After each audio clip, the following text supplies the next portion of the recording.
Divine discussions. Time to divinely discuss some lifetime events and give some spiritual answers to the Most High children's questions from all over the world. Welcome to Divine Discussions.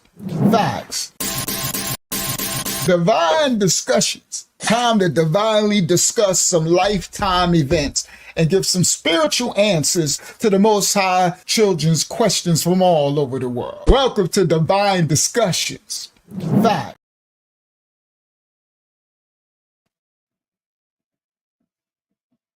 Shalom, shalom, everyone. Shalom, peace and blessings to all. Let me make sure y'all can hear me because I usually come on, can't nobody hear me. I don't even know if y'all can hear me or not. Let me see. Yeah, I think y'all might can hear me. All right, so give me a second. Let me get to the let me send in my joint. Let me get to the chat. Let me get to the chat. Welcome to Divine Discussions. Welcome everybody. Sorry we got started a little late. We on extra CPT time. All right. Yaba Yan said, I just caught the live right on time. Yeah, we just started. We got late. I was late for a good reason. It was because I was still preparing a lot of stuff. So we have a lot of info to bring out in this series. So this series about the iconography, the Black nobility and monarchy of medieval Europe, and also the rest of the world. To be honest with you, it just wasn't medieval Europe. It was all over the world. So tonight we come with a lot of receipts. I found something especially because what I was going to do. Let me see. Let me put the. Oh, I got the comments up. Shalom, everybody worldwide. Shout out to Joseph Robinson. Now on. Well, that's why, Joseph. That's why you have. That's why you have a play and a stop button. I understand. So this is what you got, brother Joseph. You can play a video, and then you can stop it. And then anytime you want to come back, you can just play it again. So if it's a 5-hour video, you can watch 30 minutes, you can watch 20 minutes, you can watch an hour. Some people are working. Like when I used to work out driving, I used to have it into my ear. I love the long videos. Get me through my night, right? A lot of people work in hospitals. They be working at night listening. So I understand, but I am going to make clips of these videos, which are correct. I understand what you mean, though. I am going to make shortened clips of the videos, right? So say it's a 6-hour video, it's a lot of information. So I'll make a clip on this is the emerald tablets, or this is Enlil, or this is the part about the devil's element, or this is. So I understand that, but we are a ministry and we are a lectorship ministry, and it goes long. It just is what it is. But I got you. I definitely got some shorter video clips coming. Hold on. Yeah. Oh, okay. Thank you. All right. And happy Earth birth to Yadasa. I asked my roommate to remind me so I didn't forget. So happy Earth birth to Yadasa out there. Happy Earth birth to you, Yadasa. May the Most High bless you on this day that you came on down here to get this earthly smoke to fulfill your purpose in the Most High. And we were graced with your presence. I don't know how many years ago in this day, but you came on down to the hell is right, come on down to the hell is earth, right? You came on down, right, to fulfill your purpose. So all praise to the Most High that you found this assembly so we can help you to seek out your purpose, so that that's the whole point of this life, is to fulfill the purpose that we came down for. So when we get to the judgment, we hope the Most High said, in you I am well pleased, daughter. Come on into the new kingdom. Come on into my kingdom. All right. So happy Earth birth to you, Yadasa, out there. All right, Mashiach Assembly Ministries. Y'all kiss all over her and give her your love. And we got a dope video me and Yadasa got a very powerful video about the Boule and the Greek fraternities, because she was a sorority. I forgot. That's what you call it, the sisters, when they wee and they do all that stuff, right? So we got a very powerful video coming. All right, now, so yeah, you make some, yeah. All right, so Brother Joseph, you can stop and rewind, but I am gonna shorten up. I am gonna have short videos, 30 minutes. Probably I'm trying to keep them 30, 40 minutes tops of each. And I got thousands of those from all these videos I got. I've been doing 6 hours, 7 hours. One time we got 10-hour videos. There ain't nothing, Brother Joseph. We got 12-hour videos. You heard? Teaching straight work, and ain't nobody falling asleep. And people, there's 30, 40 people there, and everybody still, people woke up. Other people who logged off before went to work, came back, and we were still on. You heard? All right. So anyway, let me get started. I don't mean to digress, because I want to. This is a study. All right. So shalom, everybody worldwide. Everybody, welcome to Divine Discussions. All right. Tonight we're gonna continue this series. We're gonna break down this ancient monarch, ancient nobility that was whitewashed and now is being blackwashed. Right? At first they whitewashed, and we're gonna show that. Tonight, I got some receipts for y'all. I'm going to show an actual clip of the actual people who are being commissioned to redraw the ancient frescoes, the ancient mosaics, and the ancient paintings of the ancient deities as they drew them back in the 1500s all over the world. I got a clip of the people in modern day right now who've been paid commission to redraw a modern Renaissance. Yeah, I come bearing receipts. It's gonna be a dope one tonight, right? Now, I got an also clip. I was gonna do a thing where I was gonna do my thing, and oh yeah, we definitely gonna ruffle some feathers. We ruffling some feathers tonight. They already ruffled. The people already in the comments coming over. people triggered, and it's so funny because they don't realize when they come to me that I answer in the comments. You know, I respond. You know, you heard? I respond. So you got people, you know, they come in with they feelings triggered. You know, some brother talking about it wasn't no black people black people helped to civilize the Romans, these lies, and what are you teaching people and stuff like that, right? People are triggered. So, all right, we're hitting the nerve. All right. So now, which is the truth, right? Because the only thing we're doing is reading the ancient history what their people wrote, right? Right? These Italians and these Romans, these Hungarians, and these, you know, whatever these are, they people wrote these books. And we just reading them, and they get mad at us, right? Boy. So anyway, all right. So now the receipt I got, because I got something that I was going to do, and I said, you know what? It'll be better for me, for the masses of the people, for me to use a white man speaking this. You know what I'm saying? Because I got my stuff where I do my thing, but you'll hear my voice and you'll be like, you know, the haters, the scholarly haters, or the literal, the linguistic haters, or the literal haters, or the whatever, right? The haters, those who don't care as long as the history ain't talking about we, the so-called black people, had anything to do with any type of what's the names to society, to the world, of inventions or gifts or anything that we attributed anything to the world. As long as you don't say we attributed anything, then everybody's fine, right? So the other brother came on the comment. He talking about, I don't care what color my king. The only king I follow, I guess he was talking about, was Jesus. I don't care what color he is. Of course you don't, right? Nobody cares what color he is now, because it's bringing out that he was of color, right? He was melanated.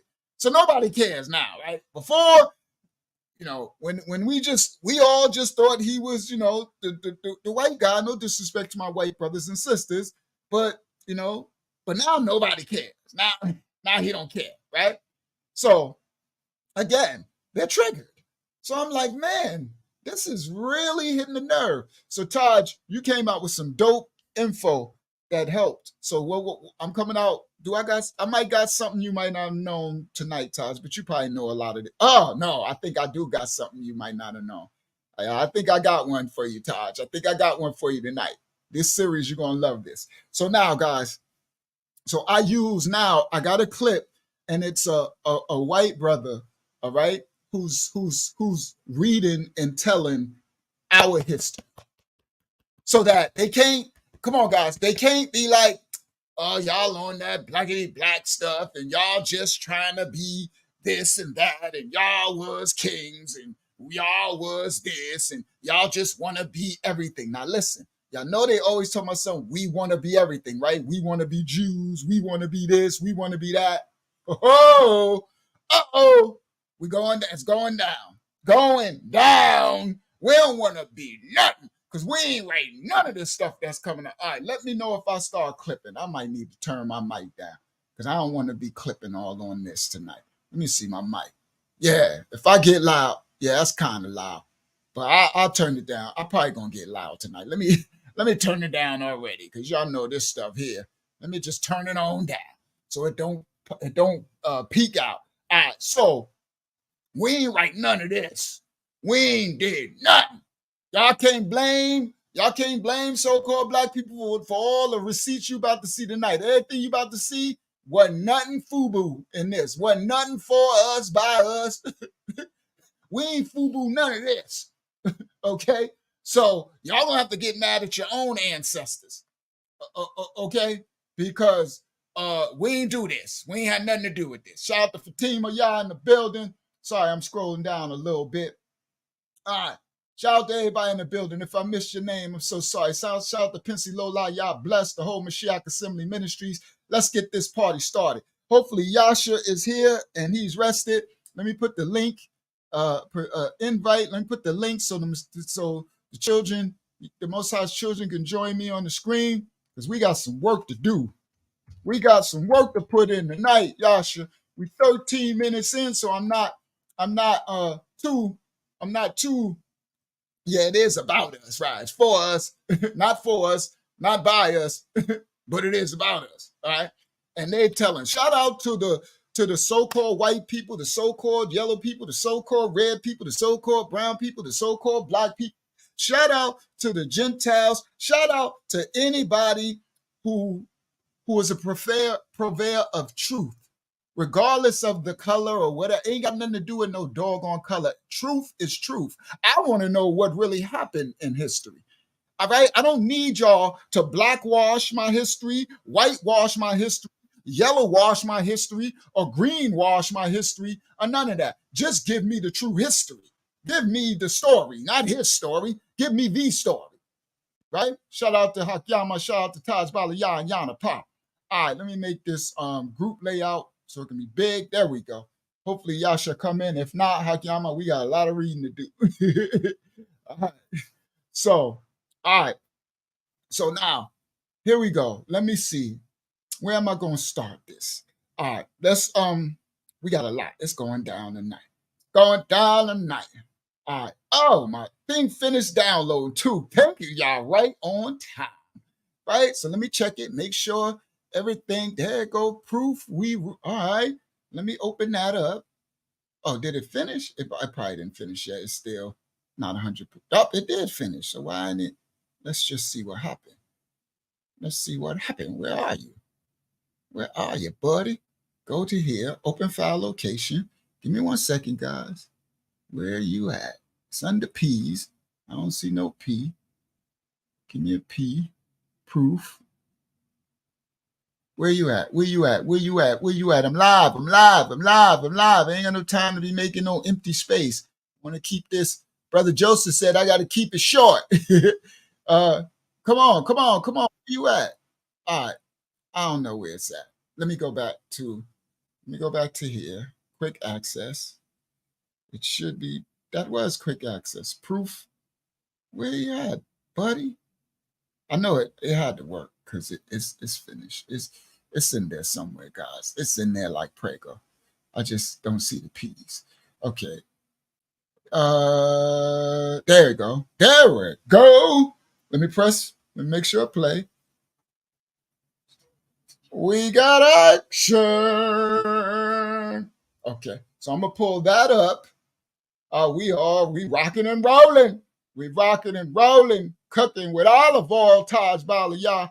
All right, let me go up here. I'm about to get started. Y'all hold on, hold your horses. For those at home. Backstage. Okay, thank you, Hakyama. Give me 1 second. Come over here, and then take that, grab that from here, and pull it right up in here. All right, we got action. We got action, Yana. Yasha. We got action. All right. So now everything's loaded. The history gun is loaded. The history gun is cocked and loaded. Now, let me I can close my Premiere Pro. Thank you, Premiere Pro. I appreciate it, just so it don't say you didn't save. There we go. Now I can close you. That can give me more bandwidth later. I know that's going to take a second to close. All right. Thank you so much, Premiere Pro. I appreciate you. All right. So now we're going to, here we go. Here we go. Here we go. All right. So now let's get started. I'm going to start this off, right? So for those out there, I don't care. All right. Let me do this first. Let me do it this way first. Let's do it this way first. Let me go. Do I got to pull it on the screen? Yeah, I really don't have to, but I probably should. But anyway, let's do this first. Let's go here first. All right, so that'll be appropriate. It's because of the topic, and we got a series. This is a series. We're going to be bringing all receipts and factual historical documents, proofs, books, annals, journals, images, busts, coins, sculptures, everything. Like everything. Do you want truth or do you want the lie? Most people want the lie because they're satisfied with the lie. You heard? So, that's really evident that a lot of people are satisfied with the lie. They don't really care about the truth as long as it don't got nothing to do with so-called black people. As long as the truth ain't got nothing to do with so-called black people, they good. But once it come to us, and that's because that's the curses over us, guys. That's what that is. All right? All right. See, look, Lottie Dottie. Lottie Dottie said, we are all the children of God. No human is above another, all created by one God. So what's your point? See, this is idiot juice. See, that's why her name Lottie Dottie. Right? Right? So exactly. See, we're all human. No one's but another when I'm showing the history. All right, so let me answer the other brother. I'll answer her with the other brother. Okay. All right. Now, let me see this brother. Jesus, oh my goodness, this brother, like Jesus Christ, the Lord of all, the maker. See, they coming, boy. I don't know why I titled this. White people, you've been fooled. We've all been inherited lies. Because they coming out the woodworks. Christians and everything. They all over. And that ain't even the one. They're going to really be triggered about tonight. Tonight, want to say baby Jesus in the dress. They want to be triggered. They need to be triggered about the one tonight. They triggered about the Europeans exposed history thing. All right. So let me see what this Patrick Lively person, bro. Let's do this together. Let me share the screen. Let's have a little bit of fun before we get started. Let's get fun. Because they don't know where they at, right? They don't understand that you come here, I troll the trolls. You heard? All right, let me let Yasha in. Shalom, Yasha, and Ahava Yah. Shalom, family. All right, so let me present. Let's get started with this. Share screen, right? Let's get started here, just so y'all can see. Because there's going to be much more coming through this series. When this video finish, they're going to be all over this one. Block. They got a block thing on there talking about Jesus had a dress on. In the picture, I'm going to show you he got a dress on. They got Jesus in the dress. I'm like, what in the world? All right, baby Jesus in the dress. All right. So now let's here we go. Share. All right, let me make it smaller so that I can see what y'all see. Yep, y'all see exactly what I see. So we cooking with olive oil. All right. So y'all see that on the screen? It's pretty big too. I don't know how it looked that big, but that's good. So look, this one just wrote it. Patrick Lively says something commented. This brother said, who that? DJ Quick? I know, right? With the wig on. All right. So look, this person, Lotta Dotted, talking about something. We are all children of God. No human is above another, all created by one God. So what's your point? We're doing a historical lesson on history, teaching history, but what's your point? See, that's what I'm talking about. As long as it got something to do with us, teaching us who we are, who, our history, we need to shut up. We all equal. Right? The minute we try to teach our children who we are, we all equal. Right? All right, now listen. Brother Patrick Lively said, children, the light has come. Jesus Christ, the Lord of all. The man. Okay. All right. Shout out to you and Jesus. All right. So this is the one. All right. There we go. Here we go. Michael Piazza. Let me see. Look what Michael said. He said, there's only one king I care about, and I don't care what color he is. Right? Cool. The part that kills me, guys, is nobody cares what color, right? When Jesus was, wasn't shown for the original image that he was, this ain't got nothing to do with black. This has got something to do with the truth, because the Bible describes what he is, right? Everybody was fine with that. But the minute the truth started coming out, oh, we don't care what color he is. We don't care. Nobody cares.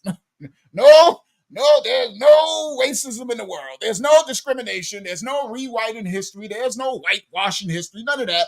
No, who cares? Y'all shut up, right? So he said, hold on. Let me go to my replies. How do I do it? Drop down. So he said, there's only one king I care about, and I don't care what color he is. And I said, well, good. Right? That's good for you, brother. I said, and guess what?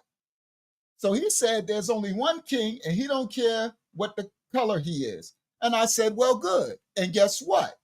The Bible does. And they describe him, right? See? And these are these Christians. These are people, now I'm not saying they're Christian, he's probably a Christian, whatever. But so a lot of these Christians, they say they love the Bible, they care the word, right? The Bible actually cares what color he is, otherwise it wouldn't have described his color, okay?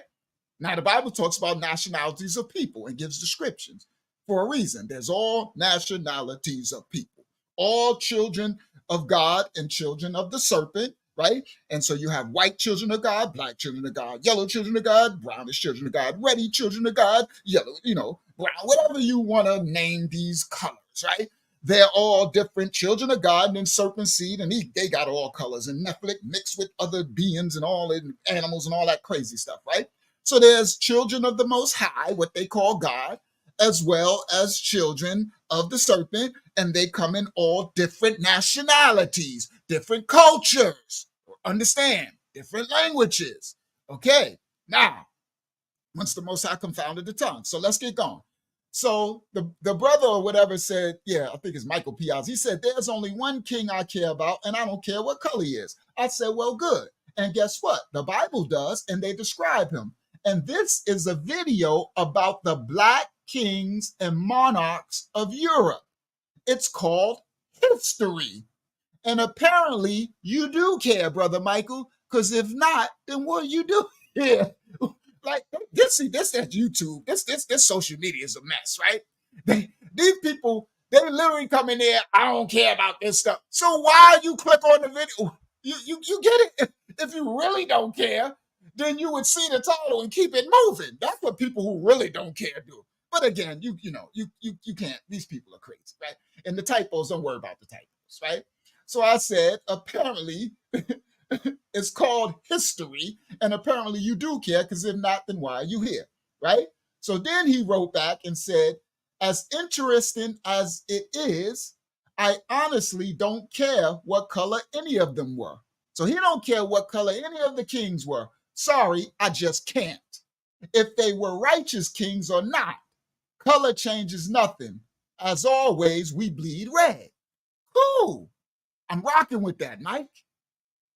This is a ministry, and we come in all different shades. We got all the different nationalities. What you call white, what you call black, what you call everything is here. And we all brothers and sisters. So again, they're triggered. Instead of sitting down and watching and listening, then they'll realize, oh, the brother loves everybody.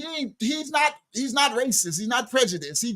He got white brothers and like they just teaching. He's just teaching history. We teaching it. This is a history course. It's just all right. So now, so he said, as interesting as it is. So it's an interesting topic. He don't care what color any of these ancient kings was in Europe. Sorry, he just can't. If they were righteous kings or not, the color changes nothing. As always, we all bleed red, right?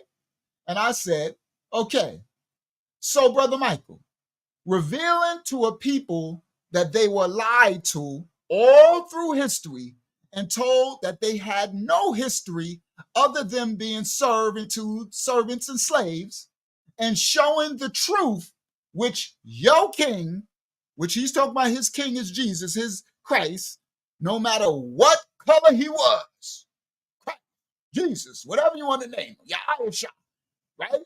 I said, and showing the truth, which the Messiah, no matter what color he was, he said we were to tell the truth. And you telling me that doesn't matter to you?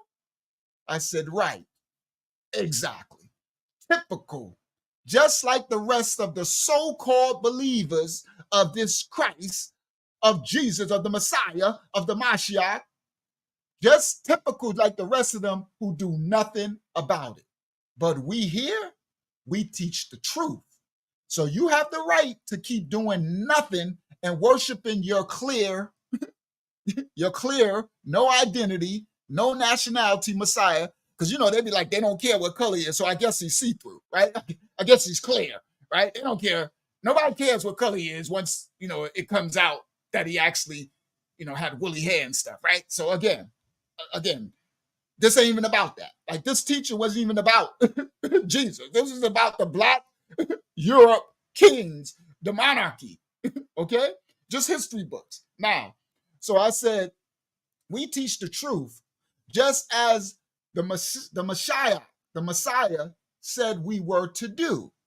So you have the right to keep doing nothing and worshiping your clear, no identity, no nationality Messiah, and we will keep teaching the truth of all the history that we can find. See? You see? Ain't nothing discriminatory. We're teaching a history lesson. So now, I don't know. He wrote back, and you keep worshiping your graven image. God be with you always, brother. See that it don't matter. So he can go forth, keep his clear, his see-through Messiah, right? Like it ain't got no. And he's saying we worshiping a graven image. I don't know what he's talking about. Whatever. All right. So I think, and then the other brother. Let me get the other brother. I hope he ain't erased it. This is the last one. Then we gonna get started. Because I was like, oh, they triggered over this. Okay, we gonna be having some comments. In this, I'm a little okay. Here we go. So did he answer me back? Yeah, he did. Okay, what did he write? All right, so let me get the drop down. I know he probably said something nasty. He said, Black nobles. Here we go. This is a good one. This is a good way to start this one because I'm gonna show that these people call themselves wise. They become fools, right? Now, he says, Black nobles coming to Europe to civilize it and bring agriculture, knowledge is not at all what happened in Europe's dark ages, aka the 900 after the Roman Empire. Is this some stoner dream history? Yes, it was called that because most societal structures built by the Roman Empire broke down and stuff like cultural growth came to a halt, but new ones were brought up through regional conflicts for power, etc. What are you teaching people here? See? So exactly. So I said, I'm teaching truth. I know he probably cursed me out in this next one. I ain't read it yet. So we about to, oh, he didn't. Well, he did write 2 replies. Oh, they must have erased it or something. All right. Well, I don't know. It says 2 replies. I only see mine's here. But anyway, I wrote, I'm teaching the truth. What all the books written in the 1450s and 1600s say. That's what we're reading from. We're going to be reading stuff tonight. Tonight, I will be reading the books from the Europeans that wrote about their history. So you can keep your ignorance about history, but we are bringing the true history with the evidence to show. That's what we are teaching over here. See? Not even disrespectful. I think good job, pat on the back, right? Because I can, I can get sarcastic if I want, if I want to. All right, so I thought he wrote that. All right, so there we go. So, oh, look at this one. This one's funny. I wonder if they wrote that. All right, so this person, Alicia Neely, she wrote Yah, aka Yahweh, Jehovah, Jah, Enlil is really Satan. I'll challenge you to prove me wrong. Here we go, Alicia. You ain't think? I said, if you don't take that Billy the Canaanite Carson clown show, Thoth, Emerald Tablet, spaceship from planet Penis with a Penus, spaceship from planet Penis, crap out of here. This is a house of election. Take that Star Trek stuff out of here and your YAHSHUAH with you. See, they don't know where they at. So you want to come here spitting this Billy Carson crap about some Yahweh. Josh, you thinking we believe in Yahweh. See, again, people don't know where they at. So they, I'm like, if you don't take that spaceship from planet Penis, off the throat, the thought, and all this out of here. Like, we don't care about your Epic of Gilgamesh, your Astrahasis, your Haramari. We don't care. I'm sorry. I don't care about the ancient Sumer. I know about it all. I know about the Enuma Elish, right? You've been watching Billy the Canaanite Carson, and he's clowning all y'all. So if you want to believe you was in spaceships and landing on Mars and coming and all this crazy, believe it. I knew she wasn't gonna write that. See, they don't be knowing where they at. I know when she read this, she was like, oh my God, he bites. Yeah, I clap back. We clap back. I'm sorry. This is a house of election. You come with Fulio, you're gonna get a little test of Fulio. But again, so now this brother said the black nobles coming to Europe to civilize it and bring agriculture and knowledge is not at all what happened. I'm gonna leave that up right there. Because when we gonna come back to this brother. I wish it had his name up there, right? So let me stop sharing. All right. So now I need to bring that understanding. Let's get started with that. So I already know we got a whole series coming, and we got some real powerful stuff coming. All type of things revealed. So they're gonna be triggered. You're gonna have your Christians triggered. You're gonna have your other, no disrespect, some of the other nationalities who think we disrespecting them because they're not even watching the video to see, right? So they're gonna come in triggered. Nobody was black, and we don't care. Everybody see through. I don't see color. You can get all this Fulio stuff, right? And so it's coming, right? So shout out to Swift and my brother Dickie McFadden in the building out there, Hempstead, Strong Island, New York. Facebook in the building. All right, Swift is going down today. Swift and brother Dickie McFadden is going down. So now here we go. We bringing some truth to power. Now let's oh my goodness. So get Joseph out of here. Oh, well, hold on. No, hold on. No, don't. Sorry. Sorry, I thought he said something else. Brother Joseph, be a little easy. Be a little easy. Watch what you write in, because you get off channel flagged with that. Call him a rainbow, a non-male and female, or call him Caesarea Borgia. All right. So, and his real name is not Yeshua either. I'm sorry. I understand. I know that you have an election, but you got to do a little more studying, Brother Joseph. That ain't Hebrew, brother. Yeshua is actually Aramaic and stuff, right?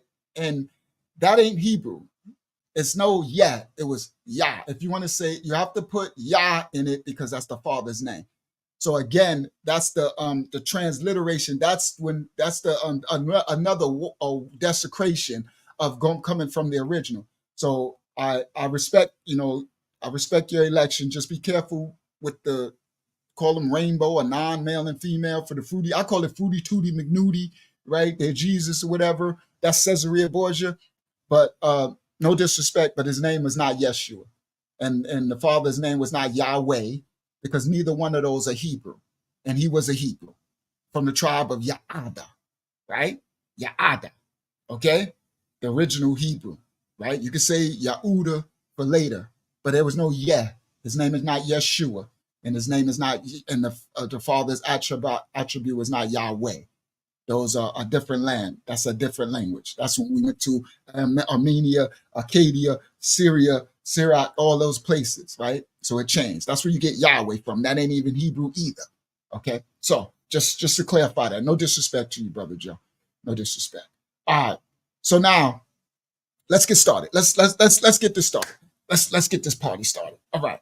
Now I'm about to show something, and I need to show this because it's going to be, it should, to those who have a heart, it might be a little emotional. It might tug a little at your heartstring a little bit. But I need to show this because there's a reason. Okay, so the thumbnail tonight said the black proof that the black kings, how they went into slavery. We're going to show tonight what happened. Thank you, Larry. Y'all should be on it. Shout out to the Bronx, New York City in the house. Baby Jesus in the dress, how the black kings of Europe became slaves. The Dark Ages exposed. Now, the reason why, what nobody's talking about. Oh yeah, Taj, we shooting bullets tonight. We coming with some history tonight. What they not talking about, I ain't hear nobody talk about this yet. Almost, I don't think I really heard it yet. Is what happened to the black kings? So you got some that know about the black monarchy, King James, right? They taught y'all he's white. We're gonna show y'all he not. The books they wrote about him.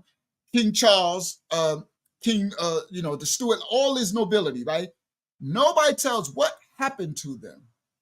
Oh, we're gonna show. Guess what, guys? A lot of us came here. A lot of them got shipped here. Well, the kings, they got killed. So we're going to break this down. We ain't going to say it. We're going to tell the history. The history is written. But they got shipped out as slaves.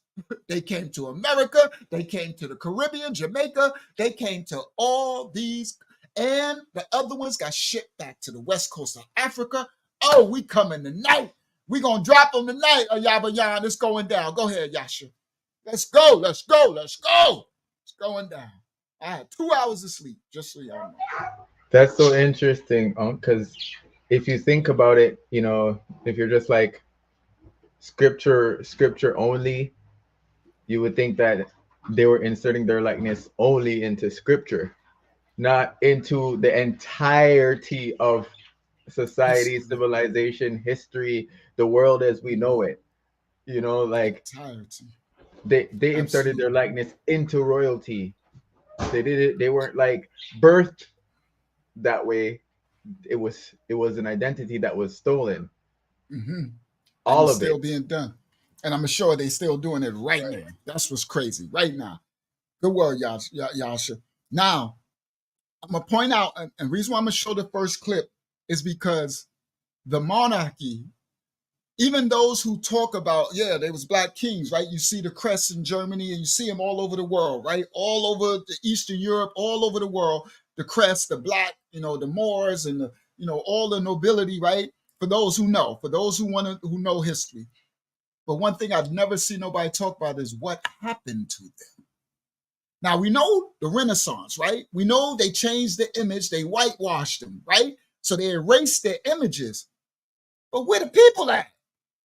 What happened to the people? They got sold into slavery. Now, there's a reason that they got sold into slavery, just like us. And it's written in the Bible. You can deny it. You can't hide from it. You can't make it up.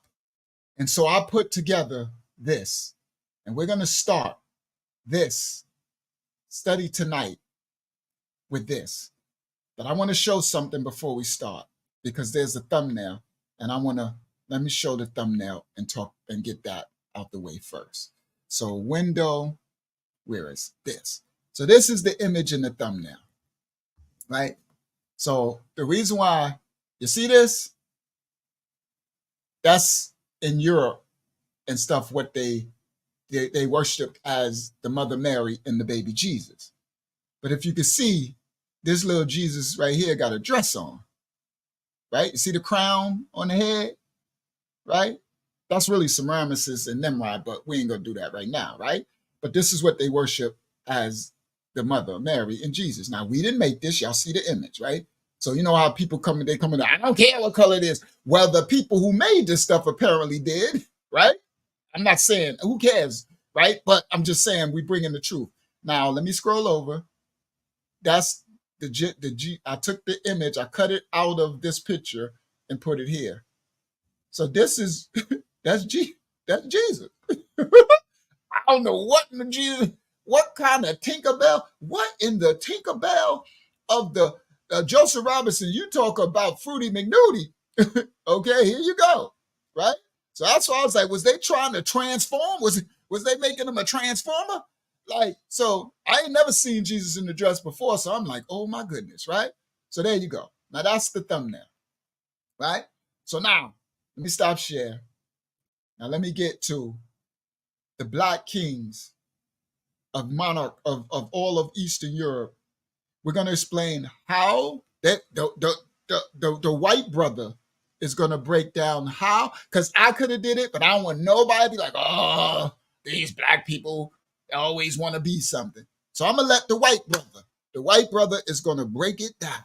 He's going to show you and everything. So now there's a reason why the monarchy of Europe, the Black kings and queens, right? Why they went into slavery. There's a reason. Now, the reason why they went into slavery is written in the scripture. Here we go. This is my short little documentary I put together for this presentation. Share screen. Here we go. Share. I titled it, The Curses.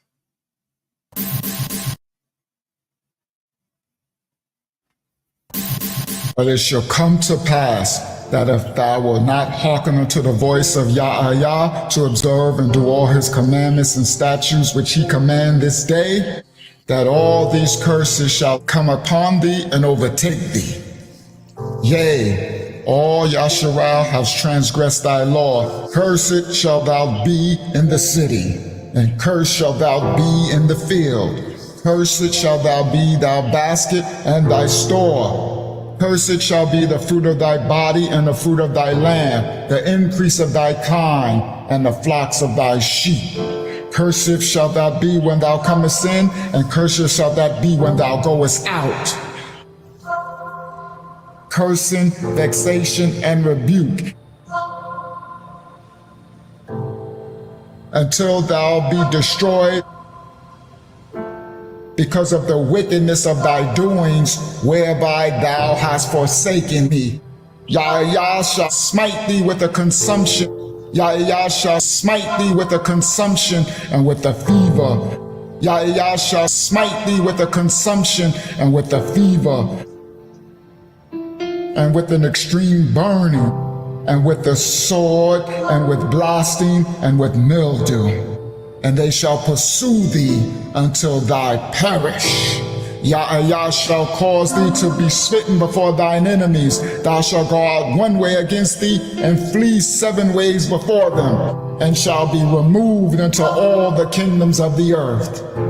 And thy carcass shall be meat unto all fowls of the air, and unto the beasts of the earth, and no man shall fray them away. Thou shalt betroth the wife, and another man shall lie with her. Thou shalt build a house, thou shalt not dwell therein. Thou shalt plant a vineyard, and shalt not gather the grapes thereof. Thy sons and thy daughters shall be given unto another people, and thine eyes shall look and fail with longing for them all the day long. And there shall be no might in thine hand. YAHSHUAH shall be thee, and thy king which thou shalt set over thee, until a nation which thy neither thy fathers have ever known. And there shalt thou serve other gods, wood and stone, and thou shalt become an astonishment, a proverb and a byword among all nations where YAHSHUAH shall lead thee. Thou shalt plant vineyards and dress them, but shalt neither drink of the wine nor gather the grapes, for worms shall eat them. Thou shalt beget sons and daughters, but thou shalt not enjoy them, for they shall go into captivity. The stranger that is within thee shall get up above thee very high, and thou shalt come down very low. He shall lend to thee, and thou shalt not lend to him. He shall be the head, and thou shalt be the tail. All these curses shall come upon thee and pursue thee and overtake thee until thou be destroyed, because thou hearkenest not to keep his commandments and his statutes which he commanded thee. And it shall be upon thee for a sign and for a wonder, and upon thy seed forever. It shall be upon thee for a sign and for a wonder, and upon thy seed forever. And he shall put a yoke of iron upon thy neck until he have destroyed thee. YAHSHUAH shall bring a nation against thee from far from the ends of the earth, as swift as the eagle flieth, a nation whose tongue thou shalt not understand, a nation of fierce countenance, which shall not regard the person of the old, nor show favor to the young. He shall besiege thee in all thy gates, throughout all thy lands, which the Most High shall lead thee. The one that is tender among thee and delicate, his eyes shall be evil toward his brother, and to the wife of his bosom, and toward the remnant of the children which he shall leave.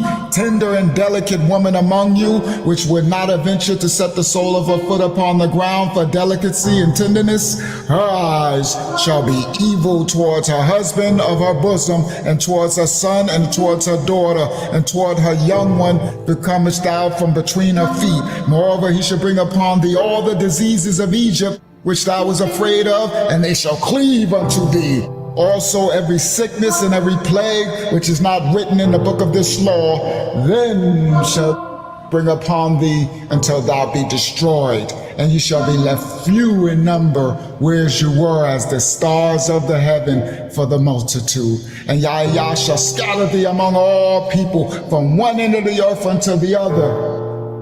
And among these nations shalt thou find no ease, and neither shall the sole of thy foot have rest. For YAHSHUAH shall give thee trembling heart, and failing of eyes, and sorrow of mind. And thy life shall hang in the balance, and doubt before thee. Thou shalt continue day and night, but shall have none assurance of thy life. In the morning thou shalt say, with Yah I wish it would evening, and in even thou shalt say, with Yah I wish it would morning. For the fear of thy Allah shall continue on the sight of thine eyes, which thou shalt see. And YAHSHUAH shall bring thee to Egypt again, this time by ships, by the way of which I spoke thereof unto thee. Thou shalt see it no more again. And there you shall be sold unto thine enemies for buying men and buying women, and no man shall buy thee out.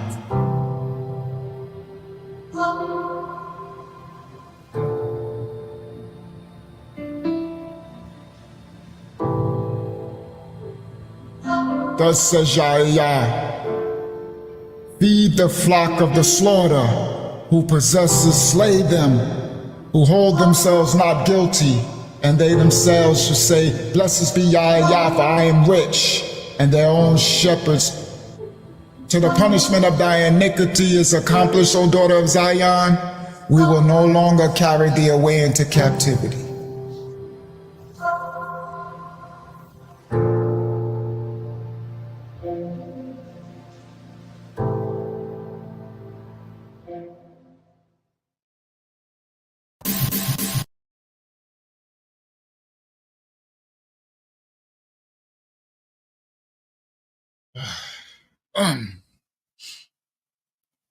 That part, right? That part. Who in the world? Who? What? What nationality of people? I don't care if y'all want to talk about, y'all don't care about no color, all these Christians, no disrespect to Christians, no disrespect to nobody. Everybody talking about they love some Christ and Jesus and you love the Bible and all that. But you don't care who they talking about in the Bible? Who is that they're talking about? There's only one group of people in this whole world right now who could claim any piece of that. And it sure ain't those converts over there who burning up in the sun in that land over there fighting against the Palestinians and stuff. It ain't them. Who? Ain't nobody on this earth, not one group of people on this earth claim that. But those, y'all know, I ain't even got to say who it is. That's why I just left it and said, who? Who? Tell them, show me the receipt. Show me your history. They still hate us now. These are the curses. The scripture said, and the curse will be over them forever. Now, that forever means as long as those people who, that scripture, that big, huge verse in Deuteronomy, for those at home who never seen it, open your Bibles to Deuteronomy 28.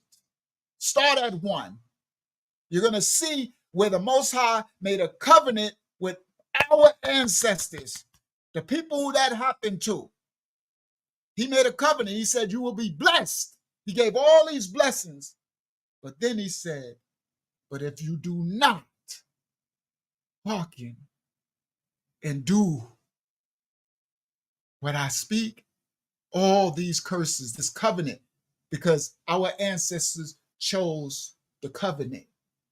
They chose to be chosen, and they chose the election to be the light, the salt of the earth, and a light unto the Gentile, to everyone else, to be a blessing to the earth. But they reneged. And he said, if you don't, these curses will befall you. And all those curses, they will stay over the so-called people of the book. That's why you need to know who they are. Everyone needs to know who they are. If you care, you're fake and phony if you talk about you love the Bible, but you don't care. You want to act like, well, I don't care about the Bible. I don't ignore that. I'm going to ignore this. I'm going to ignore that. Yeah, you can't ignore the scripture.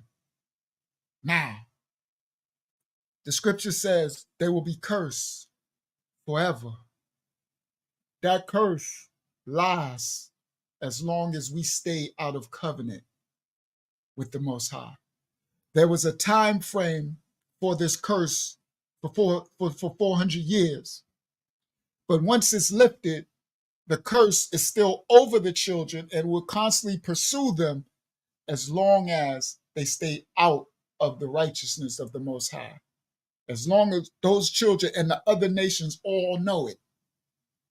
Now, why did the kings of the monarchy in Europe get sold into slavery?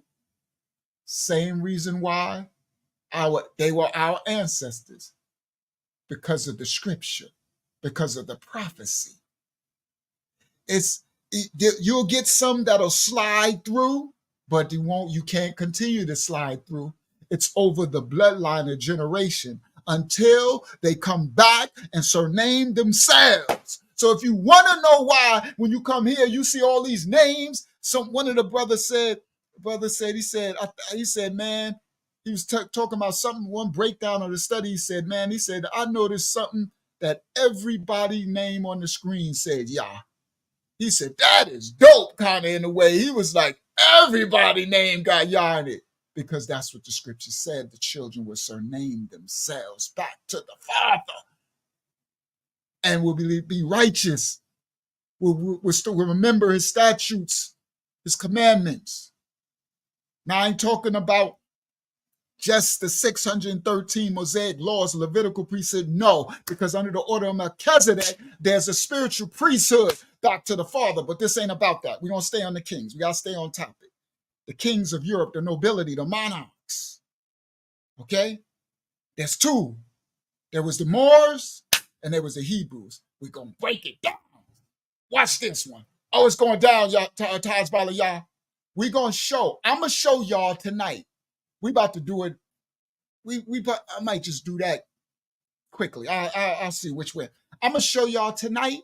I got proof that it wasn't just the Moors who were the king. I'm bringing the proof, Taj. It wasn't just the Moors. It was the Hebrews. And I got the proof. We're going to bring it out. It's the books. They read it. They wrote it. I ain't write it. Go ahead, YAHSHUAH.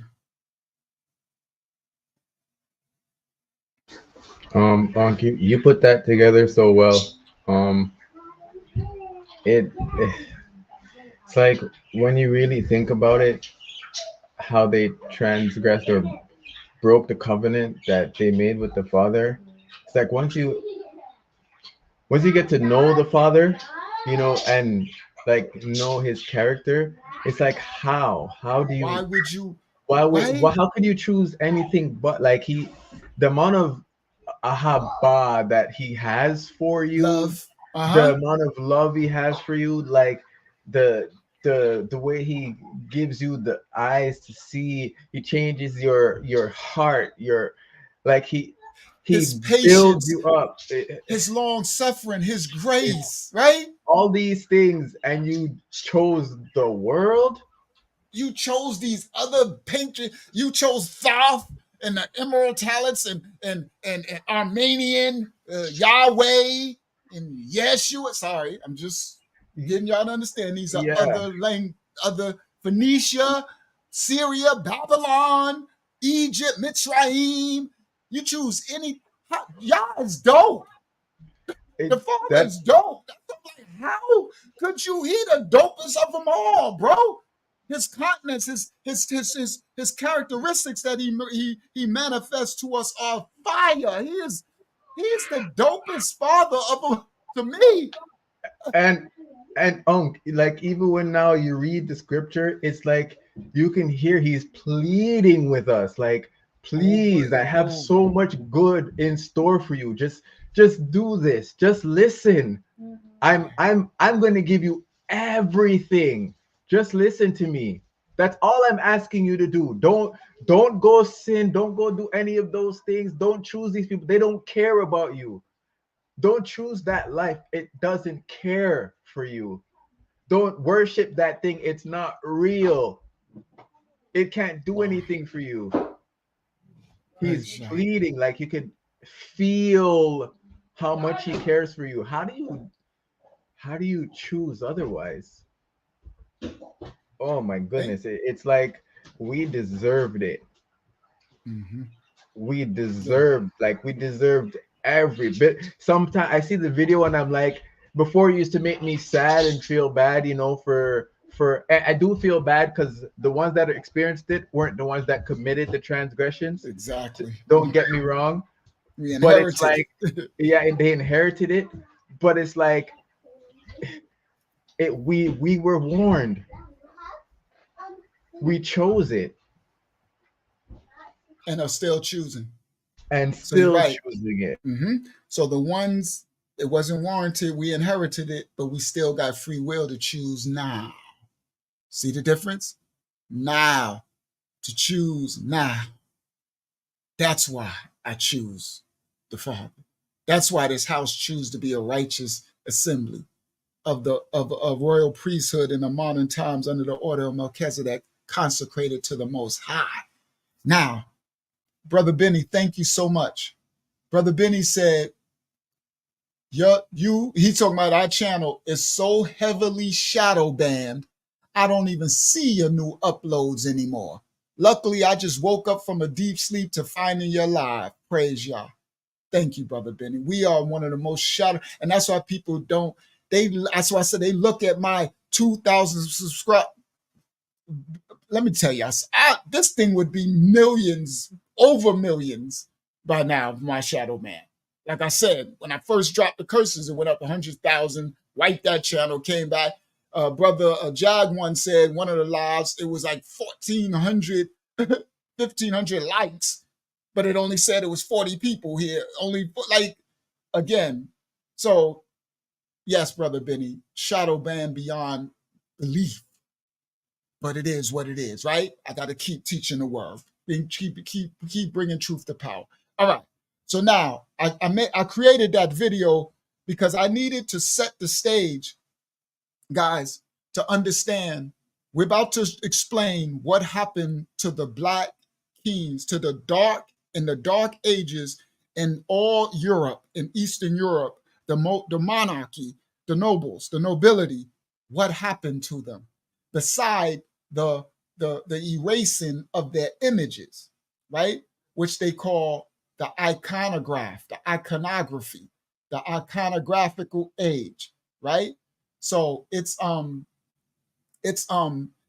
the iconoclast movement, and that was a historical revision, okay, of them changing all of the images, okay. The iconoclast movement was an effort to remove all of the images and icons that depicted what they called Black people. Swarthy is what they called them in the ancient 14, 15, 16, 1700s, right? Swarthy, even in the 18s, I think too. Swarthy. It was the iconoclast movement was an effort to remove all the images of the icons that depicted the swarthy Black people in a position of power and deities. Okay. And they call it the historical revolution, revisionist, revising history. So that's why when the people come in and talk about, what are you teaching? We're teaching history. All right. Now, with that being said, where am I gonna go first? Should I show these those people changing the image? No, let me do the brother first. My white brother, the white brother. I don't know if he keeping the Most High commandments. I ain't gonna call him my brother, but if he was so-called white and keeping the Most High commandments, then he's my brother. You heard? All right. That's why I said this channel ain't racist. This channel ain't about y'all wrong. All right. But you take a seat and watch and learn this history. All right. So now we're gonna go. Let's let this brother, this white brother, break down our history. Okay. Let's let him break down our history. So it's not coming from us, right? And then we're gonna get to the book. We're gonna get to the books and we're gonna start breaking down this stuff. But let's set it here. 1 hour in, not too bad. Share screen. That's why, Brother Joseph, it takes so long. We go long because there's so much information. Like, I mean, time goes so fast. Before I know it, it's an hour already. All right. So here we go. Now, here we go. Let me see. Where am I? Where's that? Right here. Bang. Share screen. Make it full screen. There we go. Here we go, guys. Let's let the brother tell the history. It's not us telling. Yes, thank you, Naya. And plus, this is a Riot, Holy Spirit, set apart, spirit-filled ministry. So it's always guided by the Spirit. So if the Spirit say do 10 hours, we'll be doing 10 hours. Whatever. 1 hour, 1 hour. All right, here we go. Fair use. Yes. Shout out to Brother Carlos A. Williams in the building. Fair use. Here we go. Watch this brother break down the ancient European nobility.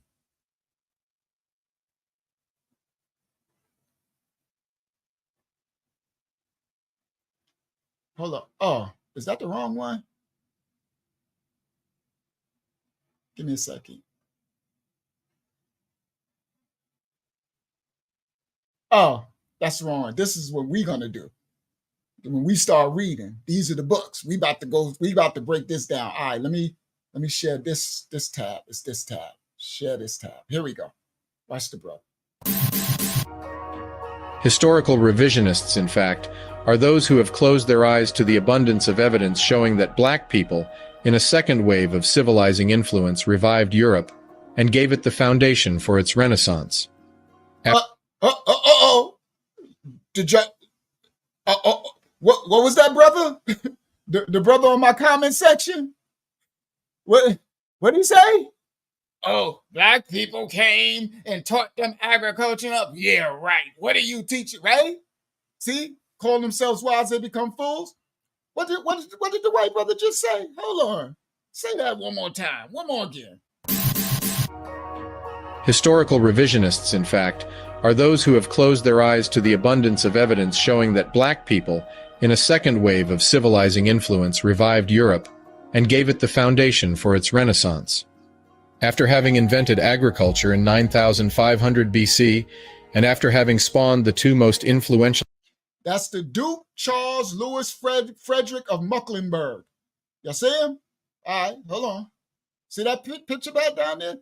Now listen what he said. After create, let's do it one more time. I ain't gonna stop it. Let's go. Historical revisionists, in fact, are those who have closed their eyes to the abundance of evidence showing that black people, in a second wave of civilizing influence, revived Europe and gave it the foundation for its renaissance. After having invented agriculture in 9500 BC, and after having spawned the two most influential civilizations in ancient times, Kemet, better known as ancient Egypt and Sumer, it is black Africans that injected into Europe and the Levant writing, science, religion, and culture. These were inherited by the Roman Empire, which then collapsed in the 5th century AD. And so began the long collapse of European society until the return of the Africans in the 8th century, when the blacks, this time, as the Moors, re-injected into Europe what ultimately became the spark of modernization. In the 800 years that the Moors occupied Spain, the ethnic makeup of these Moors changed. Okay, so it's not just Moors. I'm going to show y'all that it was Moors and Hebrews. I got the proof. Right after this play, we're going to get to the book and show y'all that it was both. Now, let me go back to let's just not skip over what they just showed. Did y'all just see that? Revived Europe and gave it the foundation for its renaissance. Right here on this after screen. Having invented agriculture in 9th. So this is the Duke Charles Louis Frederick of Mecklenburg. Y'all see this picture? Y'all see that picture down there? Really white? Y'all see that? Watch this. 1500 BC, and after having... See these pictures? Okay? Having spawned the two most influential civilizations in ancient times, Kemet. See what he wrote? He did this. I ain't make this video. Duke Charles Louis repainted. No disrespect to my white brothers and sisters. We just doing history. This is in your books. Go in your archive, into the go. You know, these are the books. I ain't write this. Better known as ancient Egypt and Sumer, it is black Africans.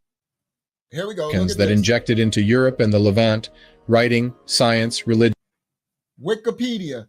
Duke Charles Louis Frederick of Mecklenburg Sturlitz was a member of the Sturlitz branch of the House of Mecklenburg. He was the father to Charlotte, the Queen of the United Kingdom, and Hanover and Adolphus Frieda. Wikipedia. Look at the image. And culture. These were inherited by the Roman Empire, which then collapsed in the 5th century AD. And so began the long collapse of European society until the return of the Africans in the 8th century, when the blacks, this time, as the Moors re-injected into Europe, what ultimately became the spark of modernization. In the 800 years that the Moors occupied Spain, the ethnic makeup of these Moors changed over time. It is the early wave of these Moors that were the most influential, and it happens to be the same early waves that were in great majority black African. And they came in such numbers and with such knowledge that they gained significant positions of power in pre-Renaissance European history. And it is this group of black Africans that joined with the remnants of the first civilizing wave of Africans, a few of them still present in Europe. These two groups joined to form a new elite class throughout Europe. And you will see evidence of their presence through multiple artifacts and historical records today. When we show that Renaissance Europe was in great majority sparked by Africans, so y'all see that dance, right? Y'all, a lot of stuff that we didn't know. Again, for those who want to know actual history, we didn't know that a lot of that stuff came from our ancestors to the so-called Black people. All right, now, again, this ain't about denying anyone else's culture. It's just about telling the truth of history. That's all it is, right? I'm not saying this. That's why I'm thankful to the Most High that I found the video with a white brother explaining it, because I could tell y'all all of it, right? I was already telling y'all this stuff, right? So now, what I'm saying is, I'm gonna let him explain it, because I could break it all down. How when they fell from the Romans, when the Romans things collapsed, Europe fell into a deep, dark anarchy, right? And then the Vikings and all that, it was just plundering, and then the Moors and the Hebrews came and started to bring civilization back. And see, when I wrote it, the brother attacking me, talking about ain't no Black people came, nobles, and brought agriculture. But they wrote their own history all in the books, right? All right, now here we go. it does not mean that Europeans or Asiatics are not capable of civilization building.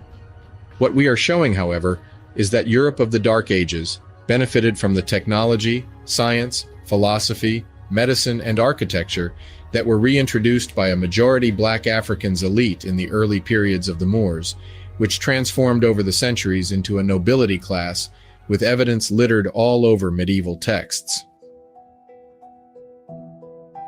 This is the Without History channel. Through primary sources and peer-reviewed research, we bring you perspectives on history that are seldom shared, the often omitted African presence and African influence on ancient civilizations and modernization. This channel is only possible thanks to the generous contributions of those who understand the role of history for generations of all ethnicity. Oh, let's go. Here we go.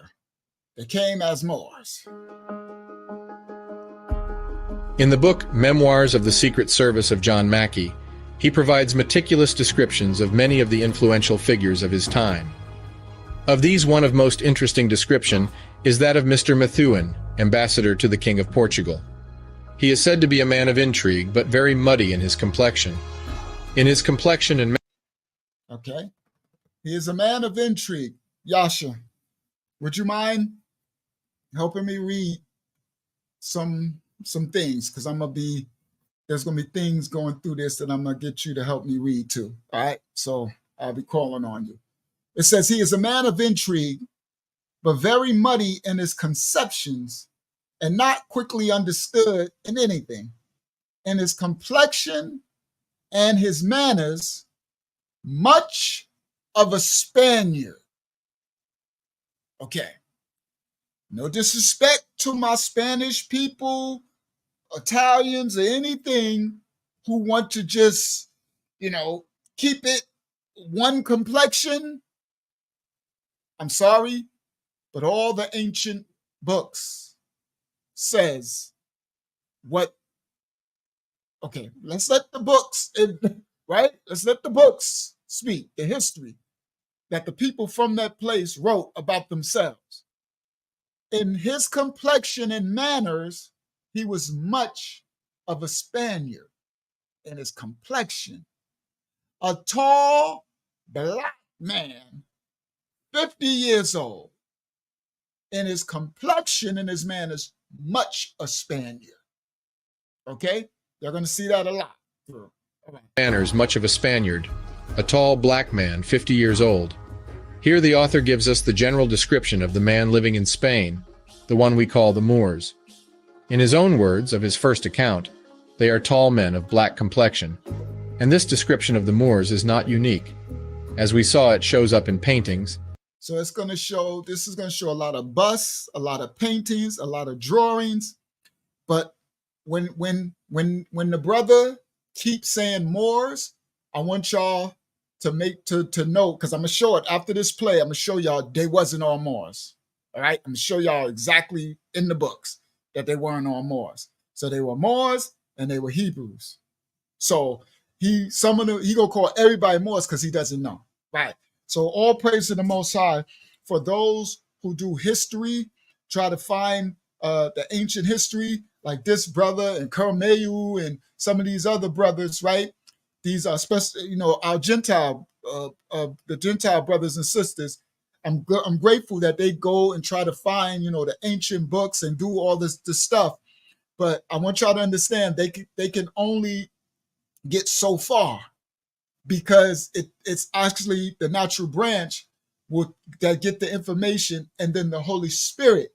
See, it's this information ain't just book information. It's actually, that's why I started this off with the curses from the scripture. This is prophecy. What happened to this brother in the bus right here on the screen?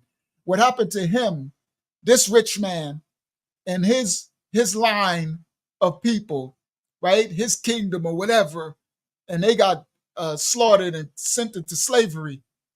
See, we didn't even know.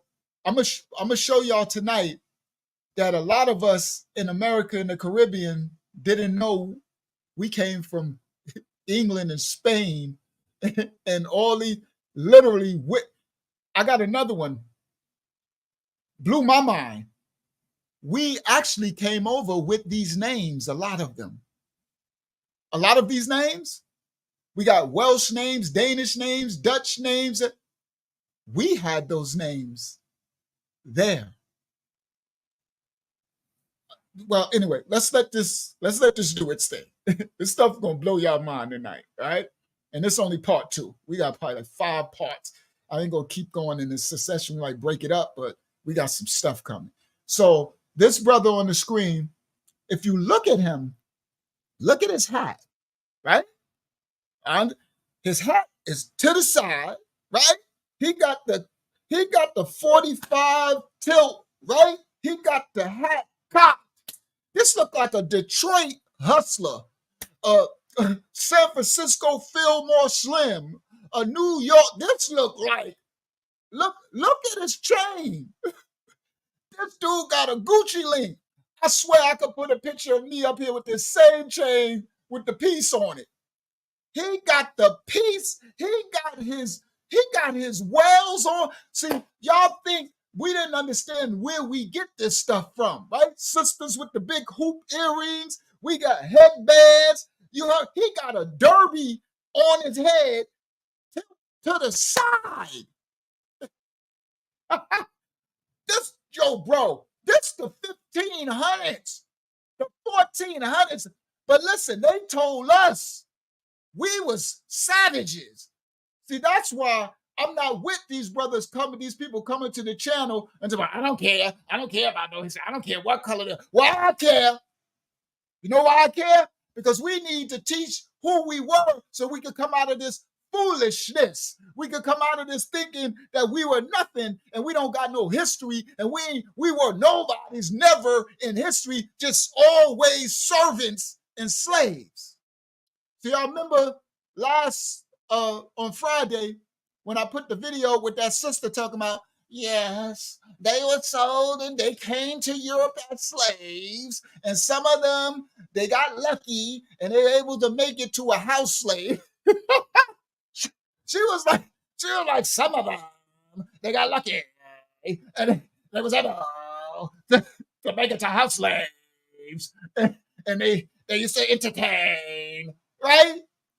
But all thing she got was they were just slaves, right? And she put all these pictures. But they just ignore the whole nobility. Now understand something. These, you look like Run DMC or somebody. These nobility that's on the screen, this is Moors and Hebrews. I'm going to give y'all proof coming, right? They ruled, they were the monarchy during the Dark Ages. That's what brother talking about. The Dark Ages was because they didn't have no English. We came and bought the doggone light. Now, sorry. Let me not digress.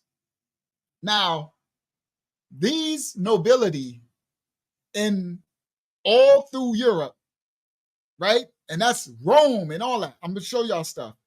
And They ruled for almost 400 years.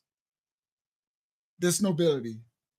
300, I think, 75 years of ruling nobility, and brought Europe from a barbaric state up until nobility. But there was a curse over them.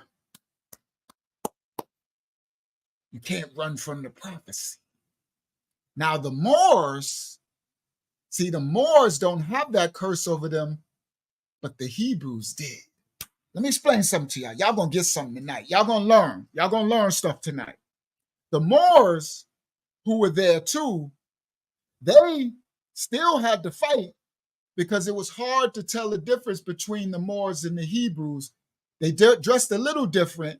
Like the Moors is the one, look, you know that was a Hebrew. You can see he looking good like a lost Hebrew would, Hebrew should. He got his derby cocked to the side and all that, right? So, right, the Moors had their headbands and certain things. So there were certain things that you could tell the difference, and they stayed separate societies, right? Now, but the Hebrews had a different culture, okay? So, but the Moors, they more likely, most of them that didn't get snatched up and sold into slavery or killed with the overthrow of the monarchy. That's going to come out tonight. How the kings became slaves. The kings, the monarchy of ancient Europe, how they became slaves. The Moors, they slid in, especially in Spain and Portugal. They became Catholics. They became, right? So anyway, so they slid in and slid out, and for the most part, and got around it. But the Hebrews, from the curses of the Bible, got rounded up. And they knew, the other nations knew, because they all know the Bible. So they know that's the Hamites of Africa, every nation in the world, they knew the Bible, and they knew we get these Hebrews, they got a curse on them. And as long as we could keep them cursing themselves and keep them, and they knew at that time, they knew that curse wouldn't be lifted to 22,000 and something. Like they knew the years, because all you got to do is do the mathematics and the scriptures and stuff. And they knew the years when the curses would be lifted. Now, so these brothers, this brother on the screen had no choice. You can't run from the scripture. It said it will pursue you and overtake you, what our ancestors did to us. All right, now here we go. Let's go. Let our white brother break this down. It shows up in carvings. It also shows up in innumerable medieval texts. But the Africans were not the only Moors. Arabs made a good contingent of the Moor population, but the sheer number of black Africans as Moors caused the contemporary artists and writers to depict them as black with clearly identifiable black features. One of the most influential Moor factions was the Almoravids, a group that brought many inventions to Europe, including the horseshoe art. Now that looked like a Moor. That's definitely looked like a black Moor. See, they look different from us. So you see, that definitely looked like a black Moor. Sorry, hold on. Coming from present-day Mauritania and Mali when they were majority black, the Almoravids were depicted and almost universally described as black by their contemporaries. In the book Historia Compostelana, they are described as follows.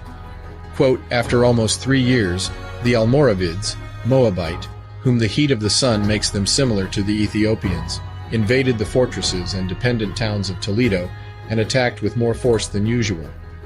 End quote. But you already said the Almoravids, Moabites. And that's in these old books, okay? So again, that's what I'm telling you. And that's why I said the Iberians came, which were, what did they say they were? I forgot which one they say they were. So they got the Ammonites, the Moabites. The ancient books actually tell who these people came from that's written in scripture. These people, these burnt-faced people, okay? Quote, the book also goes on to state that, quote, before they ruled they had worn their veil, ledum, in the desert, only against the heat and cold as the Arabs do, and were mostly of dark, asmar complexion. End quote. And the Arabic word asmar describes a color that is as dark as coal. And their leader was described as brown skin with kinky hair. Yet another leader of the Almoravids, Abu Bakr ibn Umar, was depicted as shown, as you can see, unmistakably black. In 711 AD, when the Moors led their conquest of Spain, the whole of Europe was going through turmoil. 3 centuries before, the Roman Empire had collapsed. Europe was now divided between East and West, and soon the Vikings would begin their reign of terror. Malnutrition, illiteracy, disease, and lawlessness were rampant throughout most of the region. Did y'all hear that? See, Yasha, I was going to do it, right? I was going to break it down, and I said, you know what? I need to find a white brother that's doing it. You know, they don't believe us, right? Maybe you know, we need the white people to tell them, right? You know, even our people, you know, it's just more digestible. Like, oh, wow, maybe that's true, right? Because they said it, right? So I was like, and I was so glad I found this. I'm like, oh, this is what I need. This is exactly what I need. I'm like, let's let them tell it. Okay? Yeah, y'all dealing more Moab, right? I know, right? Don't that hit different? Moab. And it will make sense why they sold us out, too. Okay? Now, okay, facts. So now, he said, after the Roman fell, they degraded down to barbarism. So the brother who came on my thing talking about, oh, there we go. I said I was going to leave it up just when we get to this clip right here, right? And look, and what he wrote, I left it up. He said, Black nobles coming to Europe to civilize it and bring agriculture knowledge is not at all what happened in Europe's Dark Ages, aka the 900 years after the Roman Empire. Is this some stoner dream history? Yes, it was called the Dark Ages because most societal structures built by the Roman Empire, they broke down, and stuff like cultural growth came to a halt, but new ones were brought up through regional conflicts for power, etc. What are you teaching people here? What are you teaching people here? Look at the little finger. What are you teaching? Black nobles came to Europe to civilize it and bring agricultural knowledge. Shame on you. That is not true. Read a book, idiot juice. And not read a book from the Dark Ages and tell me what they say. We're going to read some books from the Dark Ages in a second, and we're going to show you what they say. Talking to Foolio. I told you, I saved that right for that fool right here. You know he ain't going to watch this. I wish they would. That's why I said, sit down and watch. What are you teaching? What am I teaching? What is my white brother teaching? Let's let the white brother speak. The Vikings would begin their reign of terror, with kinky hair. Yet another leader of the Almoravids, Abu Bakr ibn Umar, was depicted as shown, as you can see, unmistakably black. In 711 AD, when the Moors led their Let me answer Brother Benny. You can use yes, you can use YAHSHUAH. Yeah, as long as you put Yah, you can say, I don't care, YAHSHUAH, YAHSHUAH, YAHSHUAH, as long as you got Yah in the son's name. And I usually end my prayers, Brother Benny. I say this prayer in the name of our Mashiach, or the name of your son who comes in your holy name. Or you could say in the name of Yahshua or Yahusha, right? And I always say who comes in your holy name, because he comes in the name of the Father, like we are to, right? So that's why his name means Yah is salvation. Okay, so Yah saves, so he is salvation. So no, it's absolutely okay. You can call him Yah for short. It doesn't matter, but yes, but just know Yeshua. That ain't his name. That's taking the Father's name out of the Son's name. That is that's blasphemous. But it's another culture who took the father's name, like they wrote him out of the book. So yes, Brother Benny, absolutely. All right, that was important, guys. So I had to stop that for that. That's a very important question. All right, so let's let the brother tell again what happened with the Roman Empire. I mean, with the Eastern Europe. In 711 AD, when the Moors led their conquest of Spain, the whole of Europe was going through turmoil. 3 centuries before, the Roman Empire had collapsed. Europe was now divided between East and West, and soon the Vikings would begin their reign of terror. Malnutrition, illiteracy, disease, and lawlessness were rampant throughout most of the region. The arrival of the Moors forced the unification of rival factions under the banner of the Church. It also caused the rapid adaptation of European society to what they perceived as a new threat to their way of life. But as much as the Moors were perceived to be a threat, they brought a long list of civilizing elements to Europe. The Arabic numerals, algebra and trigonometry, medicine, agriculture, techniques, architecture, and music. What? Did he say agriculture too? Y'all heard it, right? Mathematics, science, agriculture. Like, I'm tripping.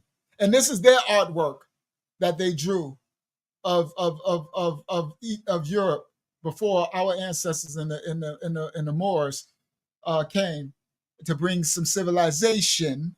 Okay, sorry, definitely that's the correct word, because look, that's why they wrote. They put a person and put a skeleton, a person, a skeleton, a person, a skeleton. It was depicting the degradation of the life there as the Vikings came and started slaughtering stuff. But I'm gonna save it. We got another receipt coming out. I'm gonna bring it out. I'll save it. I don't want to give it away yet. Let's go. The Arabic numerals, algebra and trigonometry, medicine, algebra, trigonometry, perceived as a new threat to their way of life. But as much as the Moors were perceived to be a threat, they brought a long list of civilizing elements to Europe. The Arabic numerals, algebra and trigonometry, medicine, agriculture, techniques, architecture and music, waterworks, navigation, papermaking. These are just a few of the elements that Europe inherited from the invaders that had come from the shores of northern Africa. Among these items, look at their images of their artwork. You see that skeleton on the horse in the water, the marine kingdom. Look at that thing. Look. So all you see is barbarism, slaughter. This was the Dark Ages. That's why I said Dark Ages is a double entendre. It was dark from what was going on, but then the dark people came and actually civilized it. And that's why some of those elders in these European countries still love their black monarchy. And shout out to them. Right? Go ahead, YAHSHUAH. It almost seems like they're savage. Yeah, no, they did descend into savagery, barbarism. Yes, and the Vikings came and but I want everybody, don't get triggered for people of another nationality. I'm gonna show you it was blacks doing it too. Okay? We bringing stuff out tonight that most don't know. And by the time we finish this, y'all gonna have a complete history, all of us, because I'm learning a lot of stuff as I'm gathering this research. Okay, I'm learning a lot of stuff. There were blacks doing this too. All right, now here we go. One can find the classic Greek text. These have been translated to Arabic by researchers from the Islamic Empire. Yes, the Greek text we have today are in fact texts that were given back to Europe by the Africans. Once they arrived in Europe, these black... Did y'all hear what he just said? Yes, the Greek text that we have today was that which is given back to them. And he keeps saying Africans, but just let the brother, let him, okay. So now, by the burnt face, you should be saying. By the swarthy people is a better word. Translated to Arabic by researchers from the Islamic Empire. Yes, the Greek texts we have today are in fact texts that were given back to Europe by the Africans. Once they arrived in Europe, these blacks started showing up in increasing frequency as royals and nobles all over Europe. And to some Europeans, they had an all too familiar look. Dagger baby Jesus in Dagger little baby Jesus in the dress. Boy. Yes, Hakyama, that's a good word. Hakyama said with both the Hebrews and Moabites being there together and mixing as the Most High Yah instructed us not to do. And that was a hot mess with the Moabs. The Moabs. Okay?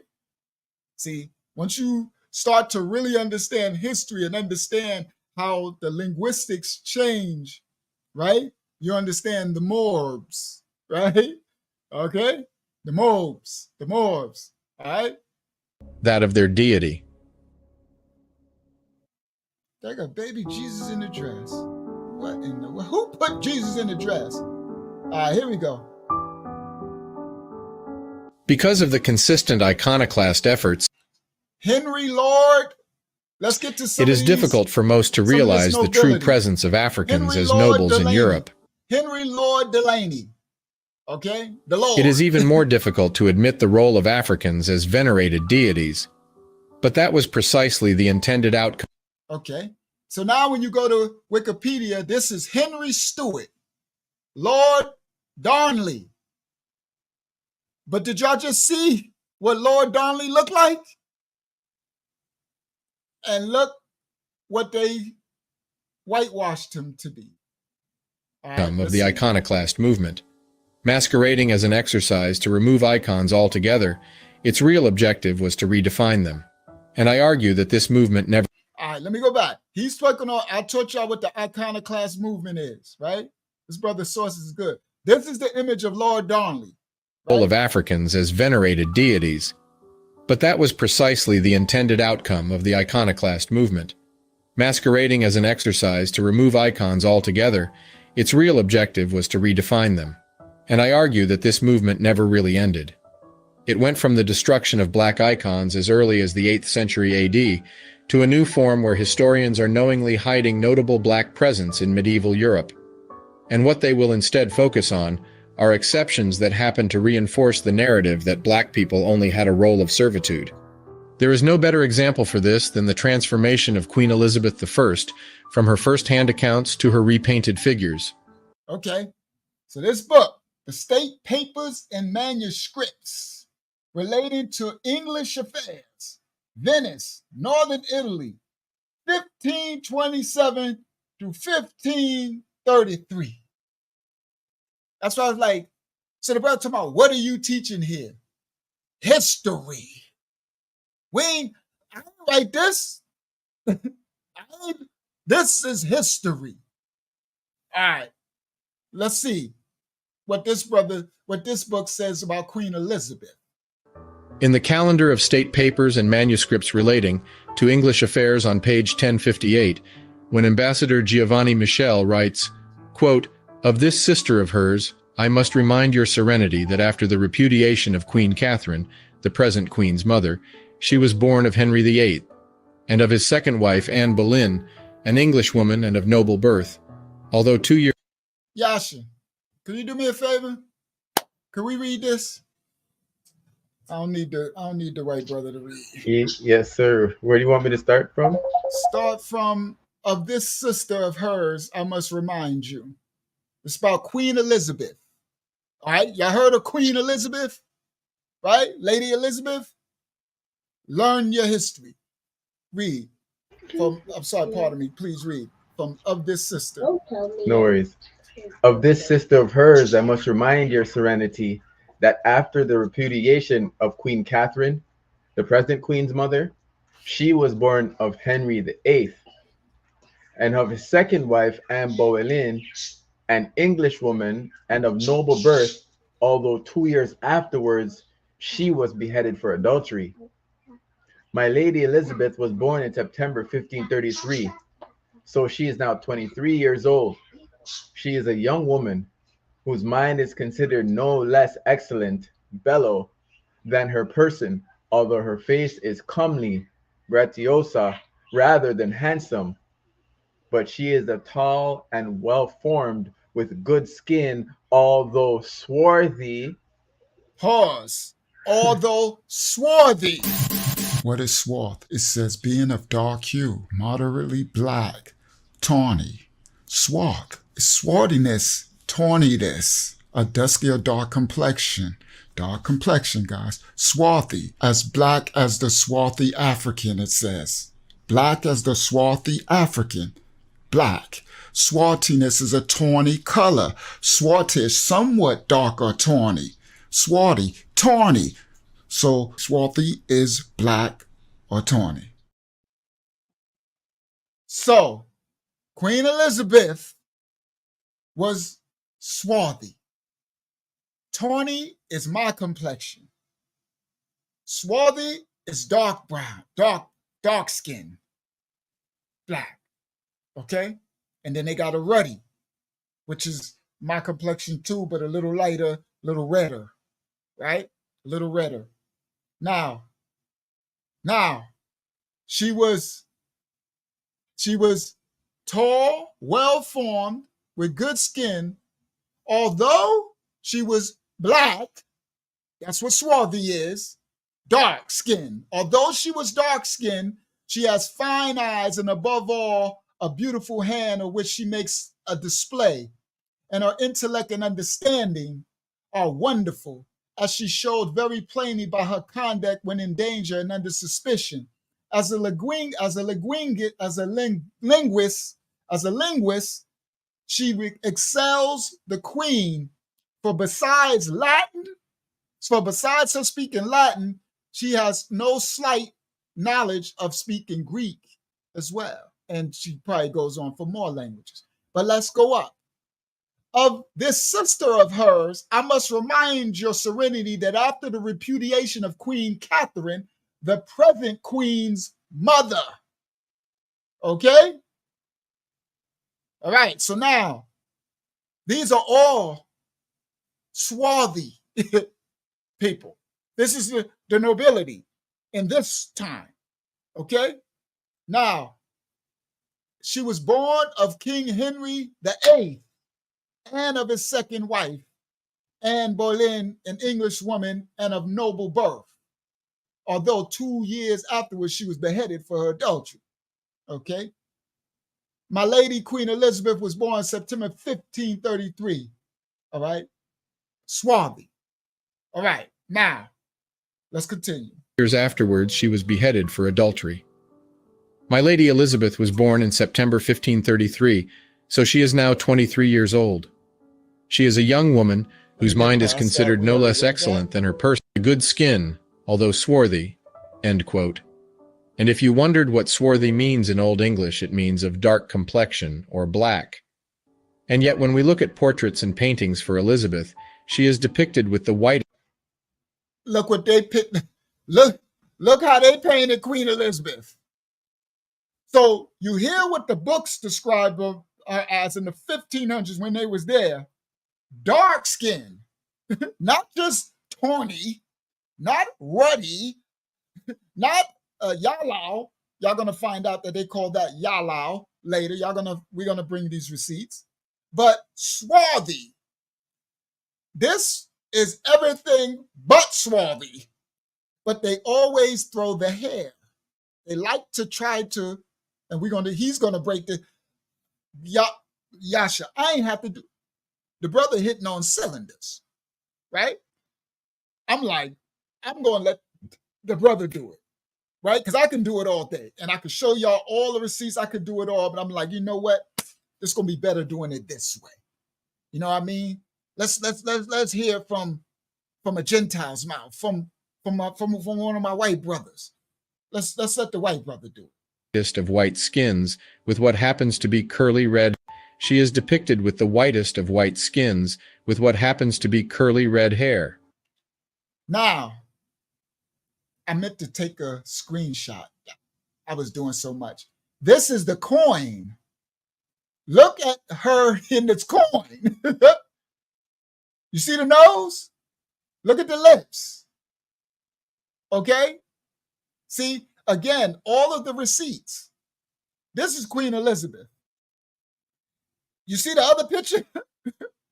I meant to screenshot this because this thing blocked what it says. But it says the daughter of King James VI of Scotland and of England and Ireland, the mother of Anne of Denmark, the wife of Frederick V, Elector Palatine, such and such of the empire, briefly Queen of Bohemia. Due to her short reign in Bohemia, Elizabeth is often referred to as the Winter Queen. With the demise of the Stuart dynasty, we're going to bring that out, in 1714, her descendants, the Hanoverian rulers, succeeded to, see? So these are the monarchy, okay? Portraits and paintings for Elizabeth. But they said that's, okay? This is the iconoclast. The iconoclast in the Renaissance whitewashed. So they took Queen Elizabeth and painted her white. They took Queen Henry, painted them white. They took King James, painted them white. They took the, right? But listen, but the brother want to come in and say, I don't care about what color they are. Well, apparently history do. Because if nobody cared about what color they were, they would have just left them the color they were. Okay, there's a reason for that. Because they wanted the descendants from them to not know where they come from. Stop. Keep them cursed. All right. So again, we ain't trying to take no one's identity away. We just trying to show what true history is. We just showing what true history is. And it's all in the books. Here we go. She is depicted with the whitest of white skins, with what happens to be curly red hair. Take a note of this, as it will come to be of importance as we progress. Okay.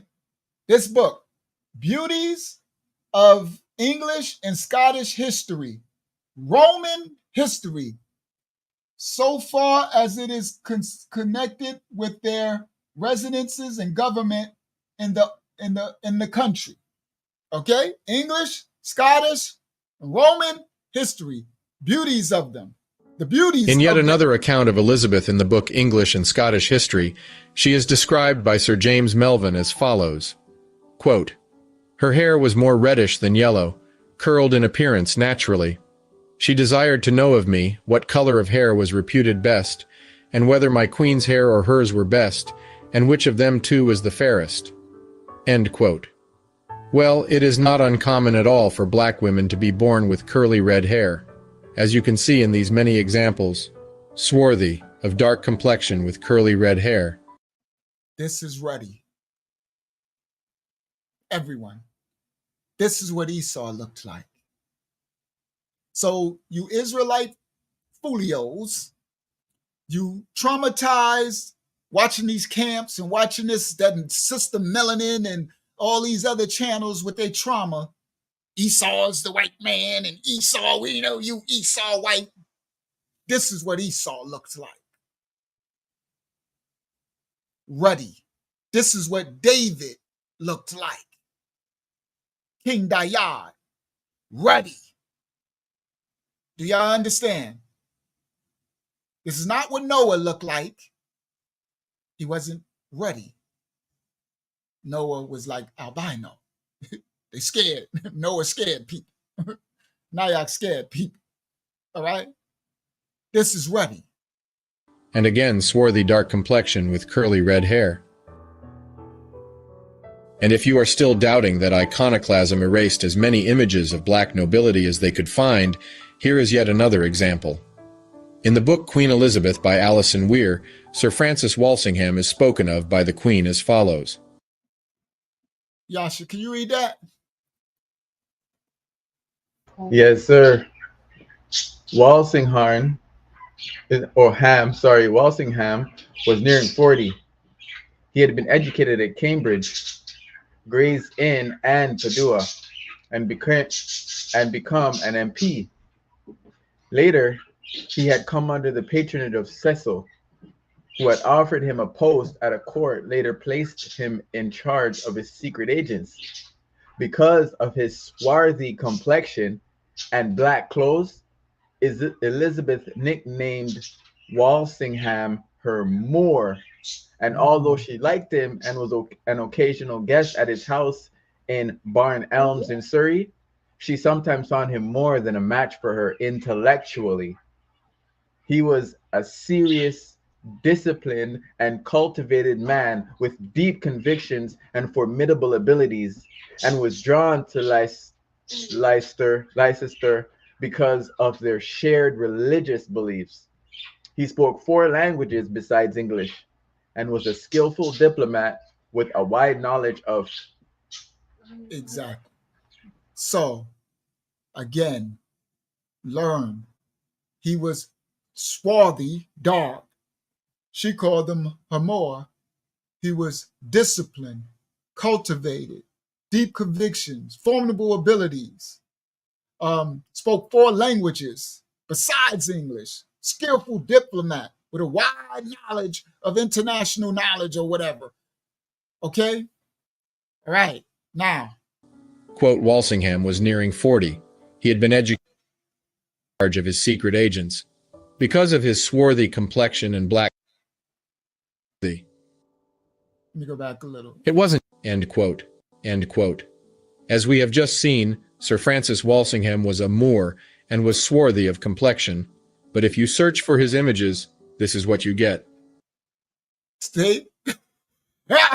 See? They described him in the book. Swarthy, dark, black, a Moor. Right? But this is what they painted him. This is what they whitewashed him as. Someone who is the farthest away from swarthy. It wasn't just England. The Black Moors were everywhere in Europe, and they showed up in very surprising areas. Let's go. In the 10th century in Scotland, the king was called Dub Mac Mael Coluim. This is beyond interesting because now, last time I showed y'all that dub mean black in Scotland, in Dane. It meant dub, meant black. So I really wanted to do this myself. But it's better this way. Sometimes I gotta take this one on the chin, right? I gotta take an L. This hurts, honestly, because I wanted to be, bringing all the receipts and breaking it and, doing my thing. And I'm like, you know what? Just let this, sometimes you got to take one for the team because it's for the greater good. Right? Okay, what I mean by that, guys, is sometimes when you bring the info, you look good, right? Your intellect, your scholarship and all that, it looks good, right? Dad, this and this and this and this, you know what I mean? But at some time it's more, we got to always make it above you. It's more than you. It's about doing what's right to make it easier. If me letting a white brother bring forth the information that I already have and know, and others will receive it more, then guess what? Go ahead. You got that. I don't need the accolades or none of that.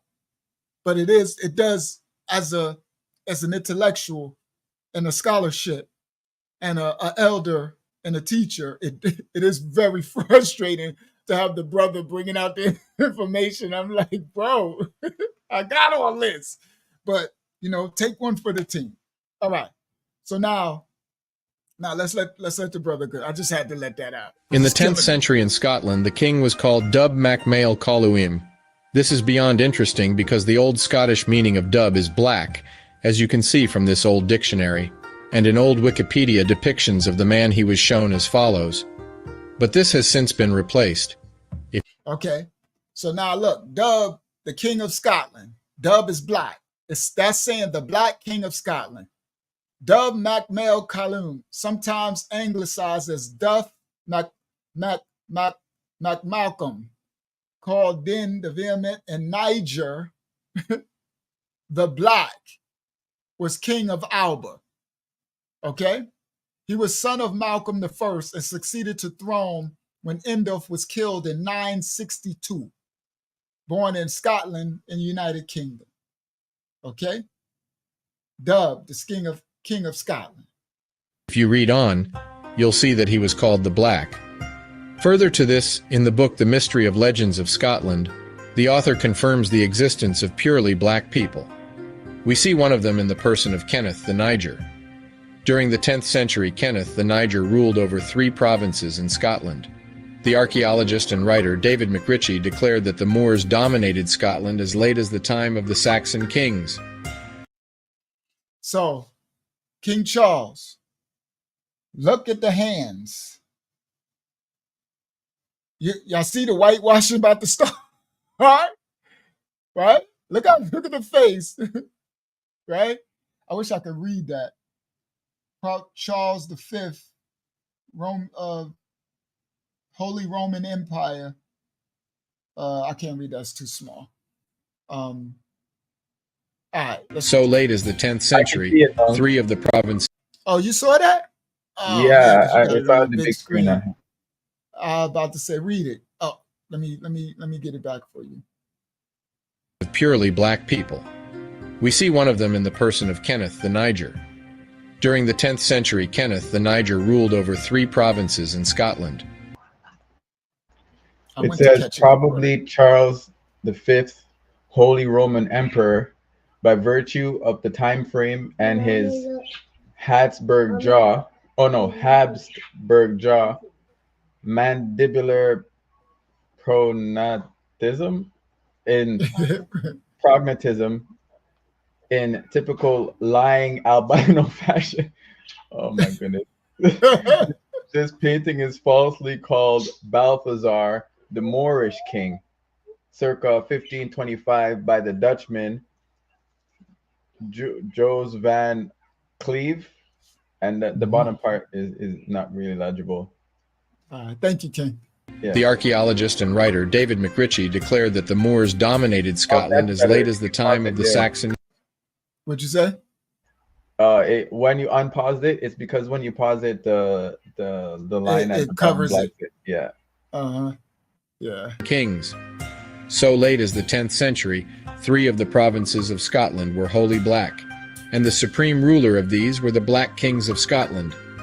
You will also note that Scottish royalty was intimately related with English royalty through various bloodlines. On the European continent, we continue to find influential black figures throughout the Middle Ages. In 16th century Italy, we find the medallion depicting an unidentified European king. In 12th century Italy, Moorish philosopher Ibn Rushd, here depicted. And the Black Moors didn't just become kings and queens in Europe, they also show up as rulers of the Byzantine Empire in multiple instances.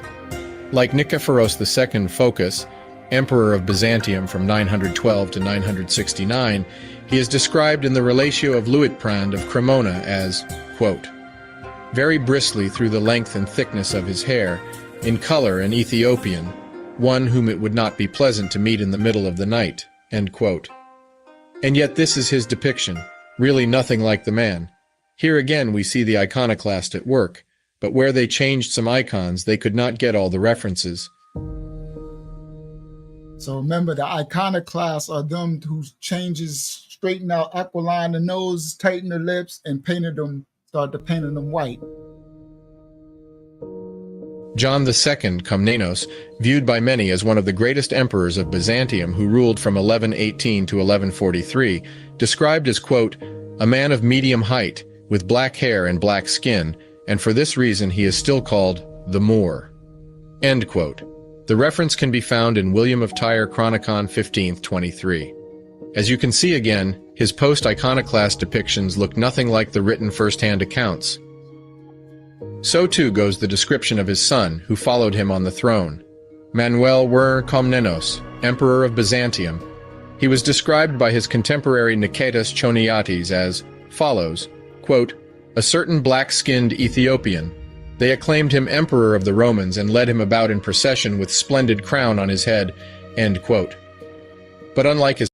So guys, I want y'all to, we're going to get to the books in a second. Let's just get through this thing, because I wanted this person to bring all this stuff out.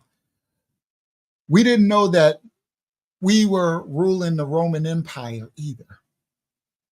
Okay, you know how they show us the movies, right? And they show us stuff. And they always show us Caesars of Augustus and these, and everybody's white, right? People are mad because they talking about Cleopatra, right? Y'all know they mad because every time they make these movies now, and they'll make this Queen Catherine black, or they made Cleopatra black, and everybody's so mad, right? Right? They all up in arms. But every book describes them. Literally describes them. I didn't even know that most of the Roman emperors were black. I didn't even know that we ruled the Roman Empire. What? I'm like, that one kind of threw me off. There's so much in this history, and I'm, I pride myself, not a haughty pride, but a righteous pride of having a certain level of scholarship and intellectual, right, and understanding a good amount of history. But there's certain things that's blowing me out the water, bro. I'm like, yo, what? Like, I'm gonna bring out one in a second when we get to start reading this stuff, right? There's like when we wrote about the Black Khazars, right? There's so much, as Yasha said earlier, they rewrit the whole history. We thought it was just, like Yasha said, they changed the whole entire history. Okay? So, yeah, Hakyama said they made a Little Mermaid black and everybody went nuts from just a fictional character, a Nephilim. They don't want us to be nothing. That's how you know it's a spiritual curse, a spiritual thing over the people that nobody wants to be nothing. That right there, if I was another nationality of people, listen to anybody else of any other nationality. This is a good word from y'all, because I don't give a crap about no color of skin or nothing. But if there was a group of people that the whole entire, like Hakyama just said, even if they make up a fake character and then they make it black, they go crazy. There's a group of people that they don't want to be nothing. That meant something is special about it. I'm not, listen, that's just common sense, bro. It's common sense just ain't so common, right? This is how I've been growing up. I was the type, like, if everybody, if the collective is spiritually wickedly against this for no reason, that means something's there spiritually. Yeah, because the spirit realm is against this. These people don't even know who they. These people have been reduced down to just savages, run around with bonnets and eyelashes out to here, and pants hanging down to their ankles, can't even talk, all on type of drugs, folk. These people are reduced down to bumbling, and you still want to take it? Something. That's a clue. That's a clue. Yeah. Come on, Kayana. Kayana said you have to be a big fool to think they went through all this work to change history for no reason. And Kayana is what y'all would call a white woman. That's what, the world would call a white woman. But she is the house of YAHSHUAH. You heard? Our companion. Now, but I just point that out because people come in and think, oh, y'all black people with no. Kayana right. She like, listen, come on, guys. If you think they going through all this work, why? Why would it even be necessary? If it ain't, it's got to be something huge through all these generations. They still revising this. You know what? Let's do it right now. Watch this. Y'all think I'm playing? I came bearing receipts tonight. Share this tab instead. Full screen. Modern revisionist. The iconoclast movement. Look. Most of the time, we work with canonical icons, such as Russian icons of the 14th, 15th centuries and Byzantine icons of the 12th, 14th centuries. Sometimes, very rarely, we even paint icons in the realistic style. I told y'all the iconoclastic style. The no skinny noses, tight lips. Listen. There are several people involved in the creation of a canonical icon. A woodworker makes a plank from high-quality dry wood. Then he carves out the ark on it, known as kovчег. Wood is chosen as the basis from the future icon because it is reliable and durable in comparison, say, with canvas or glass. Once the plank is ready, the process is taken over by a gesso maker.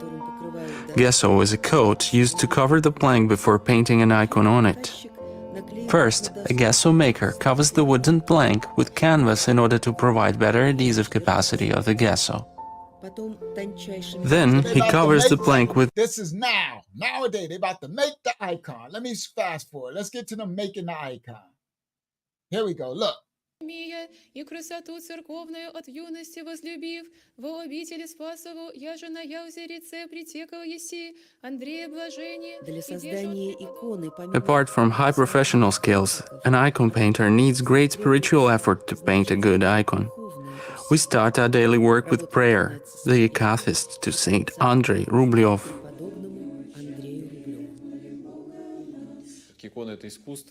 Icon painting is an art. In my opinion, it is great art.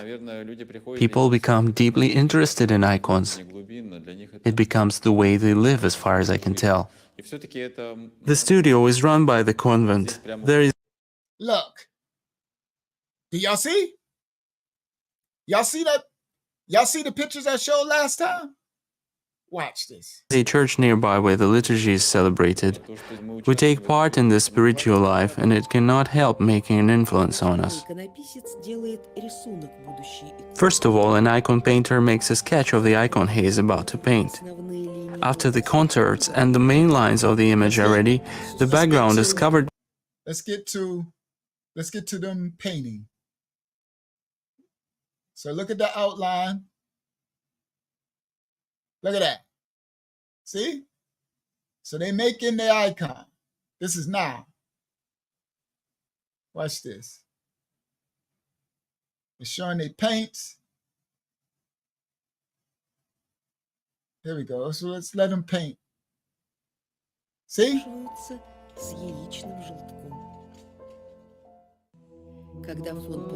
Once the background is gold-plated, the icon painter starts to paint in full color. He paints the darkest colors first, and then he covers them with layers of brighter colors. As a result, the icon is painted with light. There is a school of icon painting at the studio. We had too many orders and there was a lack of icon painters. New people were coming and we started to teach them one-on-one, which was difficult and time-consuming. That was why we decided to organize courses to teach all the new icon painters together at once. This does not only mean showing them how to paint from the practical point of view. Their education has to be comprehensive so that they would know about the history. Look what's behind them. You see? You see the orb? You see what's behind them? They're painting this likeness. But these ain't the icons. They're painting these icons that they are revising, right? Because that's not what they look like, the ones where they're taking it from. Open file location, that's downloads. Go to ancient history. Let me show some of the icons that they're painting from. Where is it? Let me do this one because they just showed that one.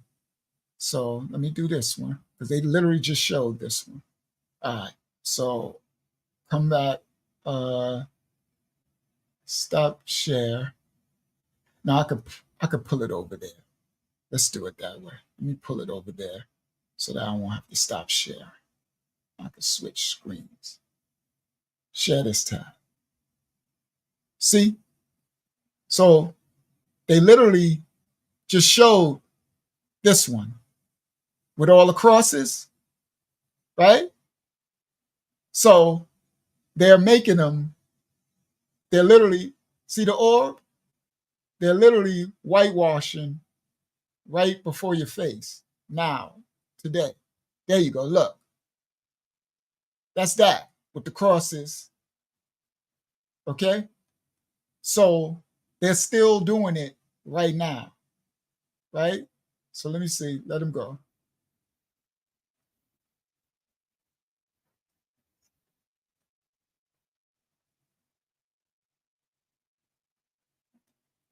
Look at the images. Look what they're creating. Unc, you didn't switch back to that video. You're still on the crosses guy. Sorry, guys. Thank you for letting. Watch this. Let me put it back. Watch this. Students, or at least some of them, to end up working in our studio. Iconography and theology. Ideally, we would like the majority of these students, or at least some of them, to end up working in our studio.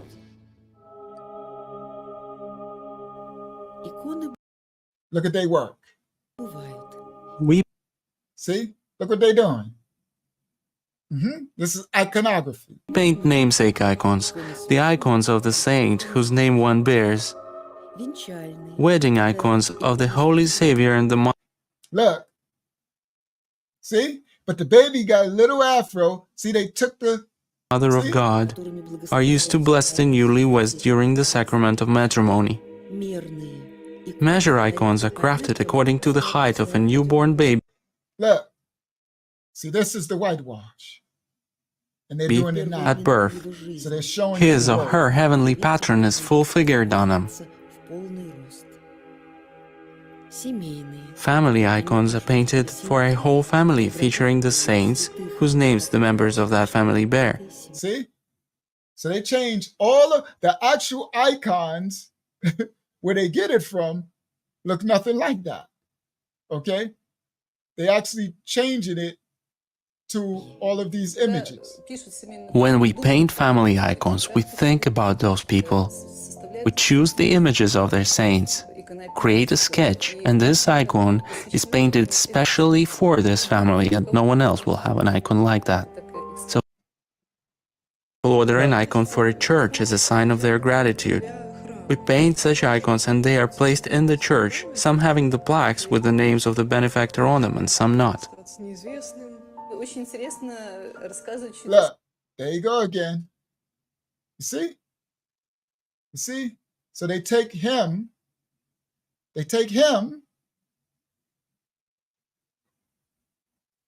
and he becomes him. They're still doing it. Yes, icon is an idol. Absolutely. All right? So I just wanted to show y'all that they, good word, guys, that they actually still doing it. See? Look at that. See that? That come from this, it come from our thumbnail, right? It come from here. Present, share screen, window, here, share. Right? So they take this and it become that.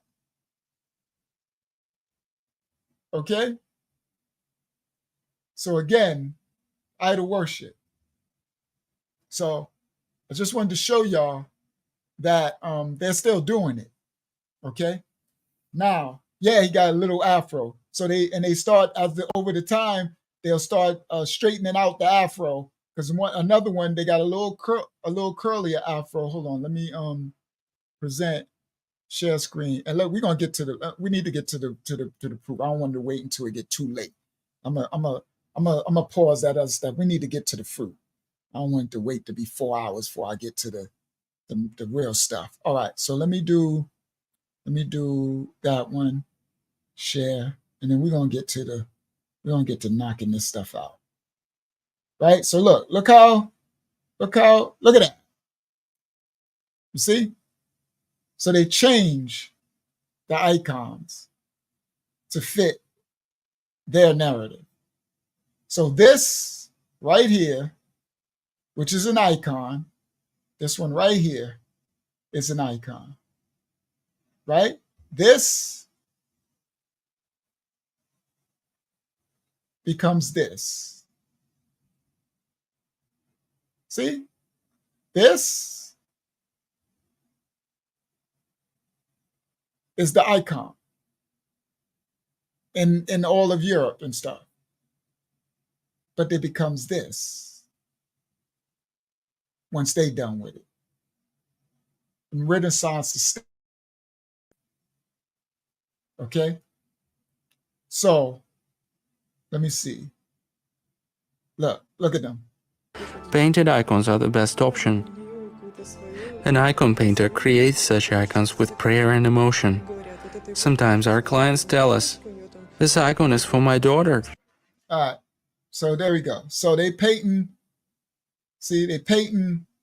these blasphemous images. Touch and partake of this. Stop share. Okay? Now, let's get to the scripture. I'm gonna see. Let me see something. Let me let the brother finish this last thing. I just wanted to show the icons that they're still doing it. Okay? So let's see. So the brother's talking about these icons because they're gonna talk about some more. 23. As you can see again, his post-iconoclast depictions look nothing like the written first-hand accounts. So too goes the description of his son, who followed him on the throne, Manuel were Komnenos, Emperor of Byzantium. He was described by his contemporary Niketas Choniates as follows, quote, "A certain black-skinned Ethiopian. They acclaimed him Emperor of the Romans and led him about in procession with splendid crown on his head," end quote. But unlike his father, his image, although hard to find, depicts him as shown. And the list goes on. Leszek II, the Black of Poland, 13th century. Zawisza the Black, the most famous Polish knight. Augustus, the strong king of Poland. The famous Queen Charlotte, with her Moorish Portuguese antecedents. Queen Philippa of Hainaut, who was born in 1310 in Valenciennes in France, who had black Moorish ancestry. She married Edward of York. Alexandre Dumas, the famous author of The Three Musketeers. George the one who created the Three Musketeers. Bridgetower, the music composer who rivaled with Beethoven. Jacobus Capitine, the famous theologian. And countless knights, judges, dukes, duchesses, viscounts, and various other noble titles. So much so that Europeans started incorporating elements of the black phenotype into their cultural rituals.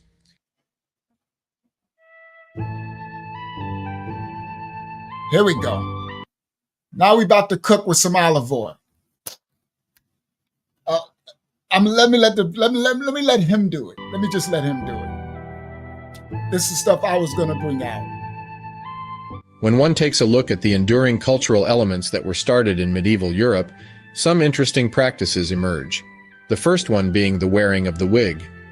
The practice started in the courtroom, and historical texts show that, until the 17th century, lawyers were expected to appear in court with clean, short hair and beards. Wigs made their first appearance in a courtroom purely and simply because that's what was being worn outside it. The reign of Charles II, 1660 to 1685, made wigs essential wear for polite society. So then, who was the general population trying to imitate? They were trying to imitate the king, Charles II. Charles II. So when you go to Wikipedia, they say this is King Charles II. And they say they started wearing these wigs because they wanted to imitate him. 1630 to 85, otherwise known as the Merry Monarch, was a gargantuan baby. At 4 months he already looked, his mother complained, like a 1-year-old. From the age of 12 he took part in English Civil War battles and was described as a tall black man in parliamentary wanted posters. Did y'all hear that? He's described as a tall black man. That's a tall black man. By now, you know the drill.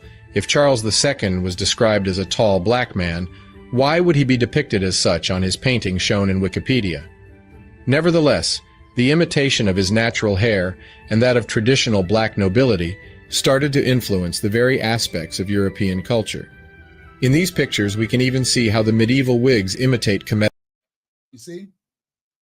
Y'all seen these medieval court wigs, right? And y'all see Egyptian pharaohs Okay? Hairstyles, even down to how the curly hair rests on the shoulders.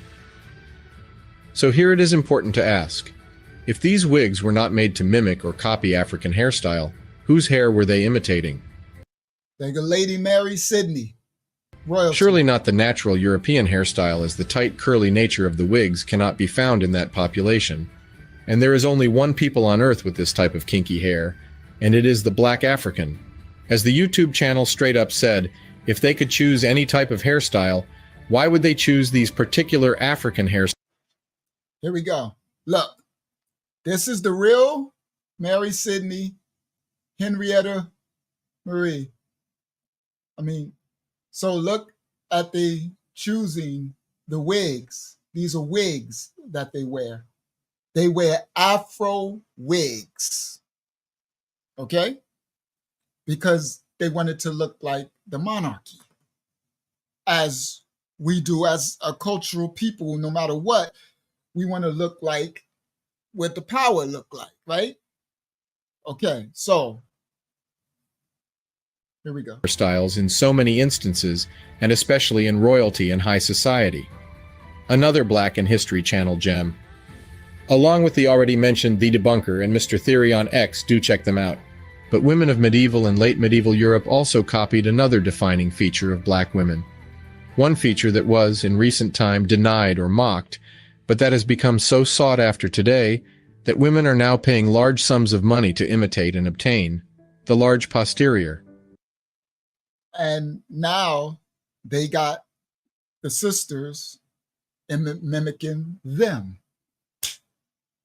See, there's a reason for the whole, whitewashing, to make the children, they reversed everything.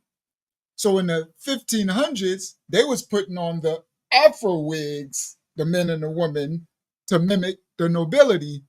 And now, what they got the women wearing? Straight wigs. Do you understand? Straightening their hair, bleaching their hair to mimic, see, what's in power. That all of this stuff is for a reason. Everything is strategic. So what this guy is saying, and what you're saying, is that they, of their free will, chose 4C? Chose 4C hair. See, later, they got that non-male and female dude to name this 4C. I bet you back then, they would have been like, this 1A. Because that's what they wanted, right? But they didn't have that stuff then. They didn't, that they Oprah Winfrey's little rainbow Fruity McNuty dude came out and got people talking about they got 4C. Yeah. So that's what you say. They would want, I guess they wanted some 4C. I guess 4C. They must have, they went into the ancient Chinese store and said, could you give me some, I want some Afro kinky, I want some Nubian Hebrew Moor, I want some Moorish, Moabitish. My audio's going. Yeah, something's happening with your mic. Is it? Yeah, I want some lamb's wool fats. Is it clipping, or is it? Do I need to reset the thing? It's like distortion. You might have to reset it. Yep, my audio. Okay, so let me do this.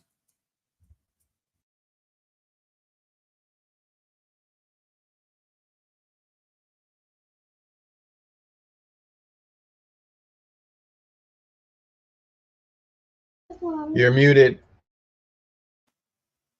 Thank you, guys. It should be better now. Yes. I said, they said, they went in there and said, I want some lamb's wool. Go give me some Afro, give me some Nubia, give me some Negro land. Give me some Negro land. All right.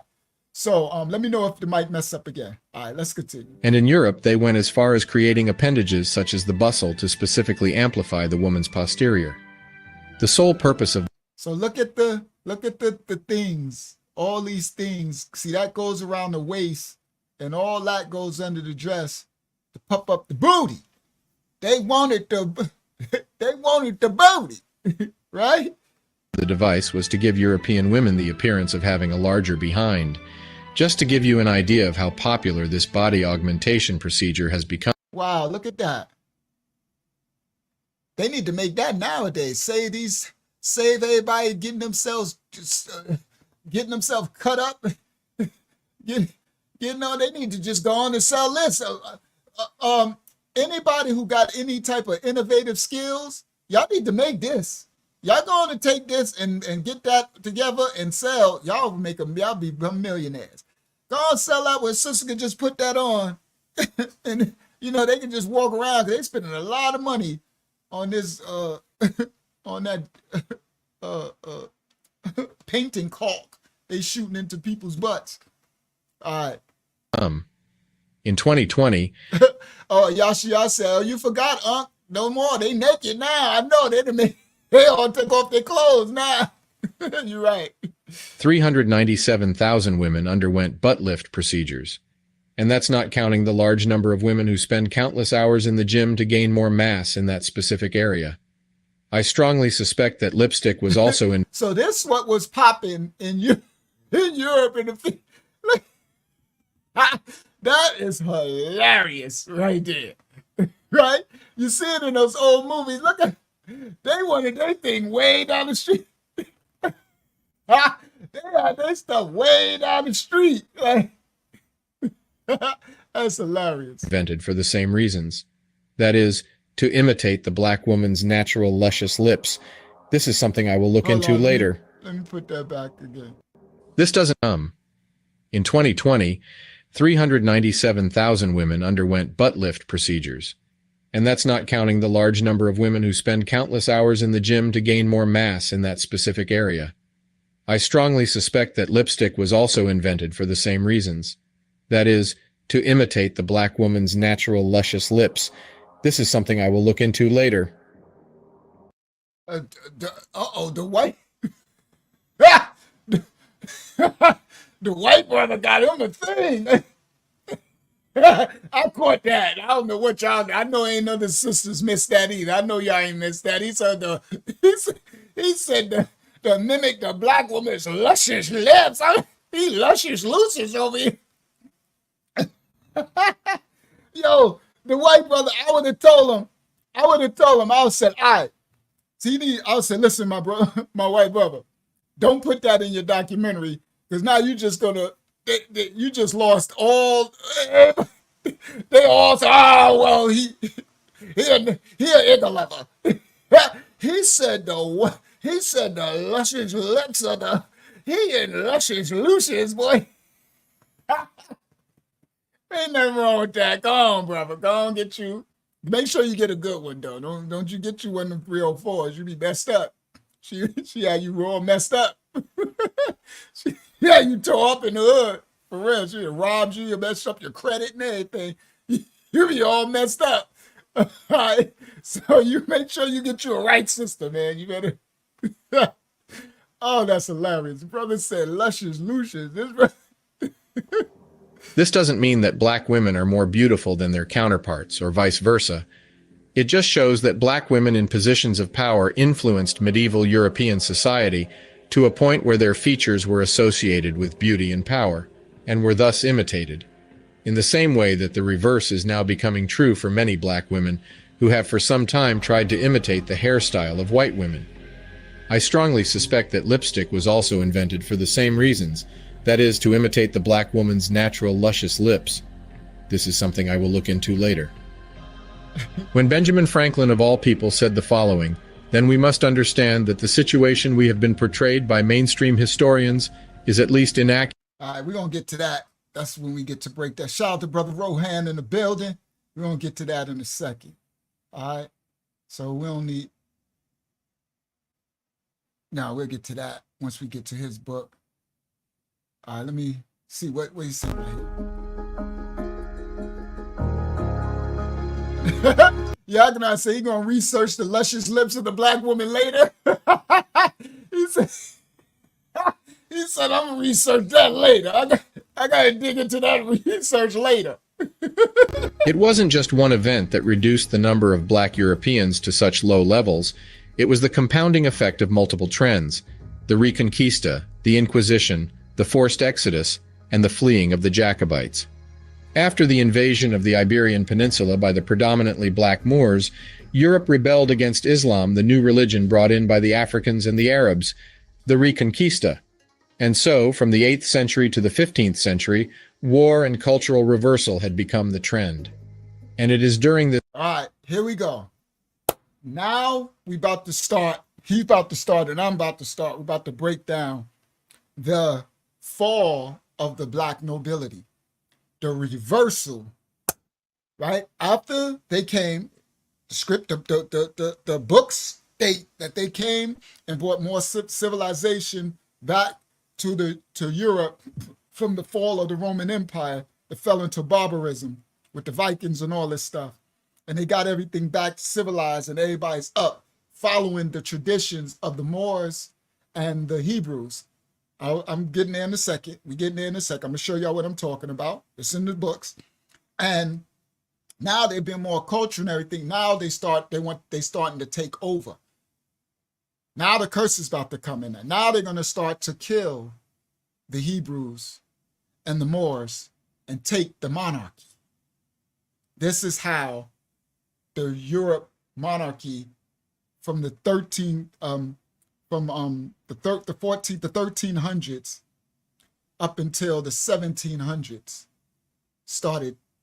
they started to get wiped, and then they got sold into slavery. All right, it's coming. And yes, Rohan, you know, the brother doesn't know. He's talking about lipstick was created by the fallen angels, along with eye makeup and everything else. All right.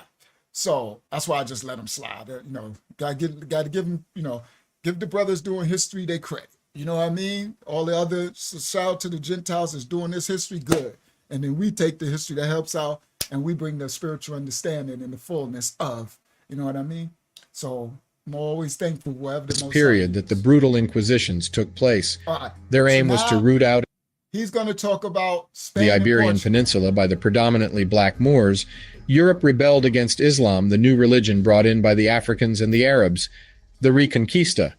And so, from the 8th century to the 15th century, war and cultural reversal had become the trend. And it is during this period that the brutal inquisitions took place. Their aim was to root out and kill Jews or Protestant converts. All right, you heard that. To kill. Now, understand, we're about to show in these books that these Jews they're talking about were not white. None of them. They weren't, that's not what they taught y'all mind. Remember, whitewashing, revision, Spanish Inquisition. I told y'all it was to kill, what he just said, the Jews. We're going to show y'all these Hebrews was there. I'm going to show y'all in 1 second. Listen, let's get through this part. During this period, being suspected of being a Jew or a Protestant would be enough to get someone executed. And it is important here to note that in an effort to integrate into European society during the Reconquista, many previously Muslim blacks had converted to Judaism and the Protestant faith, both religions that they found more conservative. He's wrong. Again, that's what he doesn't understand, but we're about to go there in a second, right? Again, give him his credit for what he get. You get it. That's why I said I just wanted him. I needed the little voice so y'all can be like, oh, some people are like, okay, a white man saying it, so that means it must be true, right? I don't care. We're about to show y'all the books, right? So he's wrong. He doesn't know this part. But you know, he needs to come to Mashiach Assembly. He can go a little further. He might get him get converted. I mean, get grafted in and get him a righteous Hebrew sister with the luscious lips. Go ahead, Hakiyama. Make sure to do your disclaimers. Yes. Fair use disclaimer for educational purposes. Absolutely. And thus more compatible with their old Islamic This is a ministry. All right. faith. The Spanish Inquisition, established in 1478, was aimed at consolidating the Catholic Church's power by targeting heretics, among whom were conversos, Jews who had converted to Christianity, and Moriscos, Muslims who had been baptized as Christians. The Inquisition employed brutal methods, including torture, to extract confessions and enforce orthodoxy within the Spanish kingdom. So this is that painting we saw in the last one. That was the Spanish Inquisition, Spain and Portugal.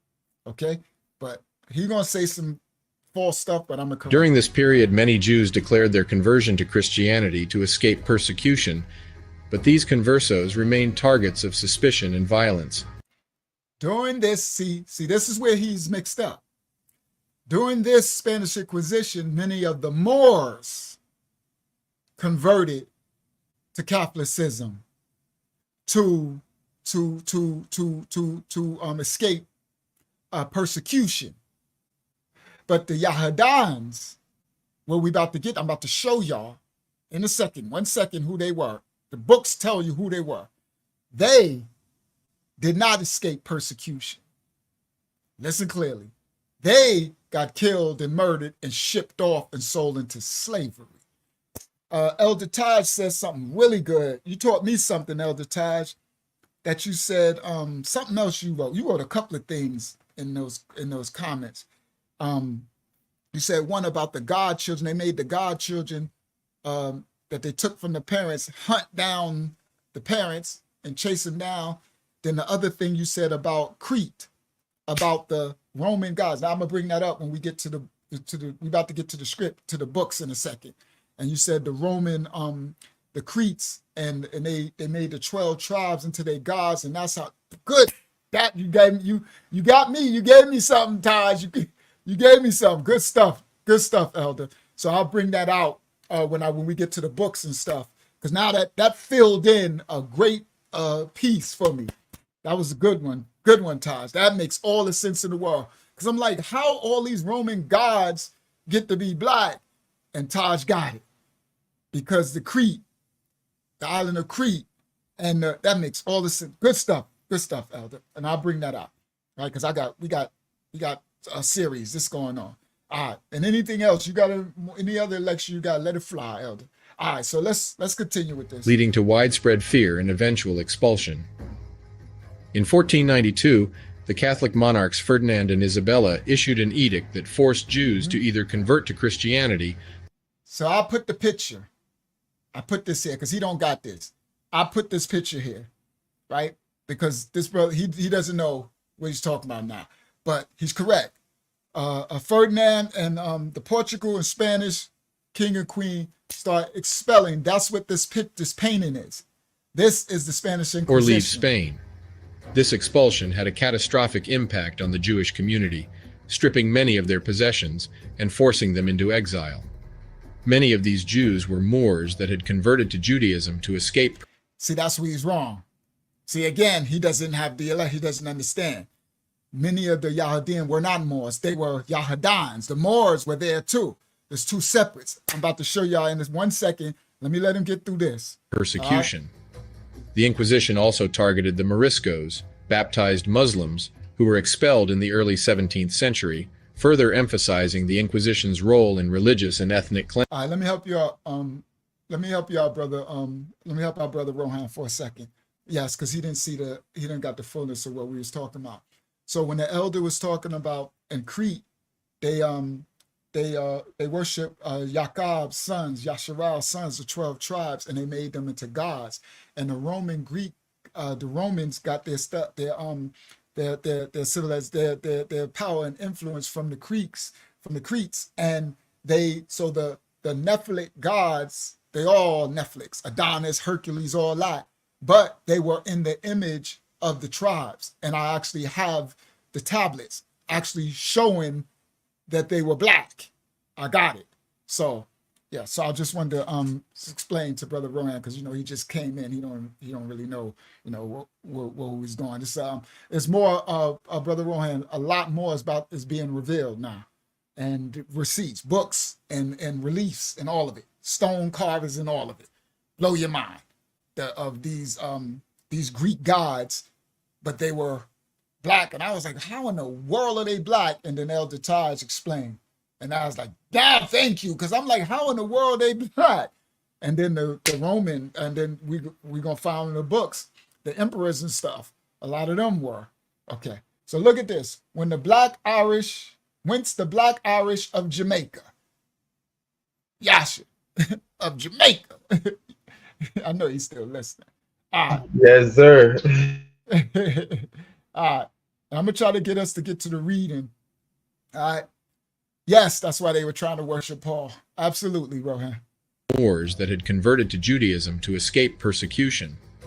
The Inquisition also targeted the Moriscos, baptized Muslims, who were expelled in the early 17th century, further emphasizing the Inquisition's role in religious and ethnic cleansing.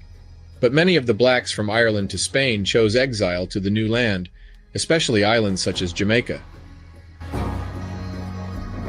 Now that's true. Now I'm gonna teach y'all. In the Spanish Inquisition, what happened during the Eastern European, the kingship, the black nobility? But this one he's talking about the Spanish Inquisition, Spain and Portugal. Some of them were able to escape. And he's right. A lot of them went to the Caribbean. Some of them escaped to America. Those who weren't able to escape and flee got either killed, enslaved, and sent off as slaves, or sent off to the west coast of Africa, the Luango coast. Okay? That's where a lot of us that came to America and these other Caribbean lands got shipped to. That's going to come out in a second in the book. And during the king nobility, that's going to come out in a second in the book, where in Europe, the nobles and those black class families, the Scots, the Duchesses, the Dukes, all of them, the Saxonies, all of them, they act like they disappeared. They got rounded up, killed, and sent to slavery to America and the Caribbean. And I got the records. We got the records. All right. So we're about to do that right now. I just wanted him to bring that out. Let's let him do this one. Let him do this of the one, Anglo-Saxon saving me having to be some of these books. Race, the author clearly shows that from the late 8th century. Look at this book. The Origin of the Anglo-Saxon Race, a study of the settlement of England and the tribal origin of the Old English people, by Thomas William Shaw. The tribal origin, the Anglo-Saxons. Okay, listen. Before the arrival of the Vikings whom they fought. Here we go. This is one of the receipts I wanted to show y'all. Let me, Yasha, are you able? All right, we about to get going. Here go one. There were black Vikings. Y'all know I said that a couple of lessons ago. I literally said that about 2-3 weeks ago. When we was talking about Vikings, I said they were black Vikings. This book talks about the black Vikings. So when I said that after the Roman Empire collapsed, when I said not only was the Europeans descending into barbarism, right, and anarchy and chaos, but some of the blacks were doing it too. They were savage, like Yasha said. They were the black Vikings, and they wasn't no joke. This book talks about them. All right, Yasha, you From ready? the late 8th century, before the arrival of the Vikings. You can start right there. Among old place names of the same kind in various countries, some of which are met with in later but still old records, we find Blakeney in Gloucestershire. Okay, so now these are names that's Blakeney, actually. Okay, so everything where you see that say black. Okay, so these are the names. So he's talking about, this book is talking about the origin of the Anglo-Saxon race. Okay, and they had us thinking Anglo-Saxon. We thought that was white people. Okay, now among old place names of the same kind in certain countries, some of which are met with in later, but still got old names, still old, strong old names and old records, but still old records. We find Blakeney in Gloucestershire, Blakeney in Norfolk, Blackham in Suffolk, Blackmere in ancient Hamlet, Blackswer near Were in Hertfordshire. Continue, Yasha. This Hertford name. Yes. This Hertford name is worthy of note in reference to what has been said concerning the brunettes in that county at the present time. Another circumstance connected with these names, which it is desirable to remember, is the absence of evidence to show that the Old English ever called any of the darker complexioned Britons brown men or black men. Their name for them was Wilas. Okay, pause. So they're saying in this one, and they're saying that there's no evidence to show that the Old English ever, the ancient, called any of the darker complexions Britons, brown men or black or brown. And that black or brown don't mean what these people be saying, you know, Arabs. No, there's tawny and swarthy, okay? Black, like I'm brown, right? And dark skin, right? So it says their name, it says their name for them was Welas. That's Welsh. So far as I'm aware, not a single instance occurred in which the Welsh are mentioned in any. There you go. All right, so let me see. It's probably Vikings whom they fought, a great majority of the inhabitants of Scotland and Ireland were black. There we go. Start from their name for them was Welas. Their name for them was Wilas. So far as I am aware, not a single instance occurs in which the Welsh are mentioned in any Anglo-Saxon document as black or brown people. On the contrary, the Welsh annals mention black Vikings on the coast as if they were men of unusual personal appearance. There is another old word used by the Anglo-Saxons to denote black or brown. Black. The word is swart. The personal names swart and swert may have been derived from this word. The black Vikings. The Welsh annals mention black Vikings on the coast. Okay, now here we go. And they are clearly spoken about in historical descriptions, but also in their names. Black. Let me see. At last, I went up too far. I let it go up too far. Let me go back a little bit. There we go. The name, for instance. Oh, I didn't let it go too far. Inhabitants of Scotland and Ireland were black. And they are clearly. Oh, that's because he switched it. Okay. He switched it. Born as a Saxony and president, darker winds, Welsh winds may have well been among the black Vikings. All right. Continue. Could you read from there, Yasha? Borders of Saxony. Borders of Saxony and Prussia at the present day of the darker Wends may well have been among. I can't see behind the thing. The Vikings refer. Vikings referred to in the Irish annals, as well as those. Hold on, Yasha. It says the winds may have well been among the black Vikings referred to in the Irish annals. So they said borders of Saxony and Prussia at the present day.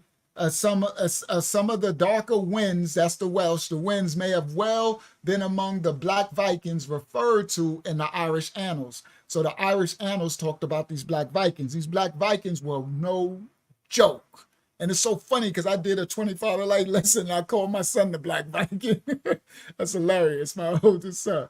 All right, so it says, as well as in those of Wales, yes, Prussia and Russia, Saxony, as well as those in Wales, and may have been the people who have left the Anglo-Saxon name Blackamy, Berg, which occurs in one of the charters, Black Minestone on the Kentish coast, and the Black Minestone on the Dorset coast.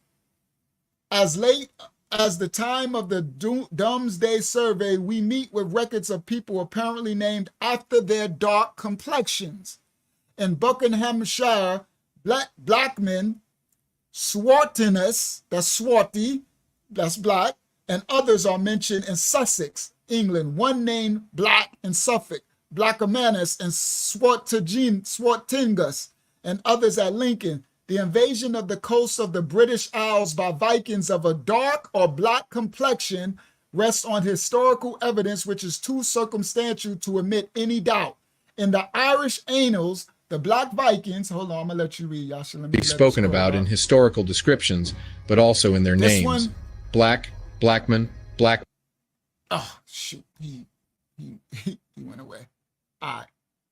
That one blew me too. We said it last time about these black Gentiles. It pops up again. These black Gentiles. Watch this. Watch this. Okay, that's went a little further. No, that's the one. Yasha, start from the invasion of the coast.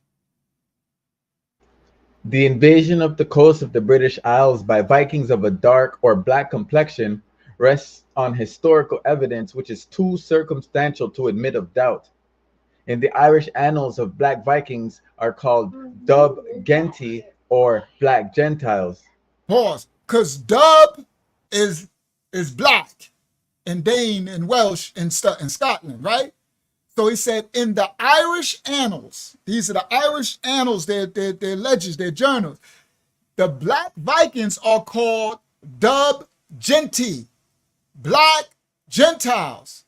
These Black Gentiles on some occasions fought against other plunderers of the Irish coast known as the fair Gentiles, lighter white Gentiles, who can hardly have been others fair, not white, fair skin. Okay, I'm gonna show y'all in the records, they fair, okay, so swarthy, dub, tawny, all of these describe black. So the fair are like a little lighter than me, right? Our light-skinned blacks, right? Our light-skinned sisters and brothers, right? Fair skin. They still call that now, right? So these are all blacks. All right, I'm gonna show y'all. We about to show y'all in a second in the records what they called them as they enslaved the people and sent them to America. They described their complexions, right? They got another one called yellow. Yellow means they really like yellow skin, really light, right? And then they got the white ones. Okay, so now it says in the Irish annals, the Black Vikings are called Dub Genti, Black Gentiles.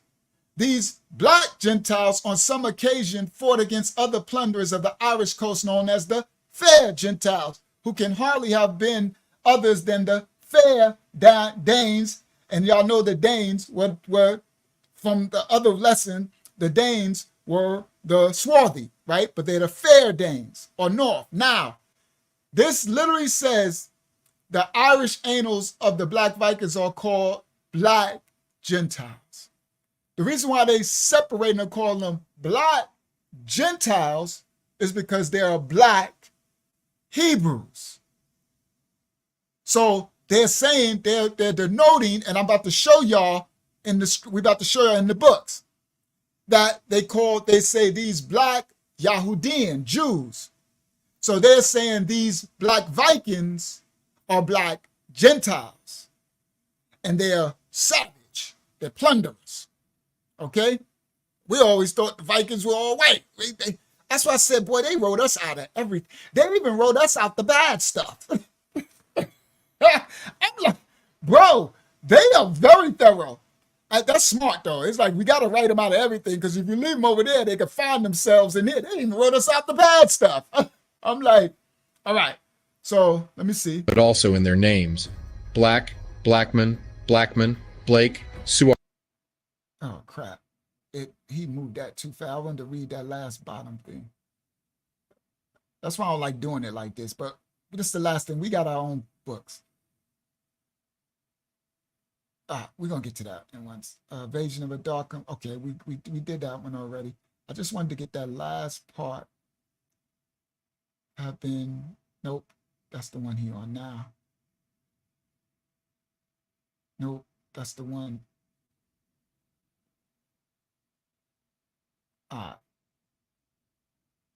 There we go. But also in their name. In the year fair Gentiles who can hardly have been others than the fair Danes or Northern men. In the year 851, the black Gentiles came to Akerlof in Dublin. In 852, we are told that 8 ships Blackman. of the crap. Does it continue? See, that's why I like to do my own books. Maybe he reads it. Let's Blake, let him go. Seward from Swarthy. Because all right, so anyway, under the year 987, which tells the Gothric or Harald with black men devastated Anglicea and captured 2,000 men. The appearance from Vikings such as those of Jumberg, for many of these were probably of dark complexion. Their descendants were among the darkest people of Europe as they were thralls. Some of them may have accompanied their lords. The Danes and Norse, having a general race characteristic of tall, fair men, must have been sharply distinguished in appearance from the Vikings. King Alfred inserts others. A Norse mariner gave him the skins, Eldon, whalebone, and ropes made from whale sea skins, whatever. Stewart, and others. It is these black people who centuries later, though in... So I ain't going into that because we about to go into the real book of that. We're going into that. All right. So what is he doing here? Born into this lie, have never had the time.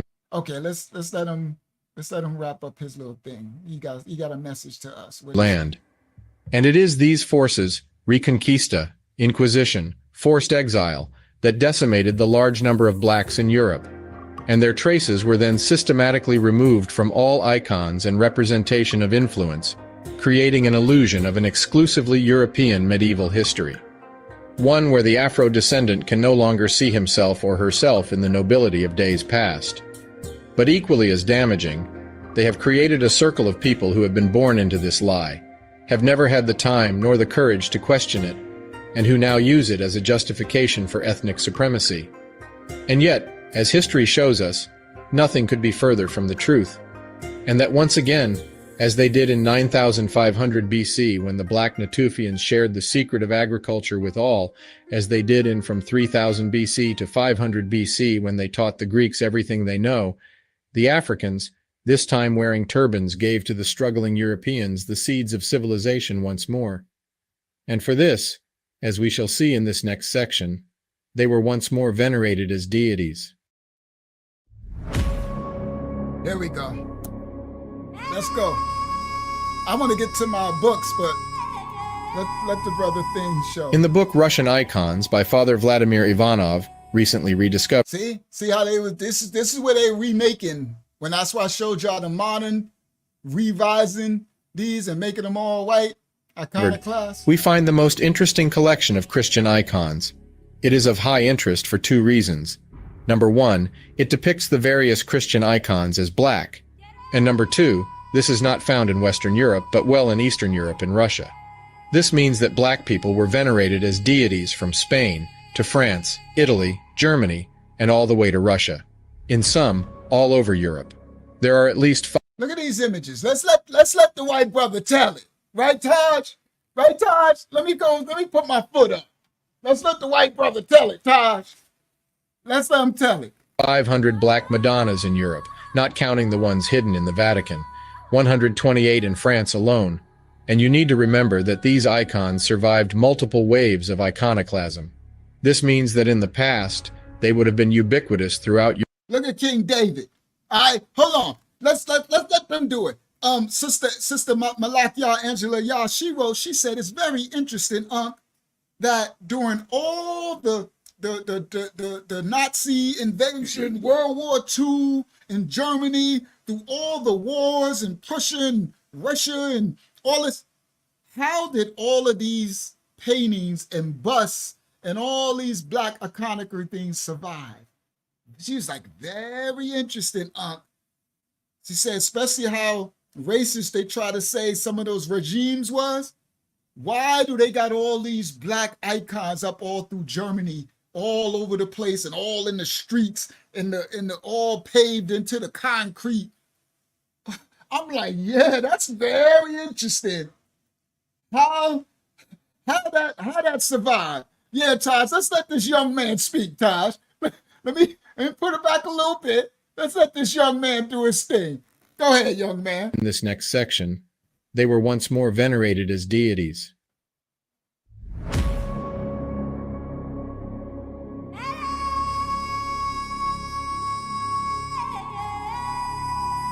In the book Russian Icons by Father Vladimir Ivanov, recently rediscovered, we find the most interesting collection of Christian icons. It is of high interest for two reasons. Number one, it depicts the various Christian icons as black. And number two, this is not found in Western Europe, but well in Eastern Europe and Russia. This means that black people were venerated as deities from Spain to France, Italy, Germany, and all the way to Russia. In some, all over Europe. There are at least 500 black Madonnas in Europe, not counting the ones hidden in the Vatican, 128 in France alone. And you need to remember that these icons survived multiple waves of iconoclasm. This means that in the past, they would have been ubiquitous throughout Europe, before the great artists like Michelangelo and Leonardo were commissioned to start painting the classic Europeanized face of Jesus that we know today. Michelangelo, that's what y'all's Jules said last time, and Leonardo with his Caesarea de board, okay? All right. Rohan said Oliver Cromwell, I believe, destroyed the old English statues. So then, as always, if we ask the critical questions, if the mainstream historical narrative is true, and look at these icons, guys. Look at these images. All right? Look at these images. That black people have never achieved anything of note in history, why then were they depicted and venerated all over Europe? Even more intriguing, what were black people doing in so many depictions, descriptions, sculptures, and plays in Europe at all?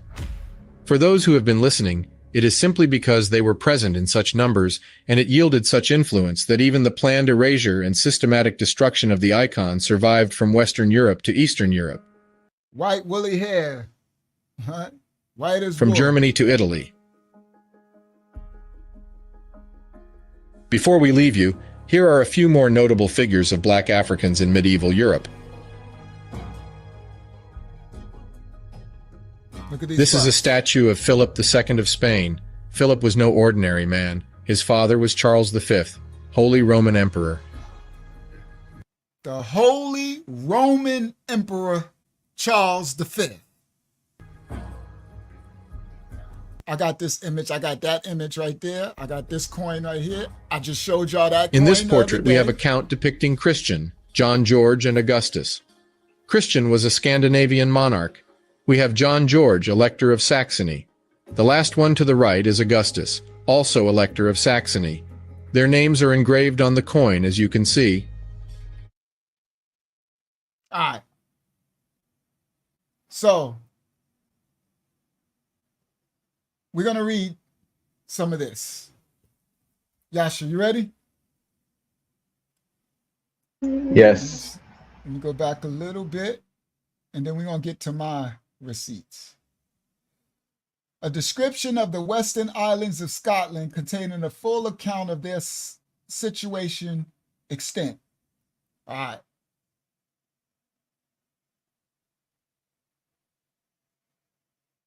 A full account of the situation extent Scotland containing Western Islands. Yasha, could you read Scotland? I think this one is in the 1500s, maybe the 1400s. Okay. The inhabitants of this isle are generally well proportioned, and their complexion is for the most part black. They are not obliged to art in forming their bodies, for nature never fails to act her part bountifully to them. And perhaps there is no part of the habitable globe where so few bodily imperfections are to be seen, nor any children that go more early. I have observed several of them walk alone before they were 10 months old. They are bathed all over every morning and evening. Pause. He's pointing out that they take baths in the morning and evening because that's what was happening in the European Union, that they wasn't cleaning and bathing.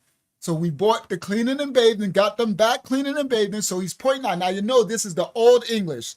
So this is by the 1400s, right? So that's why you see where it says, now listen what he says.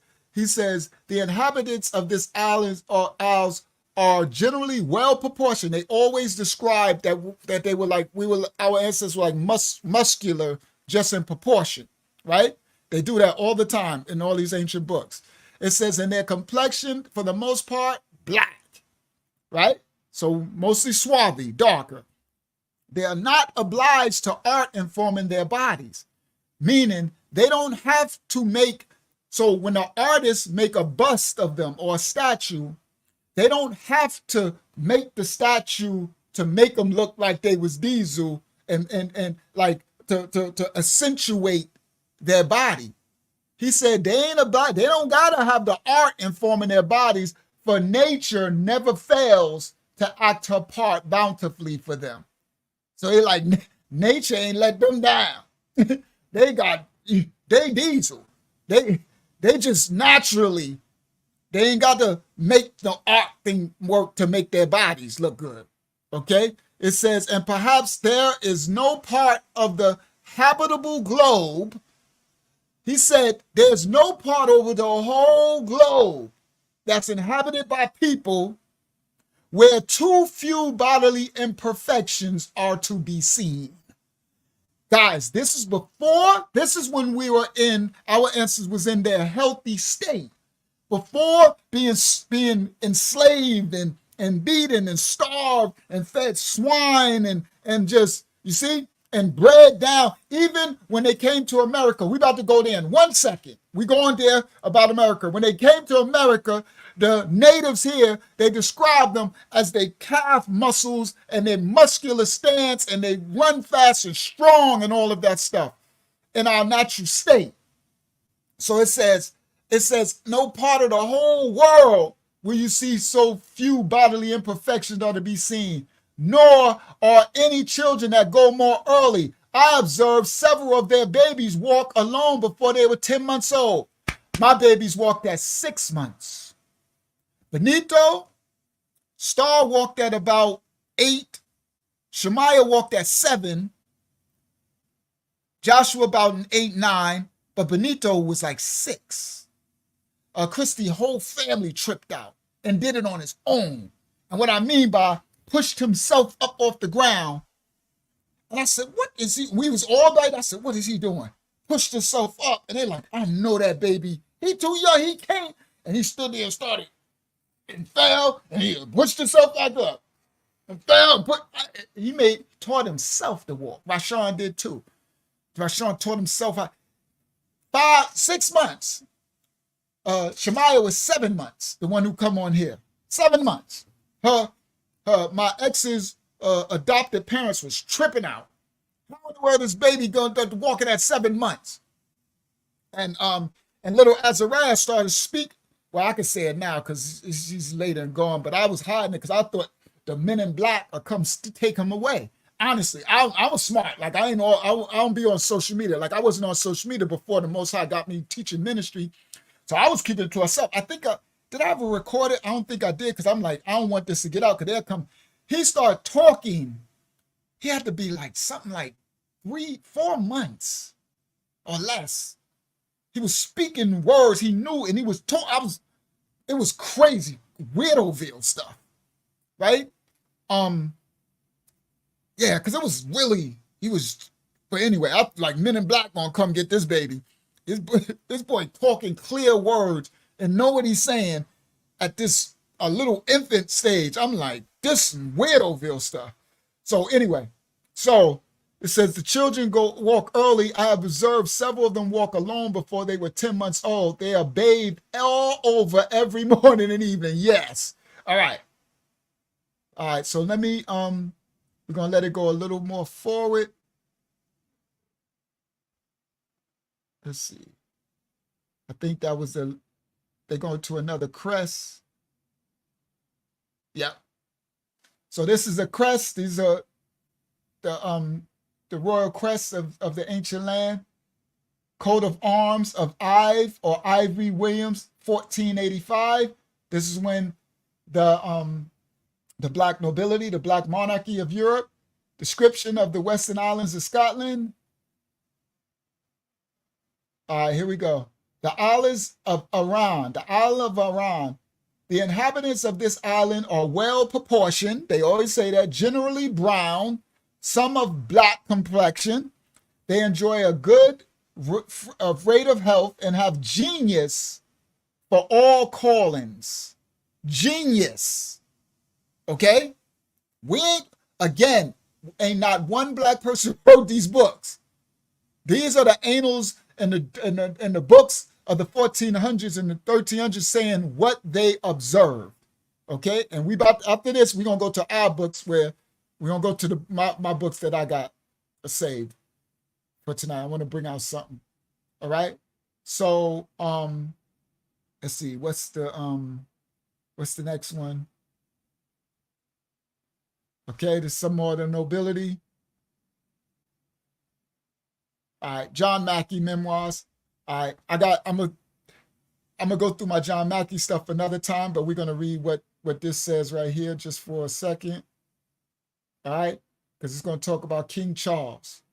All right, Yasha, could you read this? Charles, King Charles, the Duke of Somerset, master of the Horse. Sit down, sit down. Okay. Of the ancient family of Seymour, who made so great a figure in the reign of Edward VI. This duke, in the reign of King Charles II, had the garter and married the heiress of Piercy of It's coming. North Tibet. There we go. It's coming. Oh my goodness. See, that's why I didn't want to do it from this lesson, but I just wanted this white brother to read some of the stuff. I'd rather read our books. All right. Consider reign of King There it James. is. That's it. That's it. Piercy of Northumberland, which much increased his estate, but he made no considerable figure till the reign of King James, when, being in waiting as bedchamberman at the arrival of the Pope's. Okay, so King James, okay, this Black King. This is Charles the Duke. So he's talking about Charles the Duke. All right, we got other stuff to bring out. All right, let's do this one. He's talking about another person. King dealt warm for a party that seems to suffer by King William's death. He is of a middle stature, well-shaped, a very black complexion, a lover of music and poetry, of good judgment, but by reason of a great hesitation in his speech, once expression, he is about 42 years old. So he's like Moses, slow to speak. He probably stutters. Okay. Let's see. What do you do if you do something next? But we need to move on. I got more important stuff to bring out. All right, there we go. They're showing some more busts. What is this? Here is yet another. James Vernon Esquire. He was clerk in the secretary's office in King Charles II's reign. He is described as a tall, thin man of brown complexion. But when we look at his Wikipedia portrait, it looks nothing like the man. For all we know... Okay, so the books describe James Vernon as black. Okay? And now the Wikipedia show this dude. This painting could have been misattributed, but this would mean that they have misattributed thousands of portraits. And at no point in time do these misattributions show a black man in the stead of a white man in a position of prominence.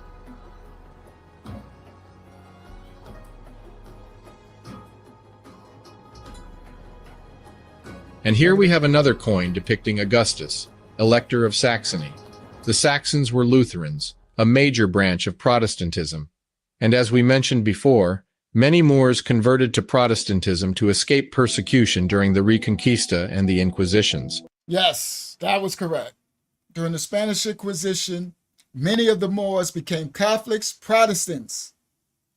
And then they started to, that's what the picture with the Moor with the red cross on his back, and they went to hunt down the Hebrews. I'm about to get there in 1 second. This brother almost finishing out.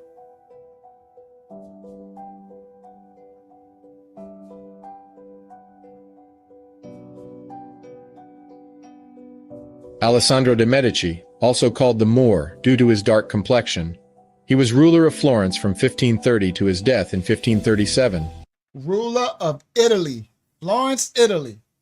So we had the other Italian brother got mad last time coming in there. I ain't make this up, it's just the history. He was also the first Medici to rule Florence as a hereditary monarch.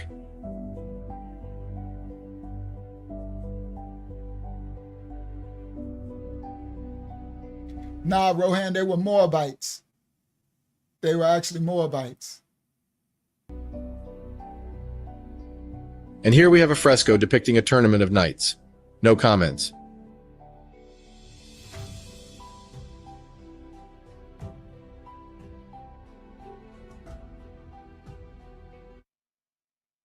All right. These are just some more of the ancient images, right? That they whitewashing. See, these are the original. See? These are the paintings and the relics of ancient Europe. All right. Do I want to do that? Yeah, let's do this one really quick. So this is a book right now for sale for $14,000. So the history, our history that's in the books, they got them in the Smithsonian, the Vatican, but some of them be online. And when they worth like $5,000, $10,000. This one is $14,000. Okay? It's called The Lost Tribes, a Myth.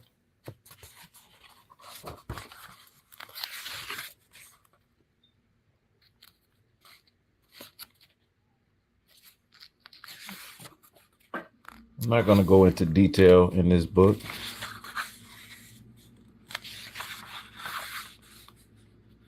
Just going to go over some of the pages. Now, the most important part of this book is, and you can look how old it is, pretty old book. Well, let me get to the most important part that I want to show you guys. You have maps in here. So you got these full-blown maps that fold out. You see that? The Minoan Philistines. The compilers of Genesis 10:4 knew the Philistine and other Cretians. Look, Taj, Cretans were in the oasis strongholds, enthralled by Egypt. This is what you was talking about, Taj. Calcium, out of which came Palestine and Caphtorium. It is not possible on so small a map to show all the surviving Palestine communities. Dash, there go those Cretans right there. That's what Taj is bringing out. Right there. All right? There we go. It says the Yemen, the Jews, and the Falashas, Berber, Moorish, and Negro Jews. All right? The names in red in the northern Sahara are oasis which some Berber Judaism survives. Is estimated over 15,000 Jews are scattered throughout the interior. Other names in red are place of ancient Jewish colonies, and some are an approximate date of settlement is added. All right, so now. And this is what I want to go over. This is a map of the landmass of Africa. We got Arabia up here. But I'm going to get on the computer so that we can see it a little better because, you know, I don't want to mess this book up. But what I also... So here we are. And before I get into it, I just want to say this is something this book has been known for a while in, you know, different circles. I've known about this book for several years, this type of information. So what we're looking at right here is a map. One of the map I just showed you in the book. It talks about different Jewish kingdoms throughout the continent of Africa. So if you just look, I'm gonna go up here. I'm gonna get right there. See, it says Elephantine right here. Right there, right? It tells you 600 BC.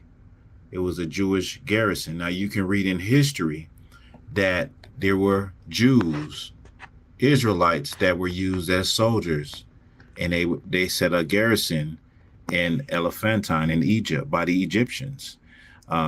There's evidence. In fact, there's a papyri that came out where it was Jews sending letters to the high priest in Jerusalem, and they had a whole tabernacle built in Elephantine. They had a whole community of Black Jews, and even today, that evidence still exists. Right? It's called Aswan today. Aswan, Egypt, that area, right? All of these are some way related in shape or form to these being communities of Jews, settlements of Jews, some more, some lesser, right? You come down here to West Africa and you have different Jewish kingdoms all throughout there. So did y'all see? They was up in up more Middle Eastern, way down in Western, Yahudian. Look, Yahudian kingdom, Ganta, once a Yahudian colony. So that Jewish stuff, that stuff comes later. Look, white Libyan dynasty founded among the Negro about 620 AD by Yemen. The name suggests Yemenite, Uish influence, Yahudian influence. So there's other maps that you can look at that shows that this area. And this right here is actually Negro land. Was also called Negro land at the time. There you go. See, look, Nagaria. This is the kingdom of Judah. Ya'ada was here. At the time of the slave trade, or the land of the Jews. And so. And this is this is the west coast of Africa. It's the slave coast. Right? Thanks for that info, Taj Balaya. Right? What you find is. And from the Spain and Portugal Inquisition, they shipped them there to this coast over here, the Luengo coast, the west coast. And our ancestors that went into and made Yahudian kingdoms, Judah. So I'm about to show y'all right now in this book. I'm letting this last part play. I'm gonna show y'all where they talked about it wasn't just the Moors. It was the Hebrews and the Moors that were kings in the monarchy in Spain, Portugal, all through Europe. All right. So now, when the Hebrews, who wouldn't accept Roman Catholicism, but the Moors did in Spain and Portugal with the Inquisition, they exported them to the Luengo coast, to the west coast, and they went into the interior of the coast and they built their Yahudian Judah kingdoms, Yahudan kingdoms. Okay, not Jewish. They weren't Jewish. Yahudan kingdoms. All right, all through it. Negro land, everything. So when the enslavers came to get the Yahudians, all right, years later, right, when the Europeans came, according to the prophecy, the Hamites, Ham, who lived here already, rounded up Judah. They came to get specifically who they wanted, and they got the Hamites to help because the Europeans, they couldn't run into the interior. They was dying and stuff. They couldn't run into. They was on this coast, and they used Ham to track down Judah. The same ones, listen guys, the descendants of the kings, but I'm gonna go a little further in a second. We're gonna show y'all even when the descendants of the Europe monarchy kingship, all these butts and pictures that we just showing y'all, these are the descendants. In Spain and Portugal is when they took them here to the west coast. Now the ones who was able to escape, some of them escaped to the islands, some got to America and stuff like that, right? Different places. And through different parts of Italy, they hid out. Right, and all that type of stuff. Now, okay, so now that there was a lot and a ton of information recorded during these times that we don't hear about. We don't hear about this in the public and the American school system. We go by the train of thought that because we came from Africa We're all the same. We're one group of people. And there's no differences. And there were never no Hebrews. Well, stuff like this shows you that there were Hebrews. And that's why this stuff be so expensive. Now, I'm going to go to the search and just show you. So right here it's 2,900. That's that's the cheapest I've seen it. See, these ones where you see 79 in the 70s, these are, iffy. They're not books. They're like PDFs. Lost Tribes of Myth. This is the lowest I've seen it, 2,900. And you got 9,500. And let's go here, Amazon. 14,500. There you go. All right. Nah, enough of that. Nah, don't go follow that brother because he in the camp and stuff like that. So I ain't telling y'all to follow that brother. Cause I know people be like, oh, let me try to follow this channel. You've been and picked up some dark stuff and all that. Because people be in camps and stuff like that. All right, so now let's get to our receipts. All right, hopefully YAHSHUAH still with me. It took long. I thought I was gonna I should have got to our Yeah, receipts. I'm here. Oh, you still here? All right. So I'm gonna put this on the screen, YAHSHUAH, and we got some explaining to do. We got some breaking down to do. There we go. Ancient books. All right, so this first book, let me present, share screen, share. So we're gonna do this first book, and then I'm gonna get to the point of showing you what happened to the kings and how they went into slavery, and that the Hebrews and the Moors were there. All right, the Hebrews and the Moors were there. All right, so let me make this cut full screen. Oh, that was full screen. All right, so this book is written by the American president, Benjamin Franklin, right? Benjamin Franklin made a book. Most people talk about this, but we're going to show a little bit of what Benjamin Franklin showed. All right, now it's called Observations Concerning the Increase of Mankind and the Peopling of Countries by Benjamin Franklin, the president. He was concerned about peopling and countries, namely bringing the blacks into America. Okay? Bringing the black nobility from Europe into America. Okay, now this is Benjamin Franklin. Boston, 1755. 1700s. You want your truth? Go back to the 15, 16, 1700s, 14, 1300 and read those books. They tell the truth. Now, here we go. YAHSHUAH, could you read, please? Benjamin Franklin. Which leads me to add one remark, that the number purely white people in the world is proportionably very small.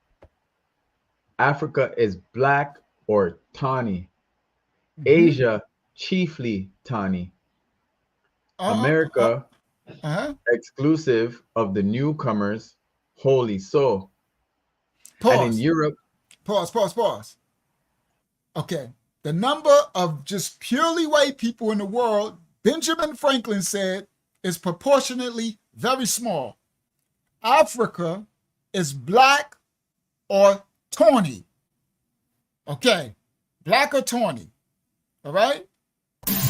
What is swarth? It says being of dark hue, moderately black, tawny. Swarth is swarthiness, tawniness, a dusky or dark complexion. Dark complexion, guys. Swarthy, as black as the swarthy African, it says. Black as the swarthy African. black. Swartiness is a tawny color. Swartish, somewhat dark or tawny. Swarty, tawny. So swarthy is black or tawny. Bingo. Now y'all know why I did that clip. Tawny as the African. Black, tawny. So it's dark black, swarthy. Dark black up until me, tawny. Me a tawny. All right? The darker melanin is more swarthy. Swarthier. Okay? Tawny. And then it gets up to fair. But no, then it gets to ruddy. Right? It gets to brown, ruddy, tawny, ruddy. Y'all gonna see that. Tawny, ruddy, to ruddy, then to fair, then to yellow. Y'all gonna see that later. Okay. These were the definitions for the black people. Okay. All these definitions. All right. So now Benjamin Franklin said, Africa is black or tawny, swarthy, black or tawny. Asia, chiefly tawny. Okay. That's why I said we were Asiatic people. Okay. Now, America, exclusive of the newcomers. Benjamin Franklin said, America, beside the newcomers, beside those new people who came, America is wholly black or tawny. Okay, listen, this is the president, it's Benjamin Franklin, one of the most famous men in the history of existence. Okay? Now, and he ain't on our side, just so y'all know. He ain't like the other dude made the thing that talking about luscious black woman lips. Benjamin Franklin, he wasn't trying to swerve. Okay? He ain't on our side.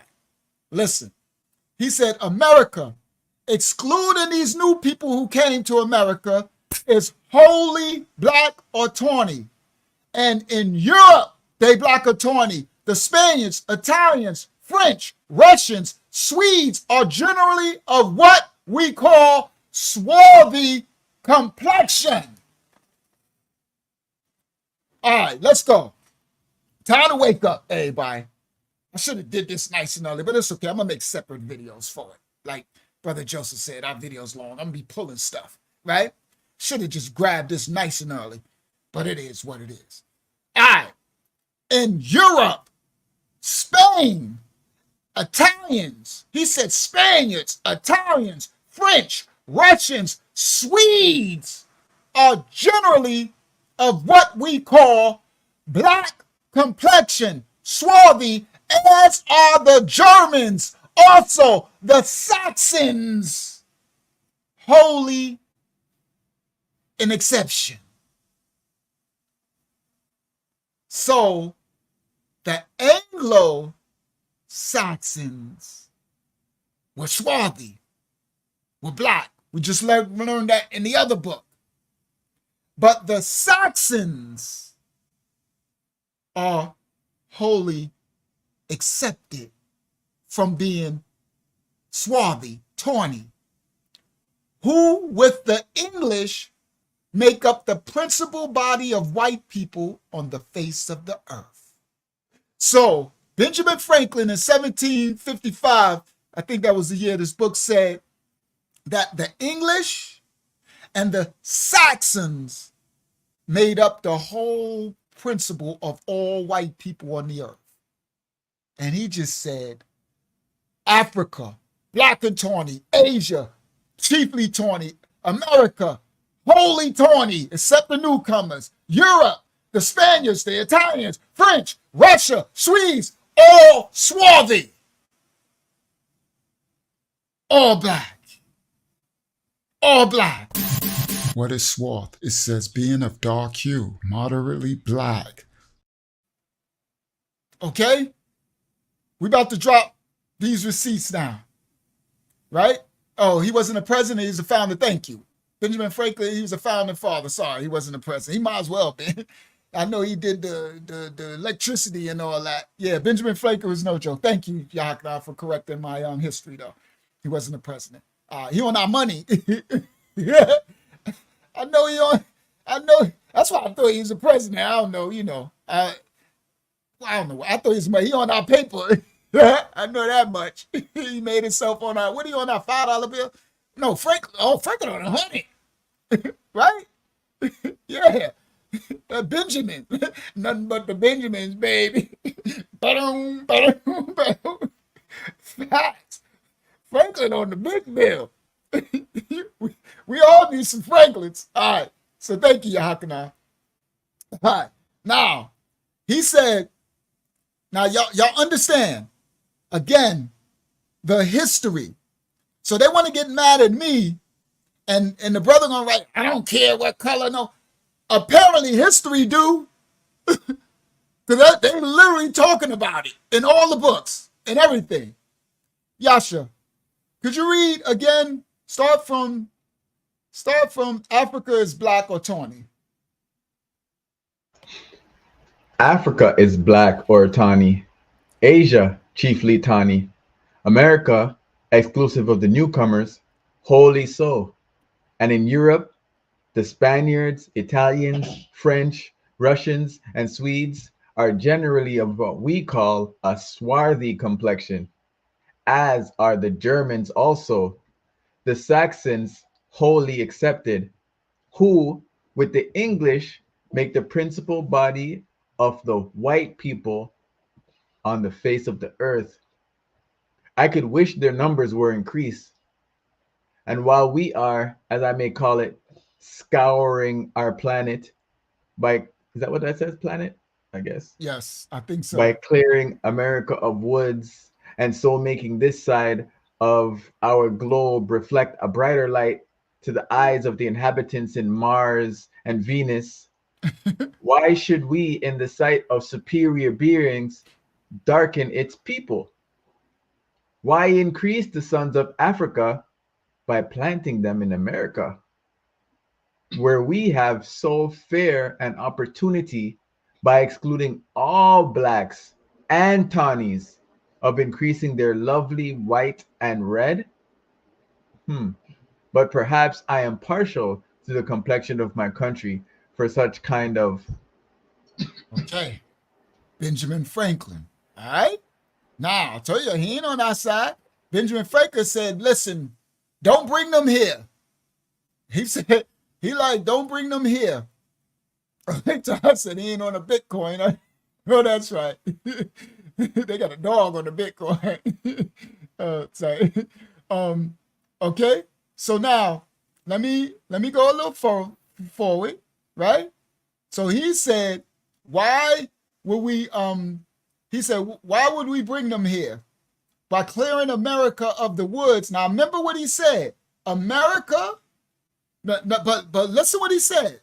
America, excluded the newcomers, was all black and tawny. Swarthy and tawny.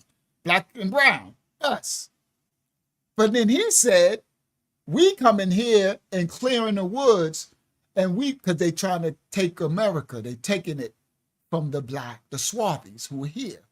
And he's saying, don't bring them from Europe, because too many of them, they're going to take this over. Okay? So he said, we scouring and clearing America of woods.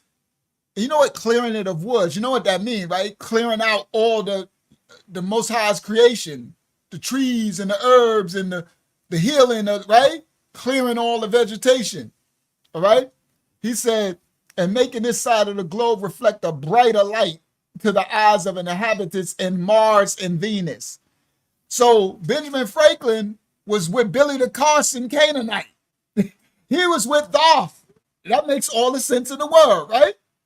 He was talking about fallen angels, right?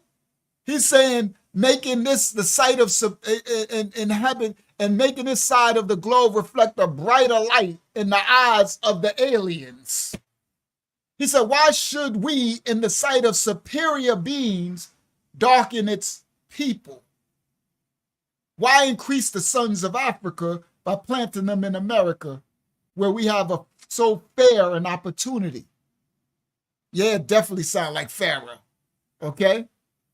So fair of an opportunity. He's saying, like, we got an opportunity. We bring them here. It's a wrap. By excluding blacks and tawnies of increasing the lovely white and red. Okay? I guess that's the red, white, and blue. All right. So now let me go forward a little bit. Go forward a little bit. All right, this is another book. All right, let's get started. I think that's what he got.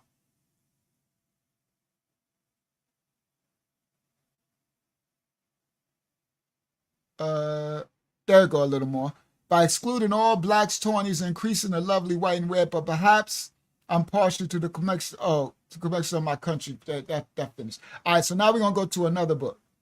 Let me and we about to get to the meat right now. All right, so this book this one talks about Oliver Cromwell as well. All right, so Yasha, you ready? Yes. This book has been designed to shed light on the missing link between the two sciences, history and genetics. We have been trained to trust without question what we are taught in academia, absolutism of the United States. Now, a new science has emerged that has produced results that are in direct conflict with the history that is being taught in the classrooms. That science is genetics. What is the issue? This pebble in the shoe that is pitting genetics against history. The world history that is being taught in the classrooms omit the existence of the Black Scots, Black Irish, Black Brits, Black Italians, Black French, or Black Europeans that were sold directly into the American slave plantations. Pause. They never taught us. What did they all taught us? We all just came from Africa, right? All of us. And we was in the jungles. They ain't teach us about Negro land. They ain't teach us the tribe of Judah. They ain't teach us the Hebrews in Africa where they got us from, the Dahomey kingdom and Judah, right? Negro land. They ain't teach us that. They ain't teach us that the black monarchy, the kings, the Hebrews and the Moors, that they rounded the Hebrews, listen, in the Spanish Inquisition, that they rounded the Hebrews in the 1700s when the white monarchy took over and started to kill. We about to read this in a second. We about to find out. We about to read in a second, guys, where they came, and I got the slave records. They came over and we had their names. They just taught us we all came from Africa. They ain't teach us that we came from the nobility. Come on, Yasha. I remember people saying, oh, black people weren't the only slaves.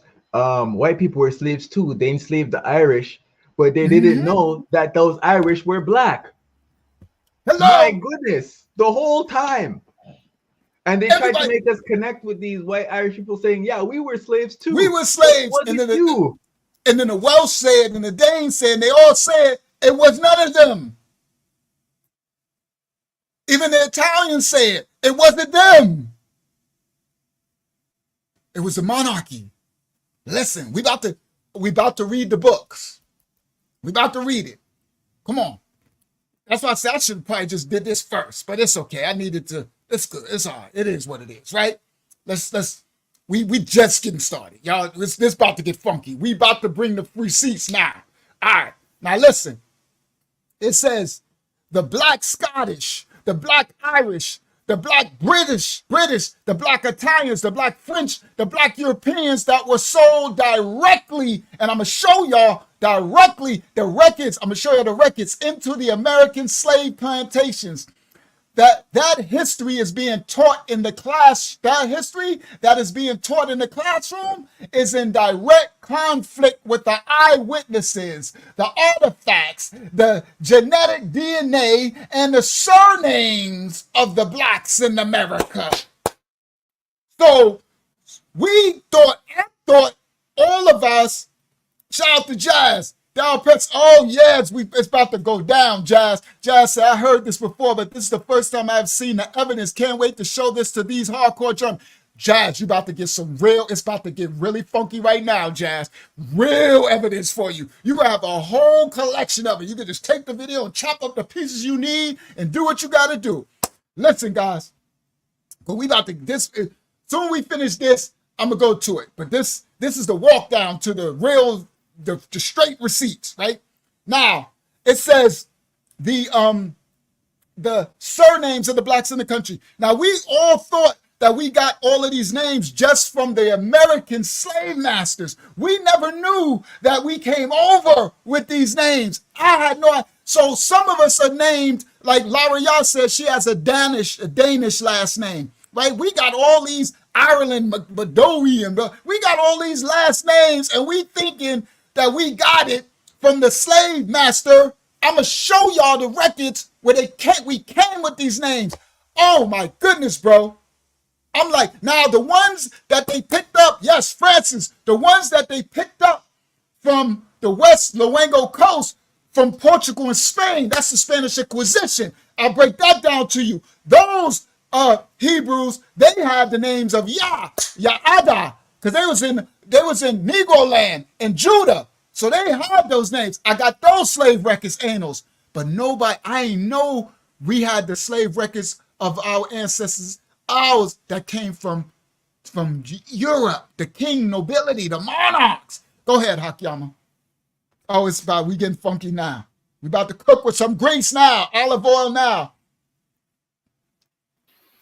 It's just a thought, but I was thinking of, the names that have son after them. Mm-hmm. Will's son, Richard's son, and all these. It's like... Son of William. That's a kingship. That's a... We thinking... I know where you going. Frederick, son of Frederick's son. Son of Fredericks, that's the king nobility of Fredericksburg. Williams, that's the King William Scott. So what, yo, yo, this stuff, dude, I'm talking about serious mind blow stuff now. I'm talking about all the stuff being revealed. I'm sitting there like, oh my, remember I said last lesson, I said, what are y'all going to do when you find out everything we've been taught was a lie? I'm talking about every little iota of it. We about to, remember last lesson I kept saying, yo, I got so much more. This still ain't enough. It's going to go. We got 5-6 part series of revealing books and writing, what they writing and pictures. I got images of every king and every name and every definition and every book versus the picture that they put in Wikipedia and the whitewashing of the book. Okay, let's, yes, McIntyre, McPierce, all these names. All right, let's continue. Yasha, start from the world history that is being taught in the classrooms. Yes, the history that is being taught in the classroom is in direct conflict with the eyewitnesses, the artifacts, the DNA, and surnames of the blacks in America. This great omission has caused the public to view both institutions in a fraudulent and suspect manner. What is the solution to this problem? What is the missing link? The Negro Question Part 4, The Missing Link, has the answer to make both sciences come together in a perfect, harmonious marriage. Neither of the two sciences possesses the link to bring cohesiveness to their respective fields. The secret lies in the past, in the writings of Professor Boyd Dawkins, in the edict of Oliver Cromwell, in the ancient artifacts, and in the essay of Benjamin Franklin. Their scholars, scientists, and historians are confused. Their institutions have failed them. Their money failed them. They have been deceived by the Renaissance, and blindness has taken hold on them. All sound scriptural. The shining of light hurts their eyes, and they find shelter in the darkness. If you have read any of my books, you already know what this is. This is the next episode. Don't blink. All right, let's go a little more forward. All right, that's the Benjamin Franklin. Okay, Okay, that's that one. I hate that this one I got to scroll slowly. All right, let's go to some of the images. Image of Philip III, Louis, Duke of Burgundy, Louis, what's that, the 15th, Leopold the First, Maria Antoinette, Madame Royale. Okay, these are some of the images. Let me see. Give me 1 second. I don't want to go too far. Okay, let me go up a little more. I don't want to go too far. I wish I could do my little 5-second. Oh, I got it. I put the wrong one up. I could do my 5-second increase. There we go. I thought yeah, I did. Where is it? Give me 1 second. I could do my little 5-second increase because, no, that's 30 seconds. But then I can go 10 seconds. But all right, let me just try to work this for now. Let me give me a second. All right, here we go. Yasha, could you read that?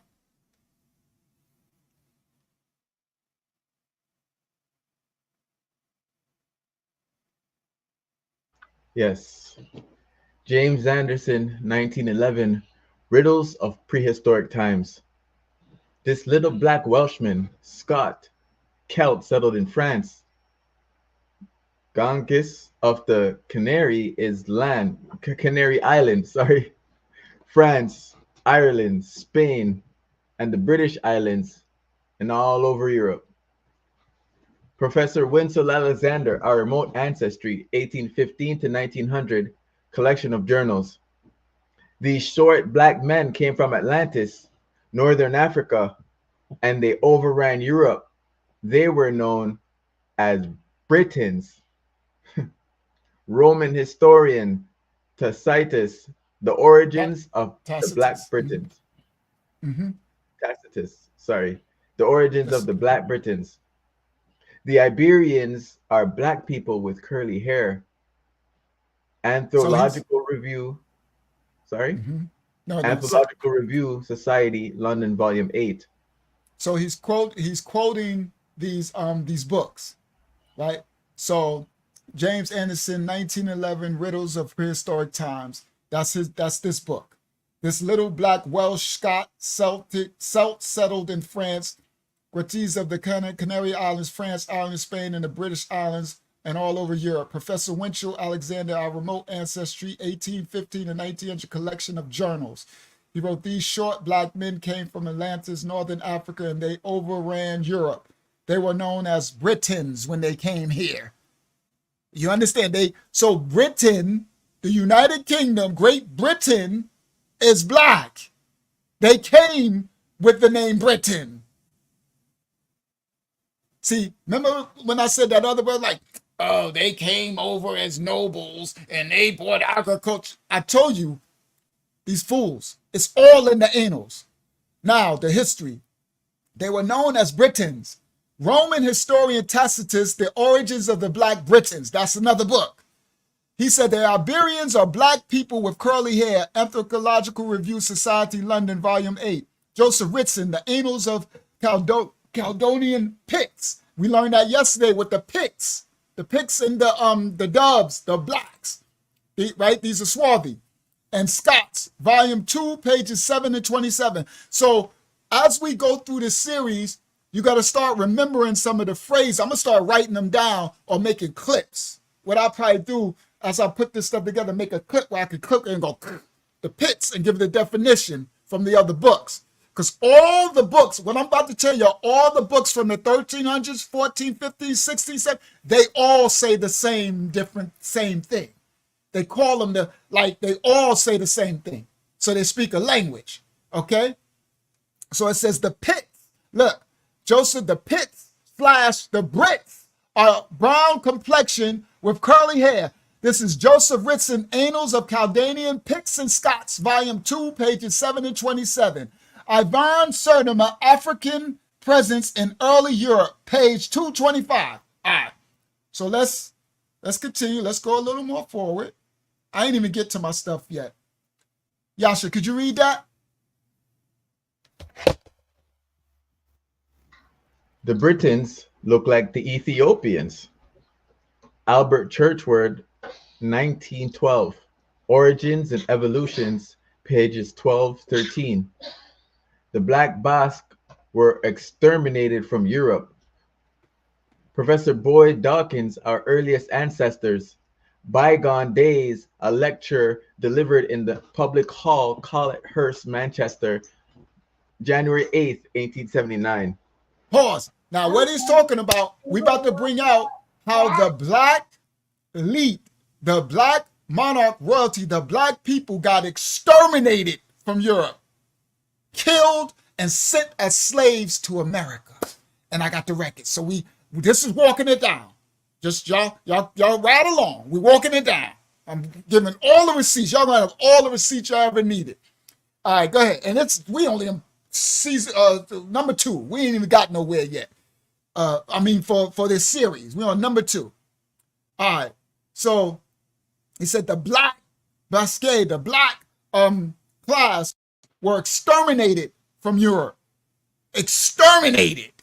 Okay? And I'm going to read the book that's going to tell you what they did. We're about to read that next. So this one's about to be finished in a second. And the next book going to tell you exactly what they did and who they did it to. And then how they shipped us off and kept the records. Go ahead, Yasha. The ancient Britons. Start from there. The ancient Britons, Irish, Scots, are a short black people. Pages 103 to 107. That's funny. Short black people. Dr. Thurnham, Nature Journal of Science, page 92. From the evidence at hand, it seems that the Iberian black man occupied the whole of Western Europe at one time. Professor Huxley, 1870, The Iberian Race, page 332.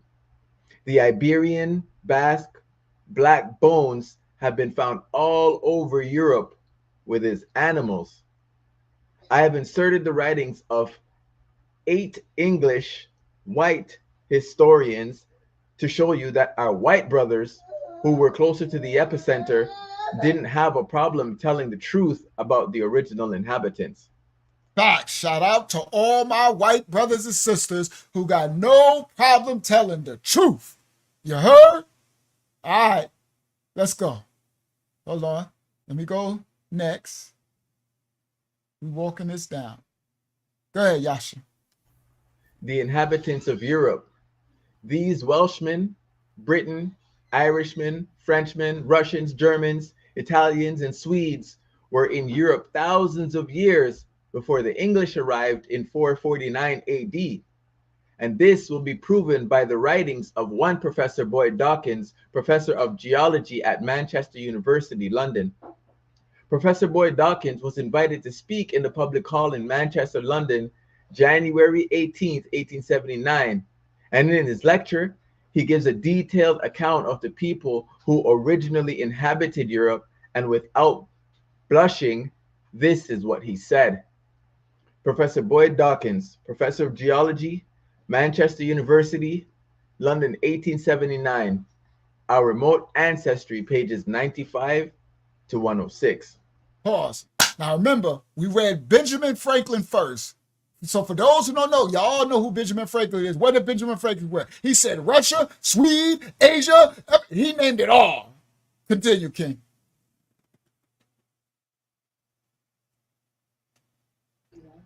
The original people of Britain, France, Spain, and England were short black men of about 5 feet 6 inches in height. They were in England when our fathers, white English, invaded the land in 449 AD.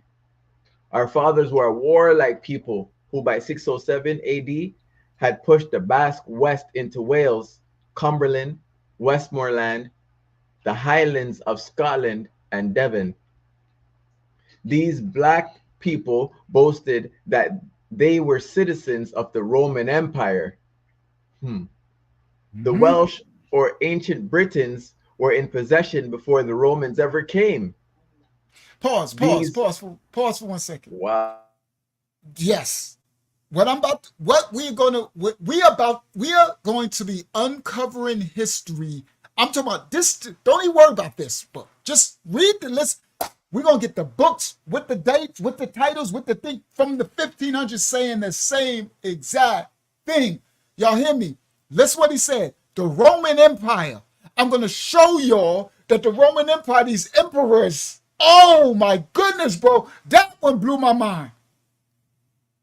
That these Roman emperors and all of these dudes had color to them.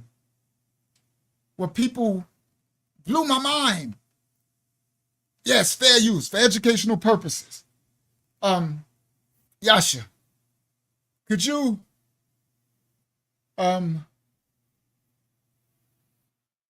we rebuke that, Yahakana.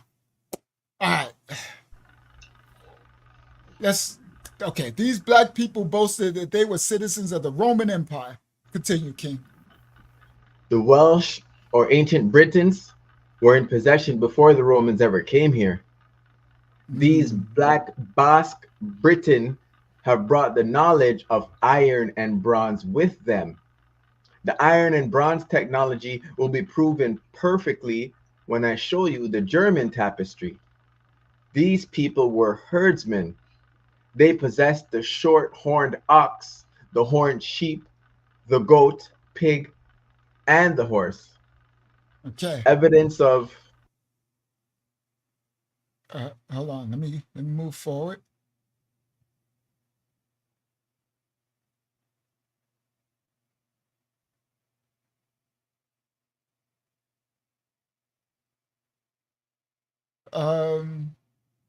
Read this one for now.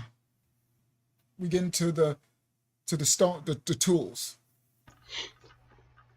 Native Americans were the first to mine and work the copper of Lake Superior and the Keweenaw Peninsula of northern Michigan between 5000 BCE and 1200 BCE. The natives used this copper to produce tools. Archaeological expeditions in the Kanawha Peninsula and Isle Royale revealed the existence of copper-producing pits and hammering stones which were used to work the copper. All right, pause. So only thing we're pointing out, and remember what Benjamin Franklin said. He said everyone here was black, was swarthy, and tawny. They were black. Even in the Columbus, when they came here, those ancient pictures, they were. So again, he's pointing out the same tool working. All right, let me see if I can go a little forward. All right. Go ahead, Yasha. Their civilization can be seen all over the continent of Europe, as well as throughout the British Islands, extending as far as the Germany and Switzerland, and even to France and Spain. These black people originated from Iberian Peninsula and are a fragment of the old Spanish population. They were in France, Spain, Ireland, Britain, and Scotland.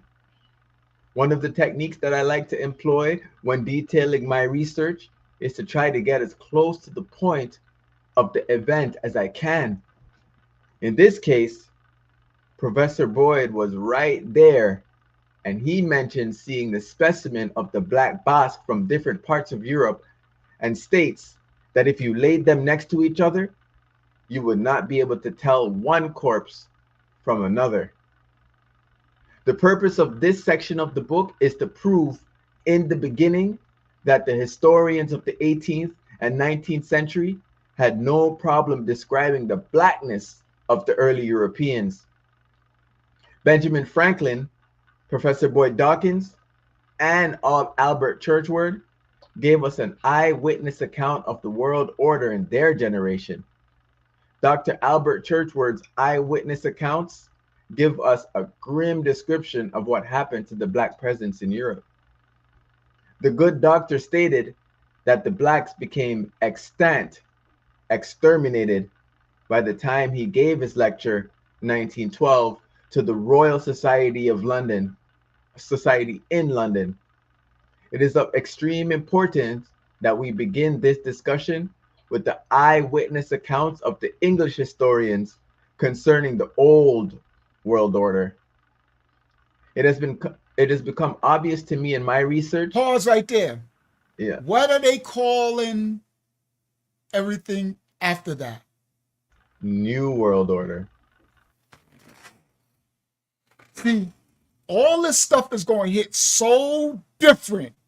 Once we start unveiling, that's why I'm like, they really going to shadow ban us.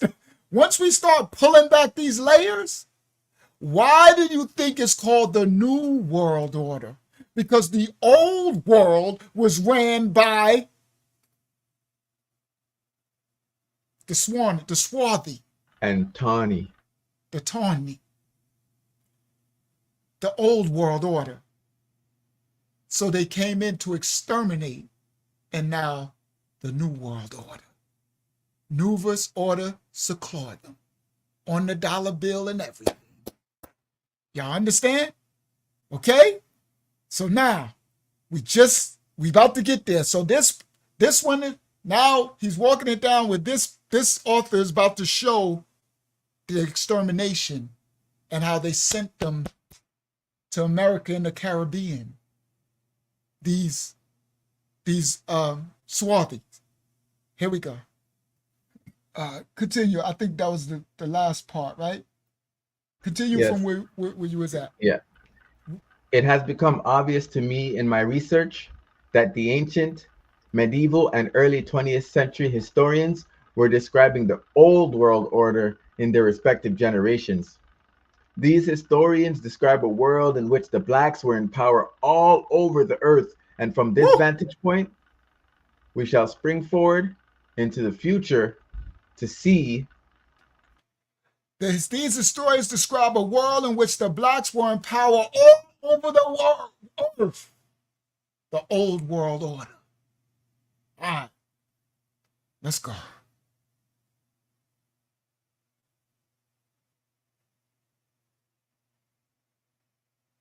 Give me a second. Here we go. Here we go. See okay, make sure I don't miss nothing. I think it went right to our buddy King James, the Bible. You heard? They tell you King James is white too, right? All right. So let me do, because I got something for y'all with my brother King James. Let me do this before we do that. I can stop share, present, share screen, window. Let's do this with our elder. The King James 1611 Bible. All right, because I can make this big. So I needed to do that with my elder so I can make this big. Hold on, let me pull this over here so I can see what y'all seeing. Make sure y'all seeing what I'm seeing. No. Okay, so I'm sharing the wrong screen. Stop share, present, share screen, window. Which one is it? It gotta be this one. Let me try this one. Share. If not, I'm gonna make it big, then I'll know. There you go. All right, now we cooking. All right. King James. That's who wrote the Bible for us. We'll get to that another time. Now, we about to get to find out. I'm about to prove that these were Hebrews. I'm about to prove that King James was a Hebrew who wrote this Bible. Yeah, he was Tawny. Come on, Yasha. Come on. Tawny King James. Right? The Stuart line. King Charles, too. His children. Oh, we're about to find out what happened to them, too. All right. So I'm about to prove right now, tonight, that King James was a Hebrew. Okay? So that's old King James. Look. See that, brother? That's King James. Okay? This says, James, by the grace of God, King of England, Scotland, France, and Ireland. Okay? And these globes, I'm going to bring that out, what this is for. And the reason why the old icons had the other one where they had black Jesus and black God, and they had this thing, this is called a world leadership, this orb thing. So I got the breakdown of it. Now, of course, we know the sorcery breakdown and stuff like that, but I got a breakdown of why they be having this orb and what it meant, right? You have to understand the language of the land at that time, all right? So King James, our good old ancestor. And see this, all right? So let me go back. Now, I just wanted this so I could zoom in and share that part. Now, let me go back to our other joint. Now, go here, present. King James, good old King, wrote it for us, for the descendants. Listen. All right, we're gonna get there. Share screen. Sorry, guys, I'm a little excited. Just a little bit excited. It's very exciting to decipher through the truth. All right? Now, let me go forward a little. Here we go. Let me see, I missed the intro to that. Come on, go back just a little bit. Come on, God. There you go. Chapter 2, The Scottish Kings of England. Okay? These are books. Well, this book. YAHSHUAH.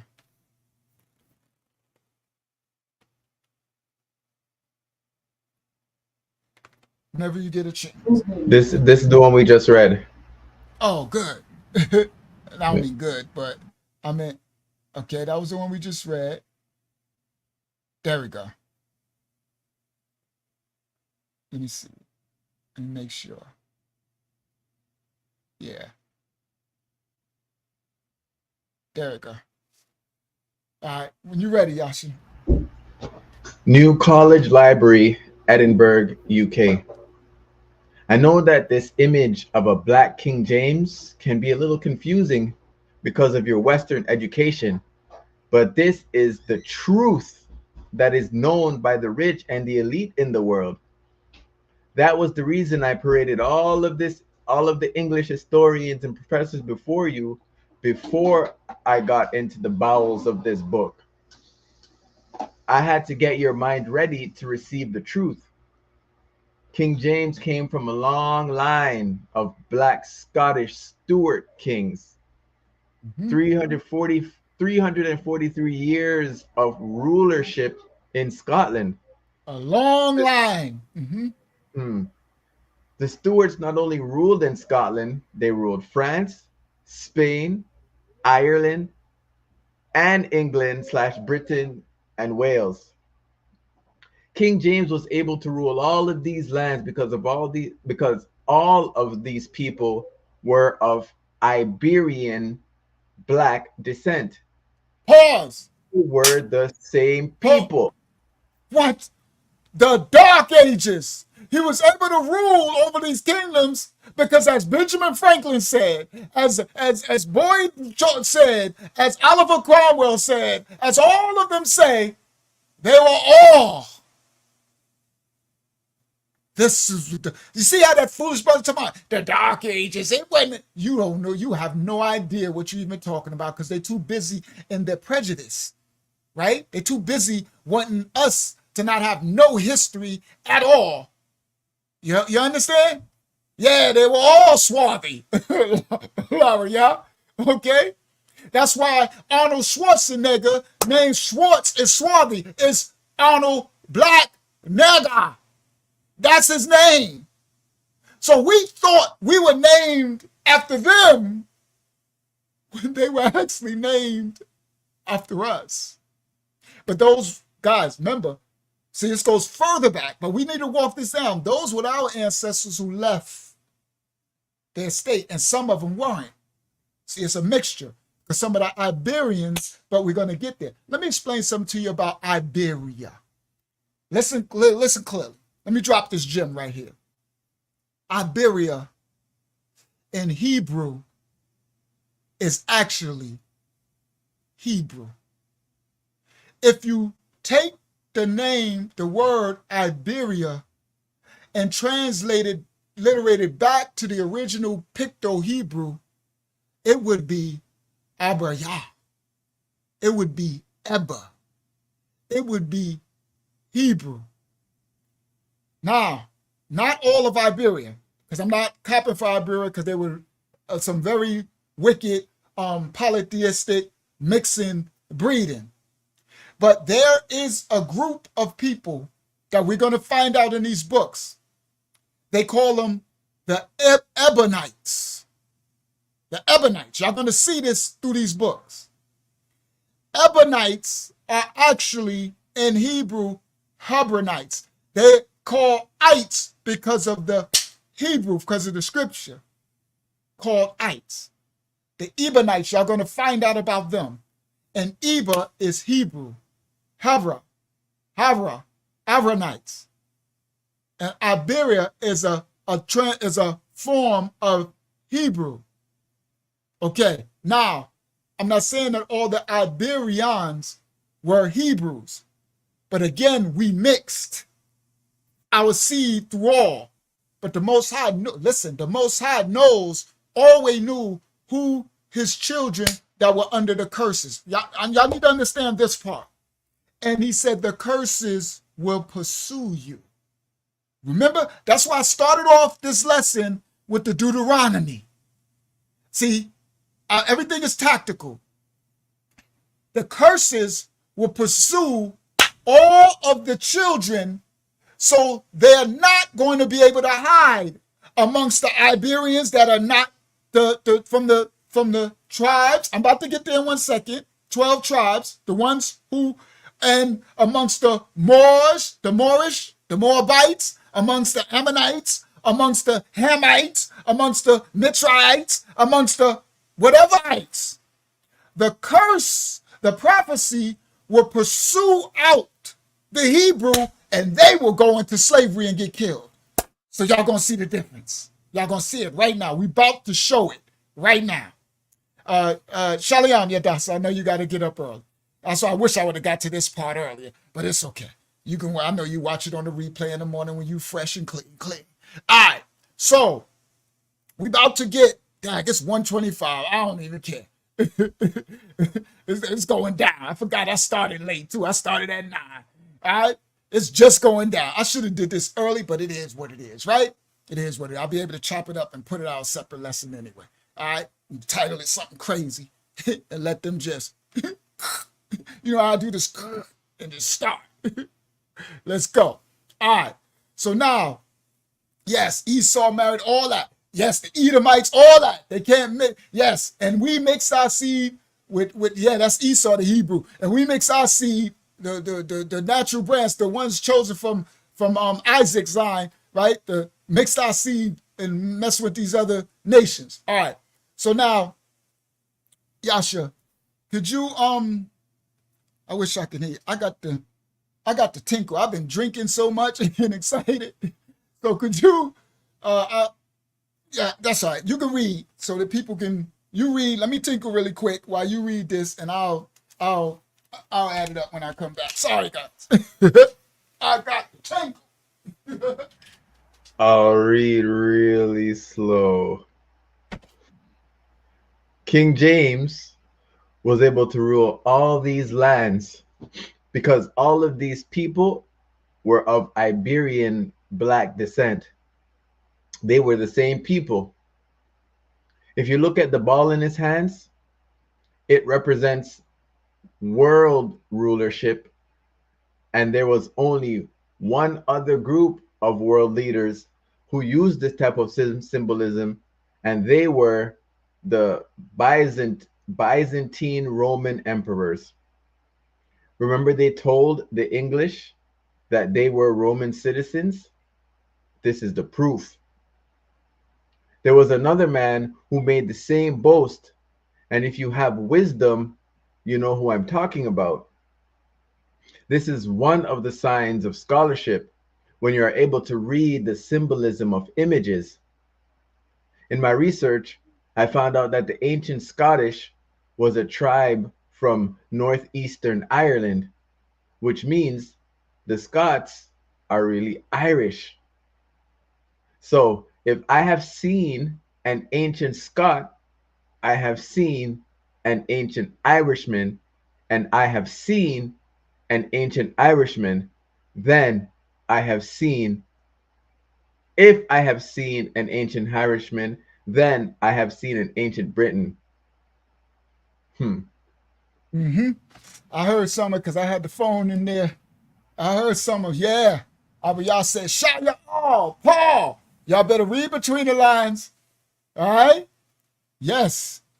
All right. He says, this, I know that this image of Black King James can be a little confused because of our Western education, but this is the truth that is known by the rich and the elite in the world. I'm in the right place, right? Yes. And before I go into the Bowser book, I have to get your mind ready to receive the truth. King James came from a long line. Remember, they told the English that they were Roman citizens. This is the proof. There was another man who made the same boast, and if you have wisdom, you know who I am talking about. This is the one of the signs of scholarship when you're able to read the symbolism of images. In my research, I found out that the ancient Scottish was a tribe from northeastern Ireland, which means that the Scots are really the Irish. So if I have seen an ancient Scot, I have seen an ancient Irishman. And if I've seen an ancient Irishman, then I've seen an ancient Briton. All right? Now, let me go up. That tribe word. The tribe, I know. Yeah, that tribe word. Tribe, exactly. It'd be through there too. It'd be through all these ancient books. All right, here we go. Now we cooking with olive oil. We about to show you where they started to kill us at. All right. So now this was John Mackey describing King Charles. He is a gentleman, good-natured to a fault, very well-bred. He has many valuable things in him. He is an enemy to business, very credulous, well-shaped. They always talk about we were well-shaped, black complexion, much like King Charles, not 30 years old. Okay, black in complexion, much like King Charles. All right, so now we're going to go to the image, King Charles. Can you read this, Yasha? From Thomas Hobbes, 1651. It's called the Book Leviathan. That one blew my mind. I'm like, wow. Yeah. Yeah. King Charles I had the unlucky distinction of having his head cut off by the English, white subjects in his realm. King Charles I wasn't the only one to suffer this indignation. When the English overran the country, Here they we go. hung. Hold on. Let me welcome back. Remember Benjamin Franklin? He described the Russians, the Swedes, the Danish, the Polish, the Scots, the Ireland, the African, the Asian. He said every angle. What did he say was the whites? He said the Saxons and the English. He said those two comprise the whites of the whole thing. Now, y'all about to see this is the overthrow. This is when we about to show you, I'm about to show the transatlantic slave trade. We thought that we all came over on the transatlantic slave trade just from Africa. They didn't tell you about the slave trade that came from Europe, where most of us came from. Understand? Now, we're about to start. This right here is where it gets crazy, because it's about to show what they did. The slaughter of the kings that have been ruling Europe for almost 400 years. The Scots, the Charles, the Stuarts, the king line, the nobility, the monarchs. What they did to them.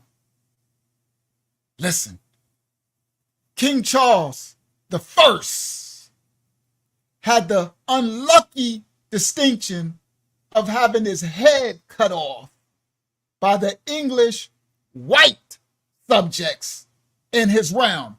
This is the overthrow. King Charles I wasn't the only one to suffer this indignation when the English overran the country. They hung and decapitated the men. They raped the women, and they burned the citizens at the stakes and dashed their children against the stone. Does this sound familiar or what? Oh yeah, we about to get some history. It's about to get funky now. We getting some history tonight. They dashed their children against the stones. This is a bit of history that is not taught nor reported in the annals of world history. Yeah, that dash the children gets straight scripture. You heard? Hung the men, decapitated. Go ahead, Hakyama. May I read something? Once you can finish if you like. No, I'll just finish that part. Go ahead. This is Acts 29. It's an apocryphal book. Mm-hmm. It says, I'm starting from verse 1. And Paul, full of the blessing of Mashiach and abounding in the Ruach, departed out of Rome, determining to go to Spain, for he had long time proposed to journey therewith, and was minded also to go thence into Britain, for he had heard in Phoenicia that certain of the children of YAHSHUAH about the time of the captivity into the land of Ashur had escaped by sea to go to the isles afar off, as spoken by the prophets, which called by the Roman Britain. Wow. I'm trying to find it online. It's hard to, but I can it's okay. send That it was to a you good or something. That was a good read. Absolutely. Yeah, you can send it to me too. Because some of the now, guys, what's about to start happening is we about to start connecting so many dots through the scripture. And the apocryphal books and some of the extra biblical will start to piece these things together. Okay? Absolutely.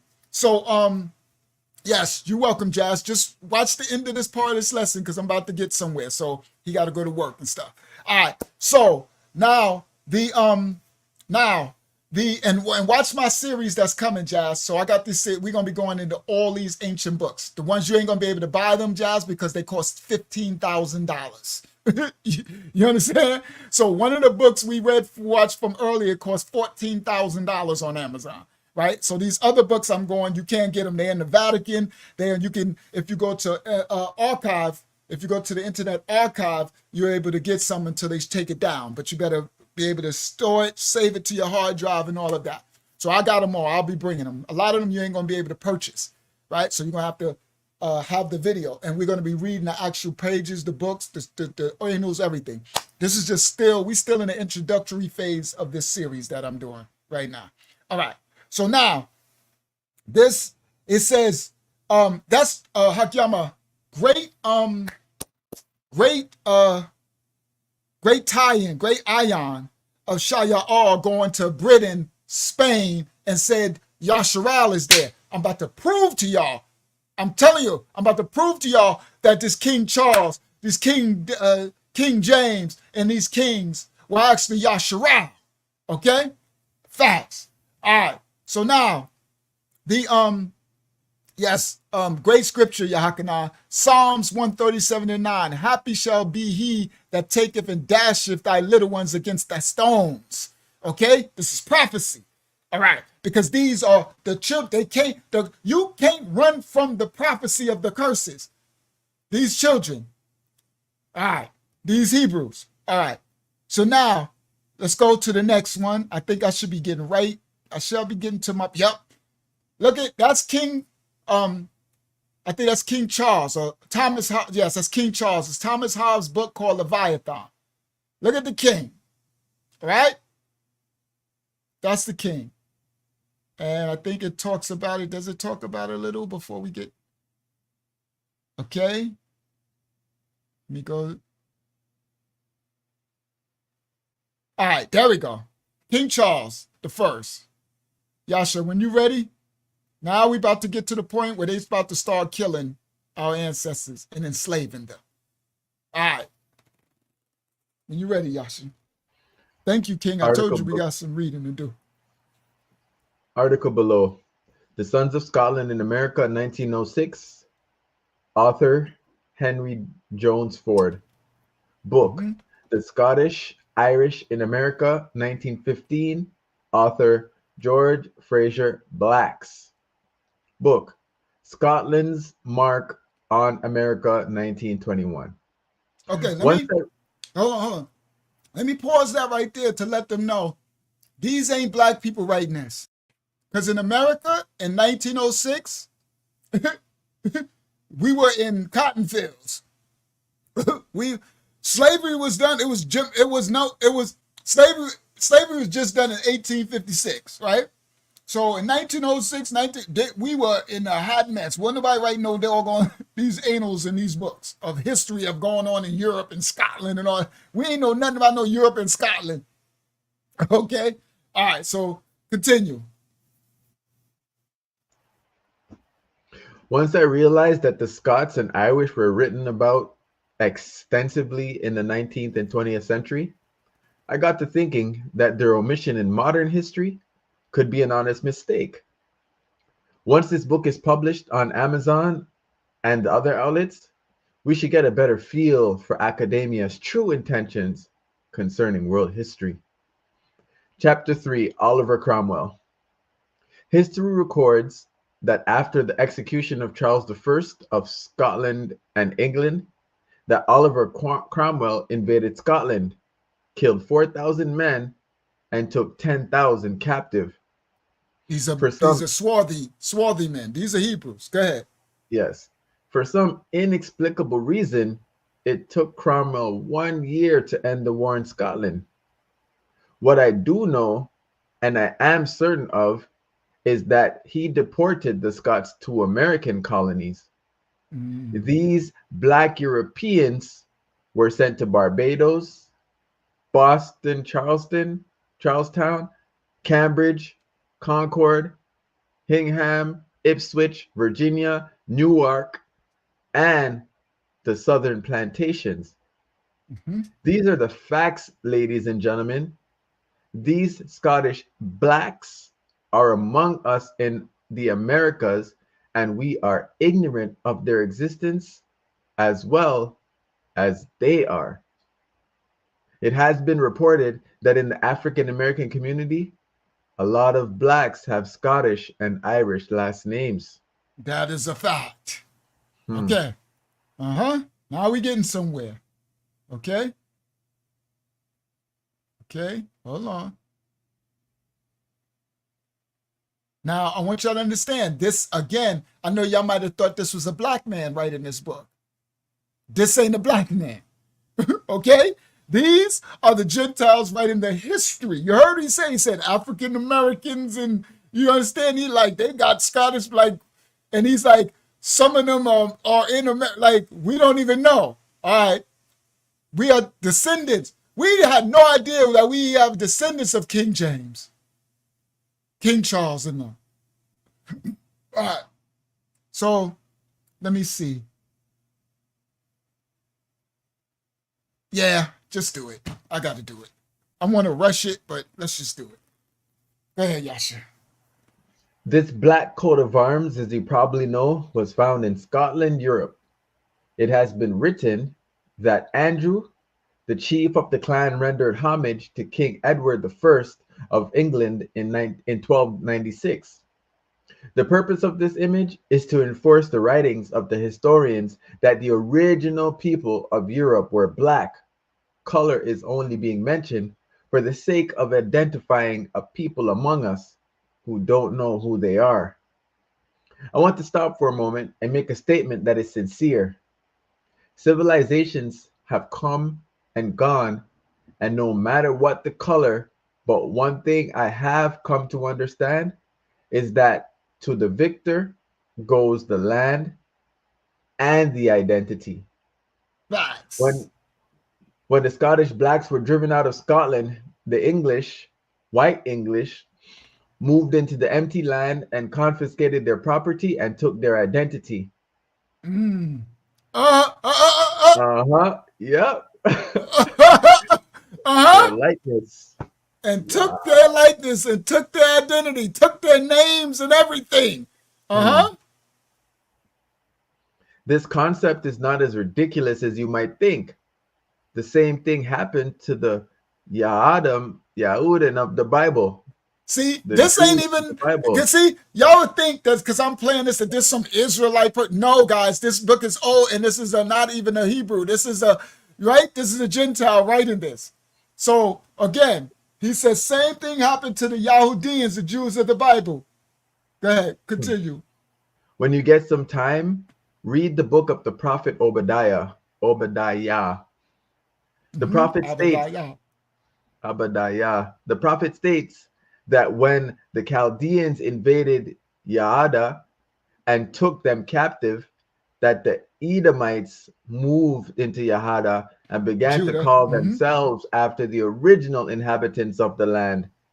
Come on. So you see, he's comparing them to Edom, right? Right? He's saying this stuff has prophecy written over it. I told you they can't run from the prophecy.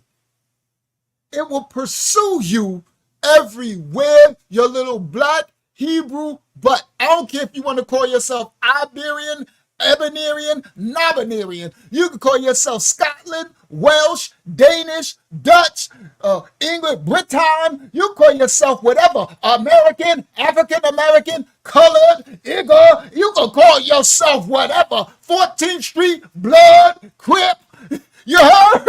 You can call yourself whatever, but the curses know who you are, and it will pursue you everywhere you go.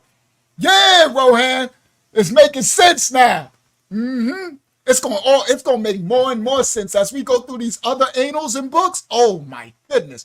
But I still ain't get to the point where I'm about to prove that these are Hebrews in Britain. I want to rush it. But it's so much build up to it. That's why I'm like, I want to get to it. And maybe I'll get to it and come back to this or something, right? Before we get too late, right? So when we finish this last slide, if that ain't it, I'm going to just go right to it. And we could come back. I'll just remember where I left off at. And we can come back another time. But I need to get to proving, before we close out, I want to prove that all of these kings and these people are actually Hebrews. That's going on. These ain't Moorish. These ain't Iberians. These are Hebrews. I'm about to prove it. All right. So the Yasha, where was it at? Okay, I'm at you're probably thinking that's where the white English moved into the empty land and confiscated, this concept is not as ridiculous as you might think. Same thing happened to the Yahudians, the Jews of the Bible. The prophet Obadiah. The prophet states that when the Chaldeans invaded Judah and took them captive, read Judah. Say if you say Yaada, like make sure you say them both, because other people be reading. They don't know what Yaada is. And the Edomites moved into Yaada, Judah, and began to call themselves after the original inhabitants of the land. I didn't even remember in Obadiah that Esau stole identity. I didn't even remember that part. I know about the converts and the worst people. That makes sense. So go ahead, Yasha. You are probably thinking to yourself. You're probably thinking to yourself that this is impossible. Is it really? Think outside the box for a moment.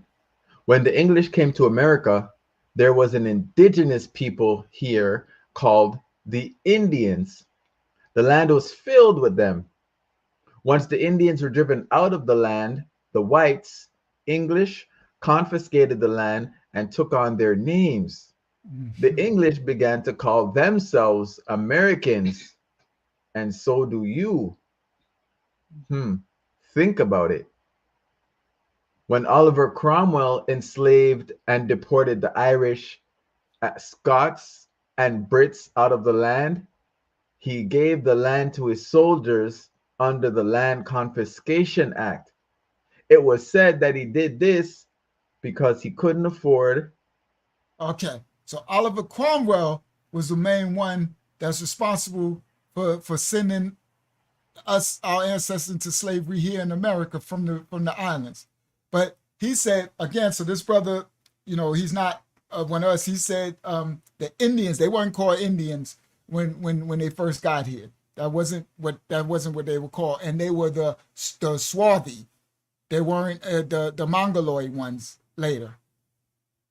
Okay, so he said he gave. Let's Because he let's couldn't finish afford this. to pay his soldiers. Yeah, this is leading up to the enslavement. So I gotta finish this. It says, it was said that, okay, when Oliver Cromwell enslaved and deported the Irish, the Scots, the Brits out of the land, these swarthy blacks, he gave the land to his soldiers under the Land Confiscation Act. It was said that he did this because he couldn't afford to pay his soldiers. Okay, now let's go forward. Go ahead, Yasha. We will see the gruesome history surrounding this event in future chapters. Remember that the Scots, Irish, and Welsh are the same people. Oliver Cromwell in Ireland. Oliver Cromwell was Lord Protector of the Commonwealth of England, Ireland, and Scotland after the assassination of the Scottish English King Charles I. So after he beheaded King Charles the Black, he became the Lord Protector of England, Ireland, and Scotland. He took over the kingdom, the monarchy of King Charles. Go ahead, King. I mean, go ahead. Yeah, King. Now it's funny, right? You see? Yeah. You see Wow. that? Mm-hmm. Yeah, I know. Wow, right? That's what just wowed me too. Now. It's totally different now. Yeah. I'm sitting up there like, because I always say it, I'm like, oh my goodness, bro, that's insane. That just hit really different right there. That gave me a whoa moment. I swear it blew my mind right there.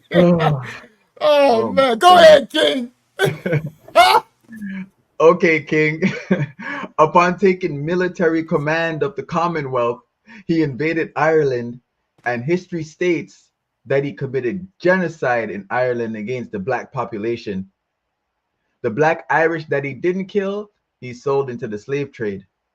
In 1641, Cromwell had 300,000 black Irish sold into the North Atlantic slave trade. And in 1650, he had 100,000 Irish/Scottish children sold into Barbados.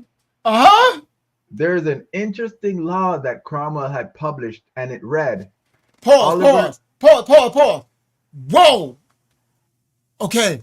When we go through these books, when we go back, when we go through we about to prove, okay, what's being read right now?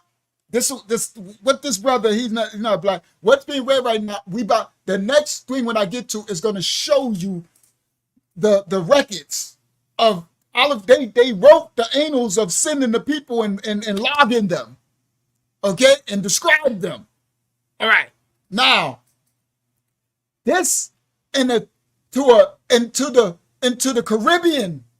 So we thinking, oh, this just hits this stuff, bro. This stuff, man. This is life-changing stuff. Go ahead, Yasha. It makes sense that they did that because it was this genocide was a business for them. They had to keep logs, receipts, because they had to get paid. They needed money. It's money. So you have to log. It's chattel. These are absolutely. They logged everything. They had to keep an account. Yes. So, all right. Go ahead, King. Go ahead. Oliver Cromwell Edict, 1653. Those who fail to transplant themselves to Connaught or Clare within 6 months shall be guilty of high treason. You will then be sent into America or some other part beyond the sea. The Royal African Company sent 249 ships to the West Indies, sending 60,000 African and Irish into the Americas and West Indies. Make no mistake about it, these people are here in this colony with us. America is a huge colony spread out over 50 states, and we have all been mingled together. I have a greater witness than this. Okay, he got a great. Wow. Yes, bro. I'm telling y'all, we're going to be so blown away by everything. You know, 300,000, 100 more thousand sold in Barbados. Then he made an edict in 1653, and he said anybody that get caught who failed to just bounce before I catch you, he said within 6 months, you're going to be guilty of high treason. Listen, guys, the black people that he's telling this to has been in power in their land for 400 years. King James, King Scots, the Stuarts, this is their land. Before the Romans got there, before everyone got there, this was theirs. And he's telling them that they need to flee. For those who he didn't kill and wipe out, he said within 6 months, whoever ain't gone, I'm selling y'all into slavery, into America and beyond the seas. Sold them back into Africa and stuff like that. Y'all hear? This real history. Oh, this is the real history. All right. Now, he said, all right, let's go to the next one. I really want to get to, but this is the walk down of the enslavement of our people. I can't skip. I'm going to prove to y'all that they were the Hebrews, but it is what it is. I can't skip ahead of this. This is the walk down to the slavery of the people. He showed an image. Let me see. I think I skipped past the image because he was describing an image. Let me see if I skipped it trying to inch. And it's only because this is kind of sloppily done because I didn't have the time to put it all together. I've been trying since the other study, and I woke up late and I had stuff to do with the bank and all this other stuff. All right, so I didn't see an image. Okay, so let's go up. There got some images. I think these are the images he was talking about, maybe. This is the Irish coat of arms. Now, okay, now everything is going to hit different now. Now when we see Welsh coat of arms, Irish coat of arms, Britain coat of arms, German coat of arms, Spanish, all of these, see? Because that was our land. Okay. Could you read that? The Irish coat of arms, the family Gilbert crest. It should be all over Wikipedia. They took a lot of this stuff down from Wikipedia, but I got a lot of it, so I'm gonna bring it up. Okay. Go ahead. This is an image of a black Irish coat of arms from the Gilbert family. 3 of the Gilberts related to this coat of arms have been traced to Barbados. Thomas Gilbert, Barbados 1635, Francis Gilbert, Virginia 1736, and Robert Gilbert, Barbados 1678. This timeline fits with the eyewitness accounts of the Irish begin shipped into the slave trade, but I have greater witnesses than this. All right, let's bring your witnesses on, brother. Bring it on, my Gentile brother. What was that? What was that? Oh, another book. Another ancient book.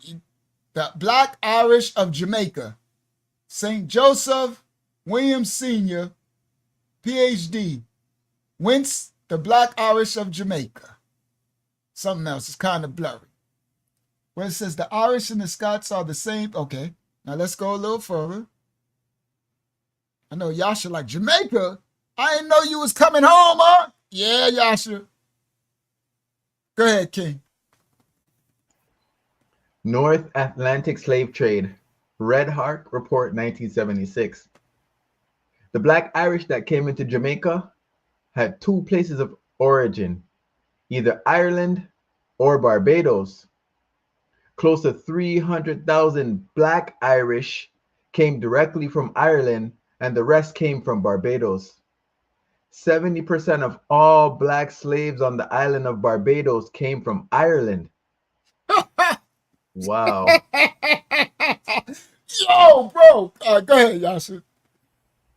Oh my goodness. In I know. In the 1925 census of Jamaica, there were 916,000 people on the island, and only 2% were white. This oversight on the part of the world historians to include these Black Europeans in the North Atlantic slave discussion went unnoticed for the past 400 years. The invention of genetics, plus the record of eyewitnesses, was the key to discovering the missing link between history and genetics. The Black Duke of Earls of Ireland. Y'all remember that Duke of Earl? Yo, bro, y'all don't even understand that the Dukes, the Anglo-Saxons, the Irelands, the all this stuff. Oh my goodness. And they thinking it's all more. It ain't more. It ain't all black or more. We gonna still get there.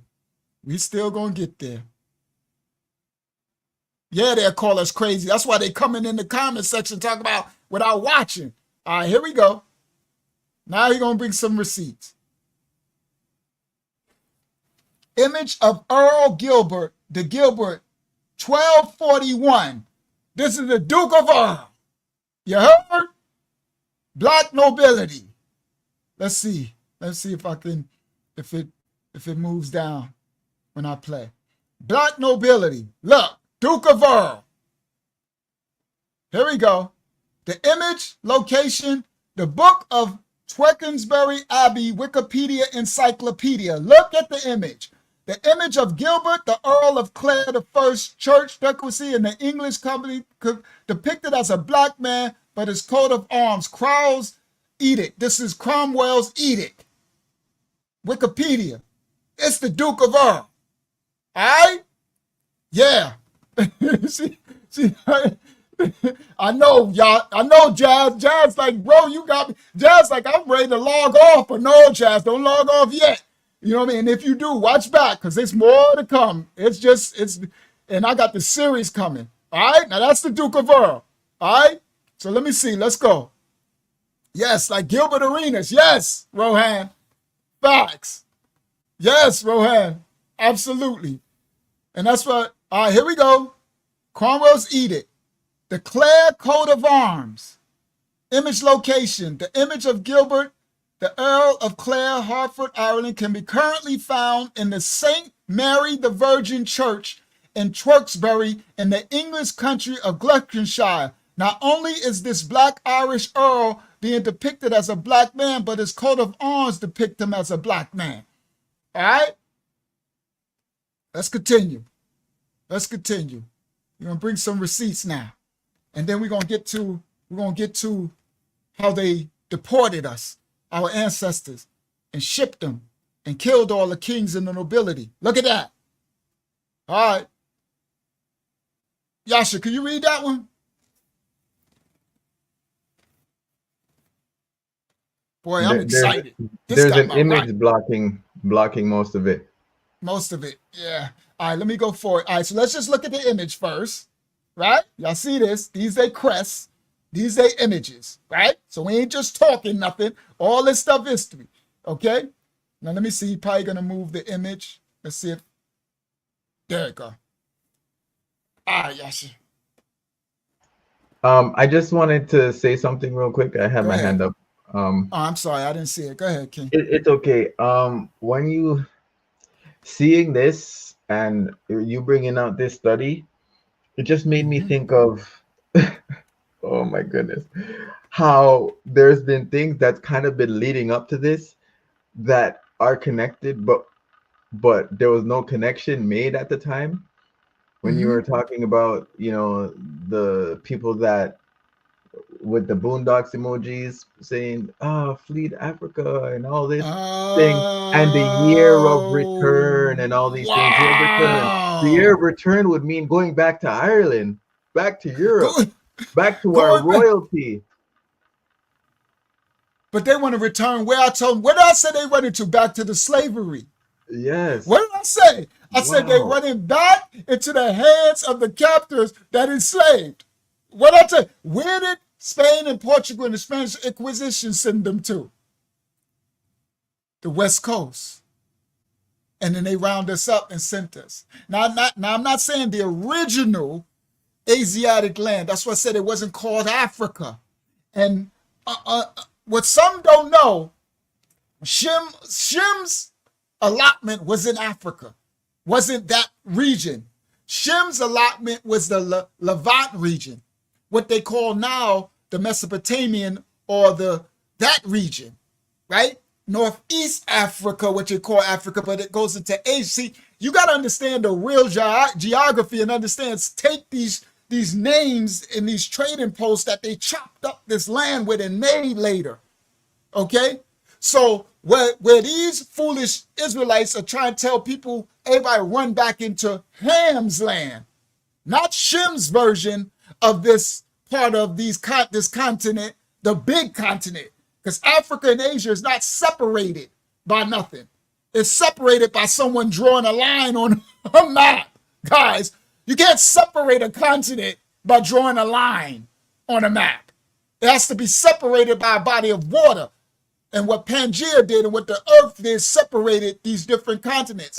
Ain't nothing separating Africa and Asia but man who wrote it to separate and divide.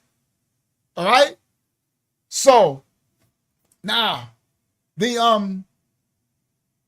boy, we getting somewhere. Go ahead, Yasha. First Earl of Annesley, Ireland. Sorry, yes, Rohan. Congo, from most of southwestern, but they really snatched most of Judah from the where we came from, the Luengo coast, right? Because they knew that's where.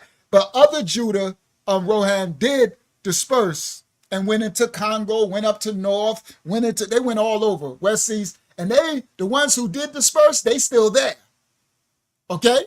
So the ones who still there are the ones who didn't confine themselves on the Luengo coast in Negro land, in Judah, and build up. Well, I showed y'all on the map earlier from that book that cost $14,000, what they showed y'all there.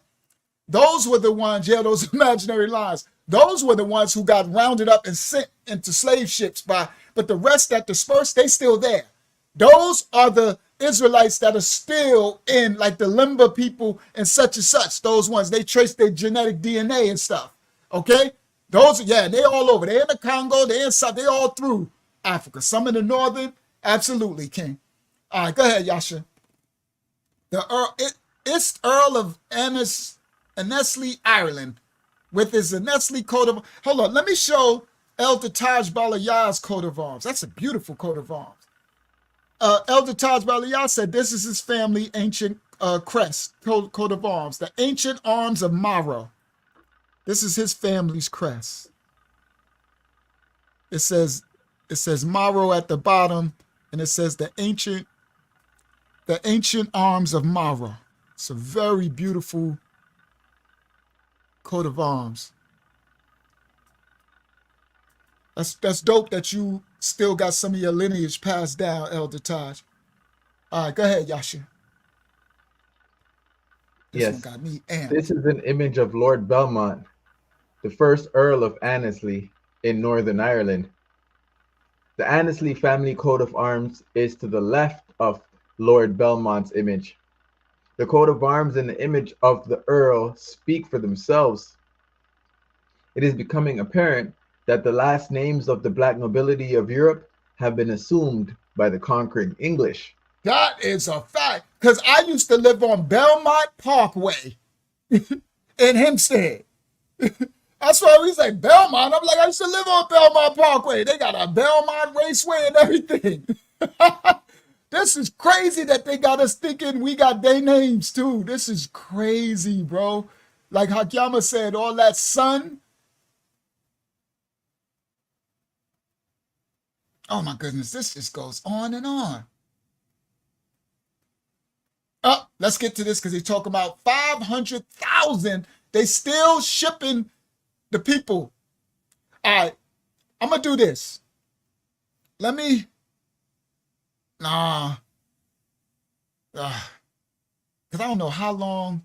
All right, let me see what timestamp. 2808. Let me see how much more I got before I get to what I want to get to. 2808. Benjamin Franklin. Oh, yeah, we got a lot more. That's Benjamin Franklin wrote that. Okay, so let me go. Okay. More books. Winston Churchill. The Russians, the Swedes, the Germans. That's Benjamin Franklin saying that. Look, African American. Berlin Conference.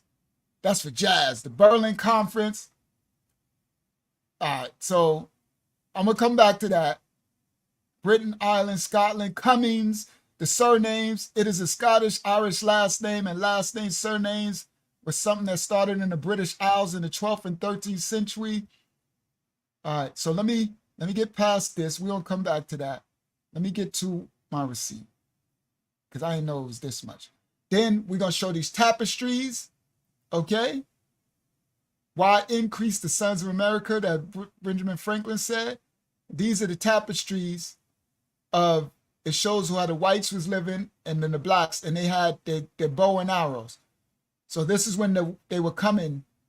So you see this white person here, he got a club in his hand, and they got bow and arrows and headbands on their head.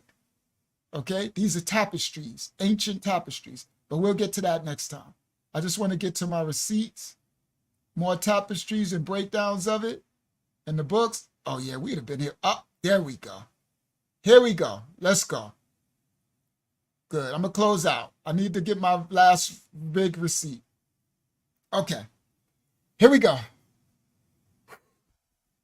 Look, this book says the Jacobite gleanings from state manuscripts, short sketches of the Jacobites, the transportations in 1745. Listen, this is when they enslaved us from Europe. All right, now this is the transcripts of the slavery. Okay, watch this. So let me go back a little. 1830 to 1843, Thomas Wren Ward from the bequest. Look, Veritas. All right, receipts. Okay, let me go up a little. Next time I'll have it a little better because I'll have it in my program. Harvard College Library from the bequest of Thomas Wren, treasurer of Harvard College, 1830 to 1842. All right? Yes, the Jacobite War. All right, we about to get there. All right? All right. Some of y'all like, I'm out of here. I know Unc been going hard tonight. All right. So you can watch it on the replay. All right? I know everybody then fell asleep. I'm up. The Jacobite gleanings from state manuscripts, short sketches of Jacobites, the transportations in 1745. Now, I'm about to prove this, what I'm about to prove now. Here we go. Look, Oliphant, Anderson, and Ferrier, St. Mary Street, 1903. Okay, London Square. Here we go. Let's go. Yasha, we're not going to do all of it because it's a lot, but I just want to prove this point and then we'll catch up on part 2. All right? Now watch what I bring out here. It's right in everybody's face. It's right in y'all face. There you go. Yasha, could you start from that chapter 1? We ain't going to read a lot, but I just want to bring this out. It's right in everybody's face. Chapter 1.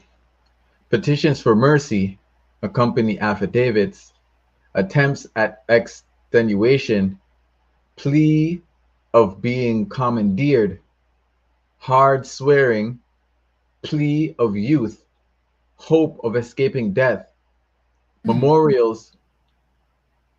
Did you say something else? Yeah. I said, What I want y'all to hear, what y'all reading, this part is the slaughter of our ancestors, the nobility. So when this title of this lesson, I should have just started this lesson with this and then went to the other stuff, right?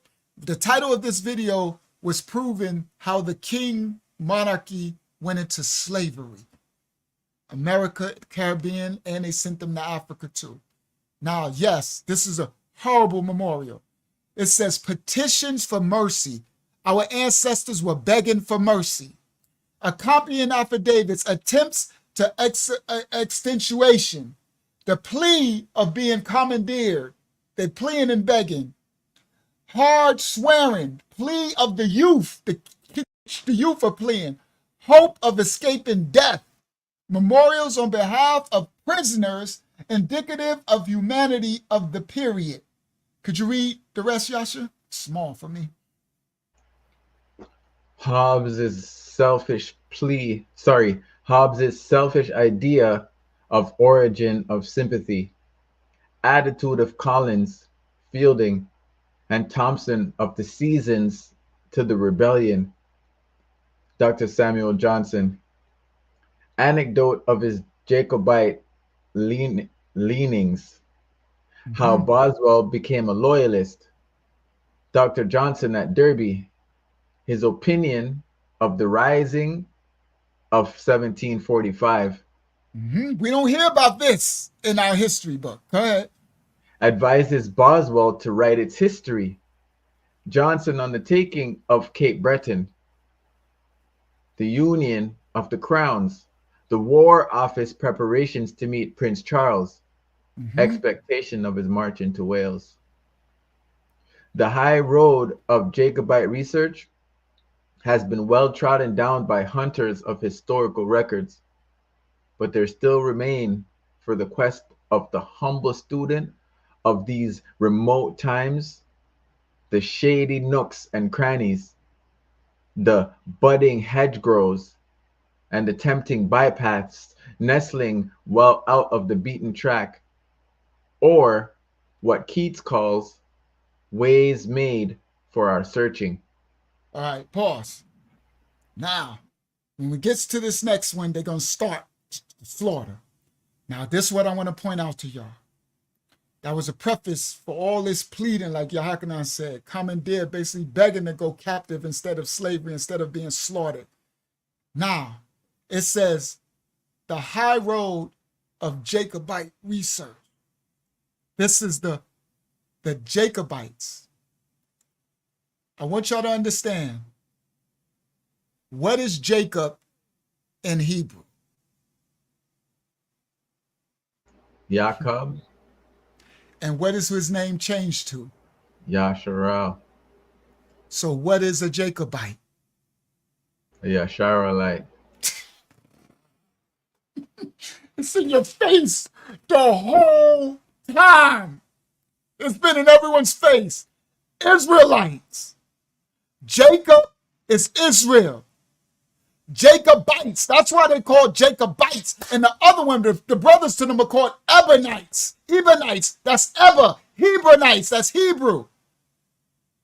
Literally Israelites. Literally all of the books say the Jacobites. All y'all heard about the Jacobite war, the Jacobite era, the Jacobite. That's Israelite. It's right under everybody's nose and faces. But the ion to see. The ion. That's why you need the Rayak HaKodesh. I'm literally, as I'm doing the thing, I said, King James, they all Jacobites. The whole kingship, the whole line are Israelites. That's Jacob is Yaakov, and Yaakov got his name changed to Yasharal. These are Yasharalites. So when you read it, so from now on, every time we read Jacobite, we're going to say Yasharalite or Israelite. So look, the high road of Israelite research has been well tried. Do y'all see? Y'all gonna be blown away as we start to read this correctly, right? As we start to hold on, let me get to the title of the book. Israelite Gleanings from State Manuscripts, short sketches of Israelites. the transportation in 1745. Yo, you're going to be blown away as we read about King Charles the Israelite, King James the Israelite. I told y'all King James was YAHSHUAH that who wrote the scripture. And they went and beheaded them, killed them, hung them, took their children and sold them into slavery. Yo, I told you the curses will not stop following who? The Israelites. It will pursue the Israelites. It didn't get the Moors. Understand, it was the Jacobites were the kings. I told y'all they weren't Moors. They were the Jacobites. But everybody like Jacobites, yeah, the Jacobites, yeah, the Jacobites. I'm sitting there just listening, laughing, and watching like they have no idea what they're saying. They called themselves who they were the whole time. King James, the Jacobites, the YAHSHUAH. Yes, until we go back to Yah. Facts. The curses will pursue them as long as they stay. Yo, you cannot, and they had no choice because the curses had to fulfill themselves. They were screwed. Okay? Yes, Jacques Dillon. My people are destroyed for a lack of knowledge. It was here the whole time. That's why I said, I'm going to show y'all tonight that this whole thing was all about the Israelites, the Jacobites. In Spain and Portugal, the Moors teamed up with the Romans to get who? The Jacobites.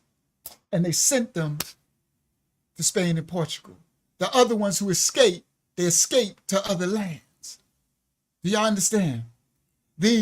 Now, when we go through this book, because we're going to close out now. We're going to go through this book again. We're going to go through, I'm going to just show y'all a little bit of the slave, the records, and then we'll catch it next time. Look, it starts to tell you how they killed.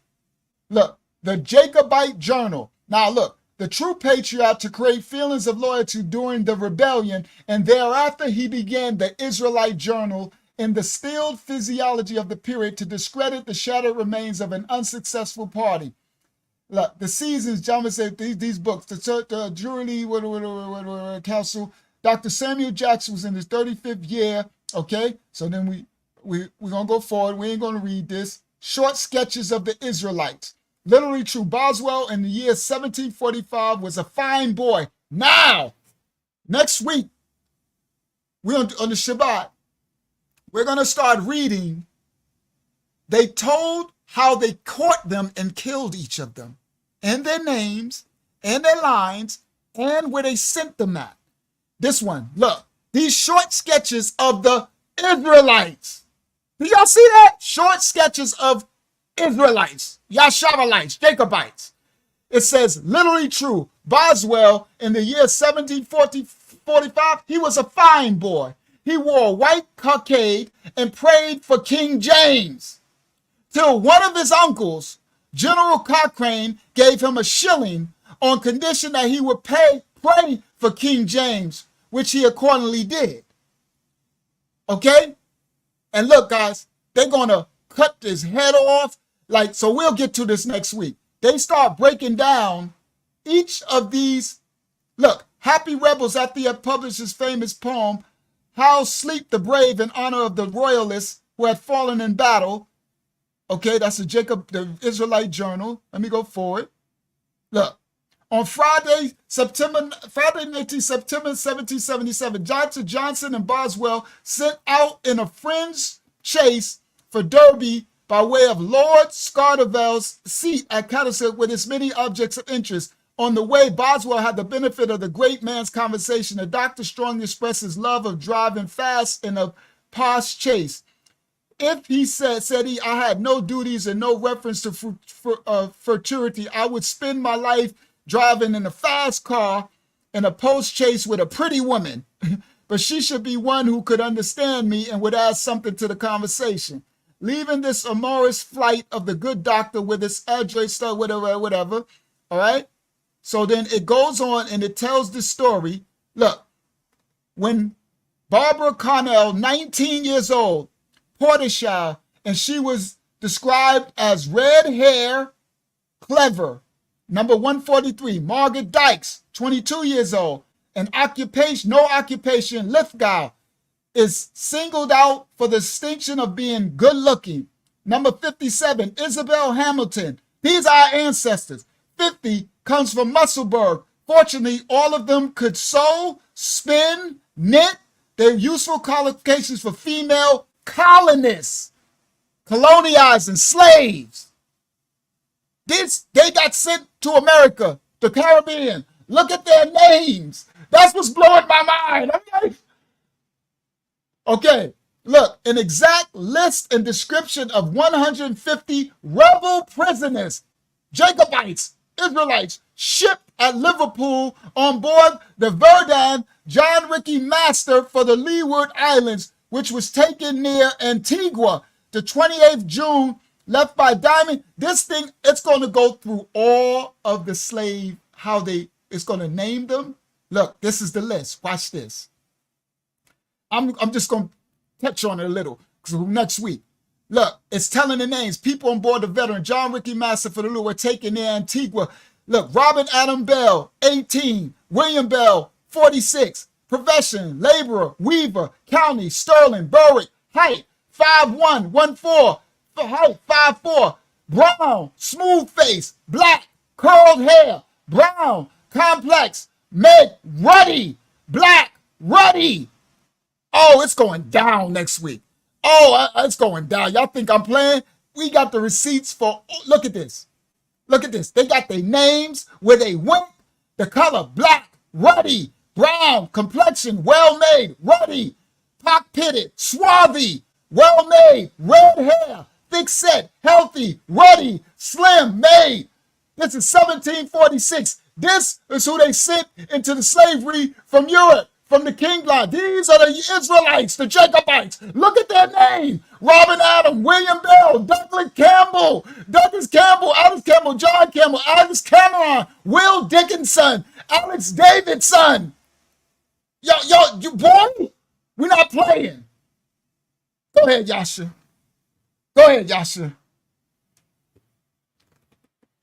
The confirmation is the heights, the short black man. The short stature. Every last thing I'm going to show y'all in every book, in every annal, in every receipt is going to all align. These are the Israelites, the ones they went to get. These ain't the Moors. The Moors are gone. They doing their thing. The Jacobites. If you don't know that Yaakov got his name is YAHSHUAH, then you won't understand.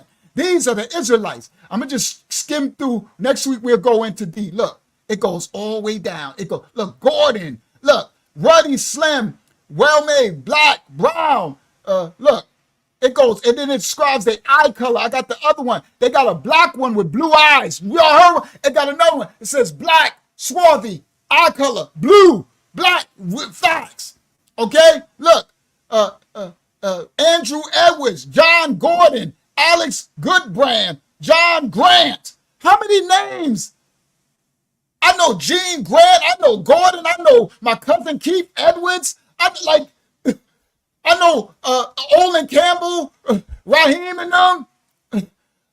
We thinking, oh my goodness, bro. Yo, bro. A lot of us thinking we got the name of the slave master. Now, we don't got the name of Yah, so we still need to come out of the name of our European King's Lionship ancestors, because that's not the father. That's why they still got sold into where? Slavery. You understand? These are being sold into slavery. Okay? All right. Go ahead, Yasha. I know back in the day, a lot of Jamaicans went back to those places, like the UK and stuff like that, right? Like that's a high Britain is a they all in the UK. A Jamaican. lot of There are a Jamaicans, lot of them there. Caribbeans. They went back. Sure enough it is. They went Like, back home. yeah. They actually went back home and don't even really know that that's their home. It's probably their DNA is calling them there. Okay? So I'm going to just skim through a little bit just so we can look how far it goes. Ross, Daniel Ross, Robinson, Stewart, Smith, Sharp, McGillis, Nielsen, Monarch, black, swarthy, black, straight, sandy hair, swarthy, brown, well-made, light hair, fair, well. Look, ill-looking. This one was sick. Angus McDonald, see, this their records. He was ill. He's sick-looking. Well-made, sensible, red hair, strong, black, short-necked. Right? Because this is, like you said, Yasha, these are their records because they got to sell, you know, they describing them. Okay? Look, it goes on and on. Kinsey, Farland, Chambers. That's shout out to Vita Blue. Everybody named that I know. Thompson. Look, tall, slender, brown, thin, little, full-faced, ruddy, fair hair, pock-pitted. He got acne. Slender, black, lusty, ruddy. Lusty. I don't know if this is a dude or a girl, but if they must have been, you know, they must have been sexy or something. Brown, thick, fair, complex, healthy. Okay? This is how they described. Look, this goes on and look, brown, cross-made.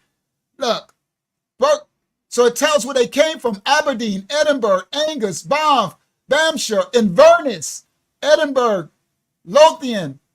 Look at these names. Dark visage, strong, healthy, fair-head, slender, straight, pale, complex, well-made, sandy hair, healthy. Okay? So I'm going to just scroll. So then it goes to other ones. Look, the description was taken by Mr. Smith at Lincoln, York, and Lancaster in October 1746. Okay? McIntosh. Okay? McDonald's. Dykes. Look, and then it goes into, look, 55 were laborers, 11 servants, 20 weavers, 4 herdsmen, 2 gentlemen, viziers. Number 105, John Mackenzie, 22, YAHSHUAH, well-made Gentile, and number 111, John Ostler, 20, Lincoln's brown hair. There was an Edinburgh writer, George Hume, at 30, marked as a black man whose color would not doubt suit the West Indies. One man, number 104, a laborer, is noted as having his own hair. A wig was hardly to be expected from one of his class or his age. He was only 32. Then there was a fiddler from Inverness of but 16 years old, 5 1/4 feet high, who was happily characterized as sprightly. Okay, so they broke this down. I got you, Jazz. So you're going to have all this information because my next part too, I'm going to have all this stuff really broken down. Look, although the transported Israelites were almost entirely confined to the rank and file, the private men, now it's going to say they enlisted. I'm going to show y'all where they, even in America, Jazz, watch this receipt. Even in America, they enlisted us when we got here into the service. And they wrote down and sent us back to catch more Israelites. Watch this. Let me see if I get, because I screenshotted it because I don't want to miss that one. Because a lot of them said Hempstead. They tell you where. Hold on, is it this one? Let me see. Is it this one? They say Jamaica. They say Hempstead. All over the place. Let me see if I can. See, we're going to go through all this. Look, a sailor. Look, black, yellow, Indian, yellow, yellow, fair. They got they what's the name? What they do? Hold on. I'm gonna get oh, there it go. Look at that. Watch this. Watch this, Jazz. Look, Hempstead, Oyster Bay, Long Island, Jamaica, Queens, Kings County, Ireland, England, Prussia, England, Switzerland. Now look, this they put them in the army and sent them. Oh, we about to bring some real receipts. Y'all think I'm playing? Look at, I mean, Hempstead, Jamaica, Germany. Yo, Hempstead Jazz is in there a bunch of times. I mean, most of them were in Hempstead. See, all these are different. Watch. Look, Oyster Bay, Kings County, Jamaica, Ireland, Hempstead, Westchester. They got their names. They got their ages, their dates. They all of it. When they got enlisted, their trade, their complexion, their eye color. You're going to see Hempstead in there a lot, Jazz. That blew my mind. Look, more Hempstead. Look, Hempstead, Jamaica, Germany.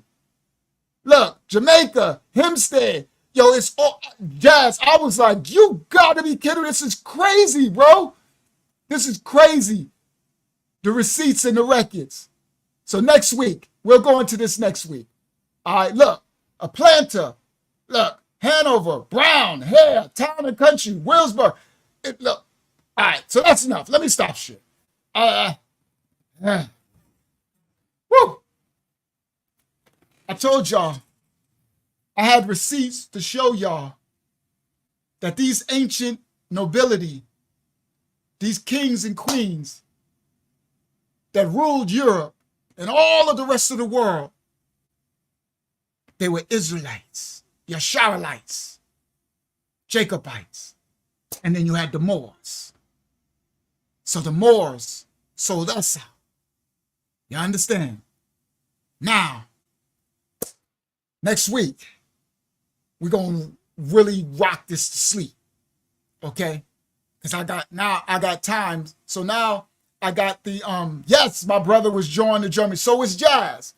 So Laria, Jazz is from Hempstead, and he was drawn to Jazz, been in Germany for, I don't know, 20 years, 30 years.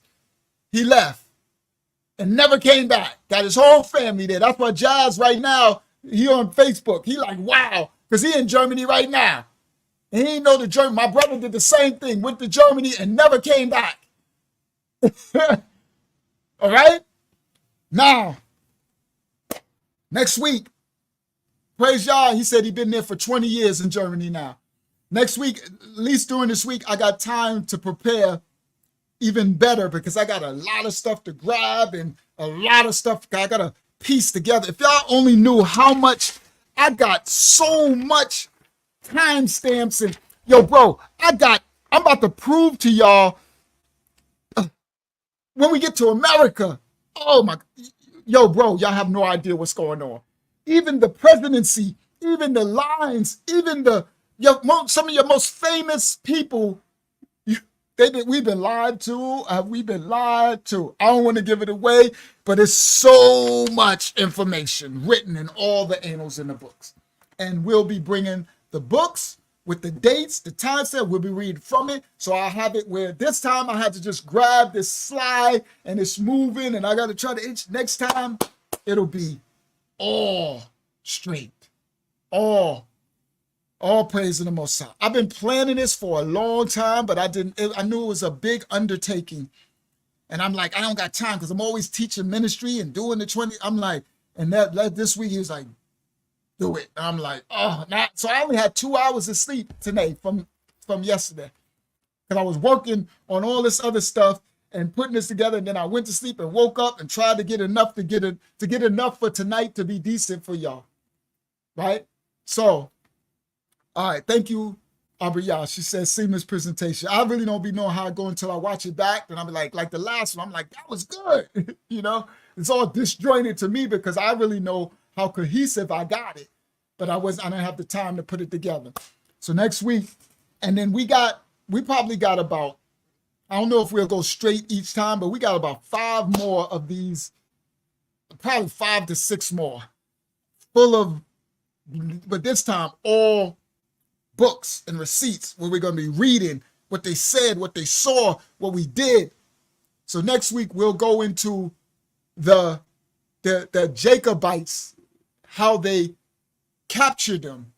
And they talked about how they chased down the ones, they started with King Charles, that's Cromwell, and how they chased them down, and anybody who had any bloodline or anybody who had any position with any hierarchy. Any Jacobite that they found, they enslaved and sent into slavery or killed, beheaded, gutted, stabbed. What did it say? Smashed the babies' heads on the rocks. Now y'all understand why the stuff sound biblical, because these were Jacob. Jacob is Isaac's son, Abraham's grandson. Jacob, he had 12 children, the 12 tribes. The Most High changed Jacob's name to Israel, YAHSHUAH.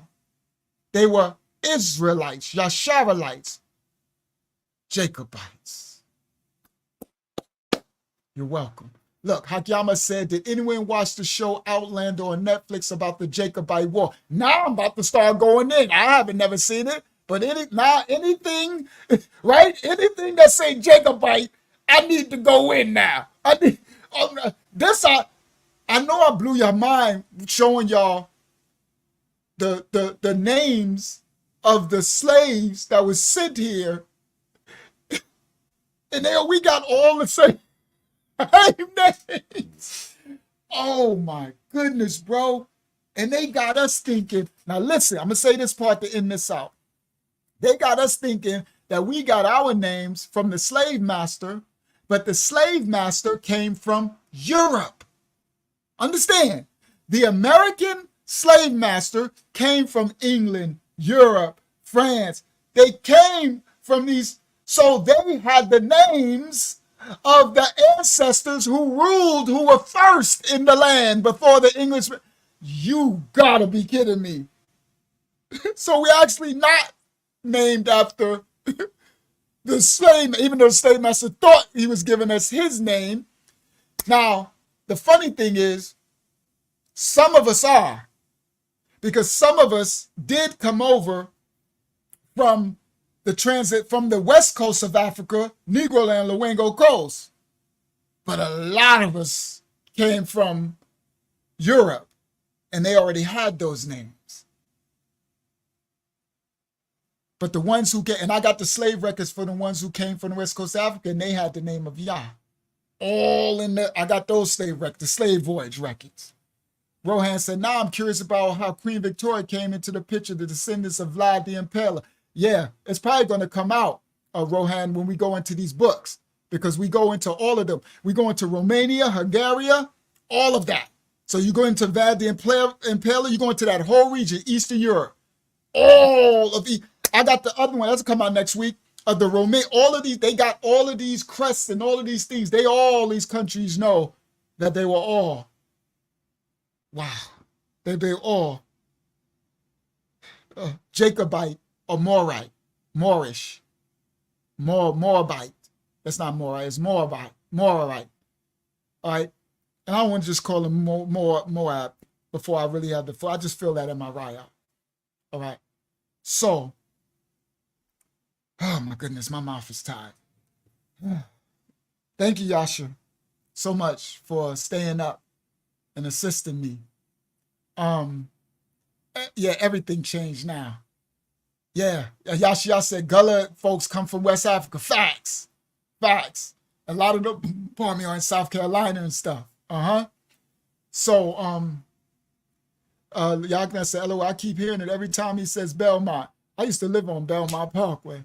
Elder Taj, thank you for your info on the Crete. Thank you for showing your coat of arms as well. I know you're proud to even have your coat of arms. All right. I don't, I got my history. The only history I got is from my mother's side, my grandfather, and he was a Israelite, and he went to Ethiopia and all that stuff, but he was from Puerto Rico. But I don't got my dad's side. It don't go, I don't got nothing really. Shout out, go ahead, Hakyama. Can you hear me? Mm-hmm.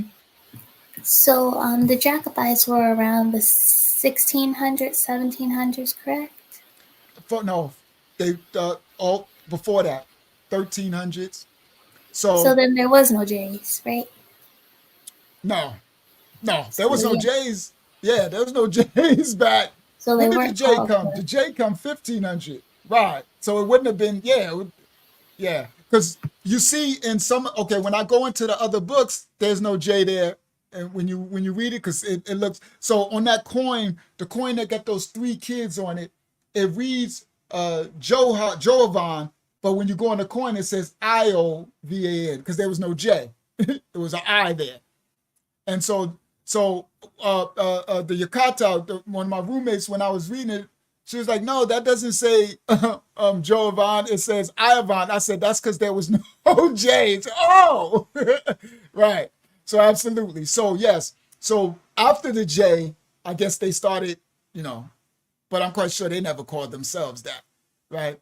So absolutely. But no, they were there early. So they got there before, like around the 1200s, 1300s, 1200s, they started to flee, come there. The Israelites and the Moors. I don't know who went there first. We'll probably start finding that out as we start to go through these ancient texts. We'll start to find out who migrated first and when and why. They were fleeing. We were fleeing a lot of stuff, especially the Israelites, because we had persecution for our transgressing the Father. But and the Moors, they were the Moors were what's the name? Explorers. The Moors were conquerors. They like to go conquer. So they went and conquered Spain. So that's another thing people don't understand. Where the white brother brought it out tonight. The Moors conquered Spain, right? And they took it back, the Roman Catholics and stuff. So anyway, thank you all for sojourning in this very important lesson. Y'all keep an eye on the comment section for these weirdos coming in saying, spitting their stuff, because sometimes I'm asleep but I don't see it. So I'm gonna try to keep looking at it so I can either say something to them or just delete them if they say something too wicked. I'll respond to them so they go away once they realize we know what we talk. Like once they realize this ain't no folio stuff, they shut their mouth and go away, right? So again, people want to stay in darkness, meaning you don't want to know no real history. You good with your history? You good with all that? Nah, I would rather know the truth. Scripture says, Mashiach says truth. What does scripture say? Spirit and in truth. Right? Spirit, Rayak, and in truth. Truth tellers, truth seekers. The truth. Okay? The liars are the adversary. So they want to stay in their darkness. Cool. They want to do it because that darkness, it feeds their complacency for them not having to, to respect anything and understand. Everybody want us beneath, but that's from the curses. All right? But now, we should all be changed after tonight. Especially knowing all these names and all this stuff that's going on. Oh, wow, I just seen my last name. my government last name in there on this other page. So anyway, thank you all. May the Most High bless you. Thank you, Yasha.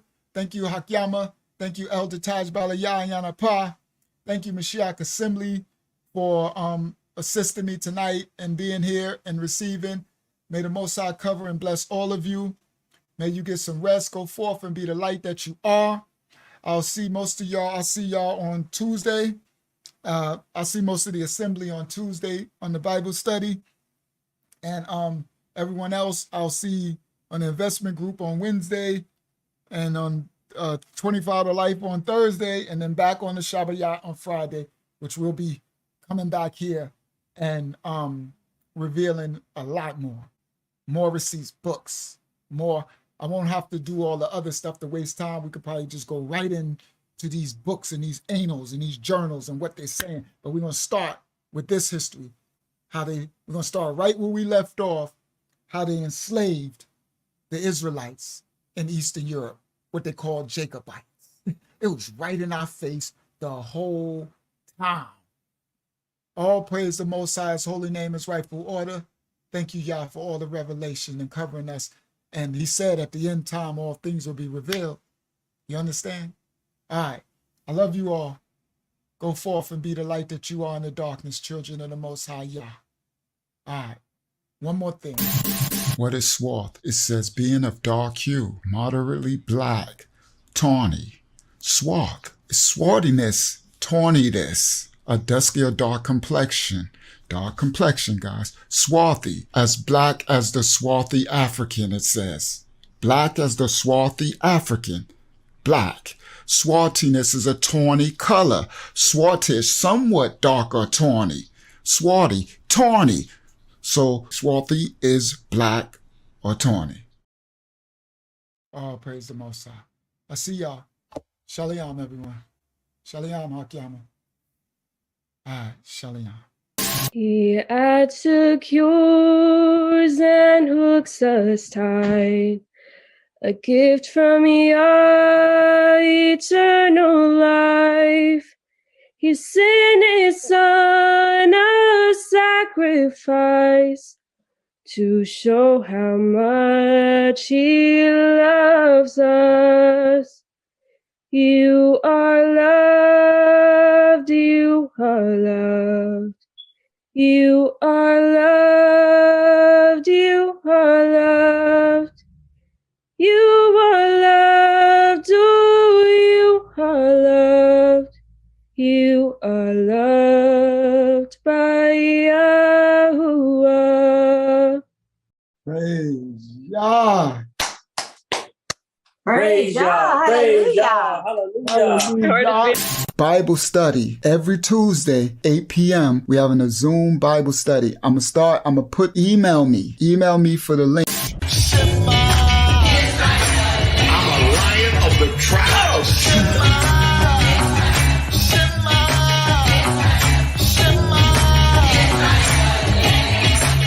Say it again.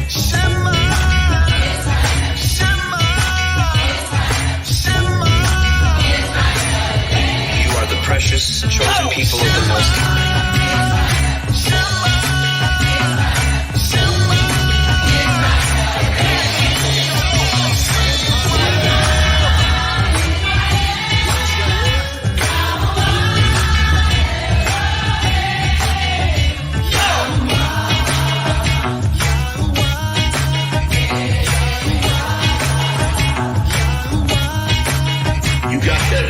We hope you have a good time watching our videos, and we will see you in the next video. And we'll see you in the next video. So like and subscribe.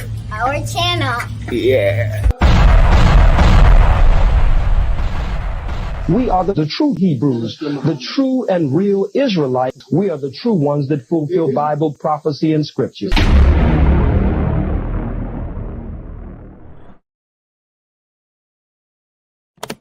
He adds